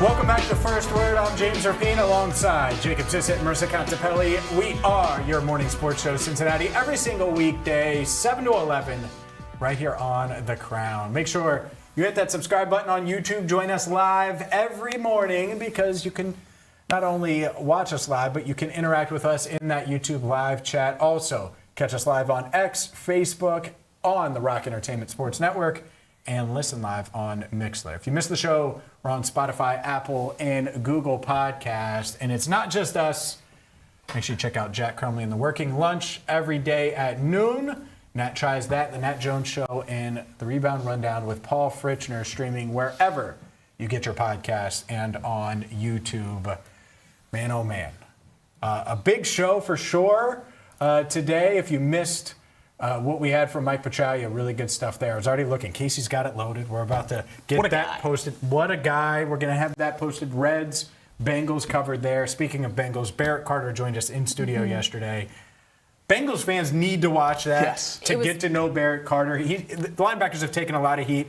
I think you're going to like what you hear from Barrett Carter. He was absolutely phenomenal and so candid and so open and transparent with us about the struggles of last season, how both he and Demetrius have grown from that experience and what to expect out of them in year two. Highly, highly recommend giving that a watch. So much conversation about the Bengals linebacker room this offseason, and it was great to just be able to talk with Barrett and get a vibe of what he is and what he is in the locker room, because we've heard great things about his personality and leadership the whole time since he's been here, and that really shined through in the interview. He's certainly on the right trajectory going into year two now. Yeah, no doubt about it. U.S. Open, by the way.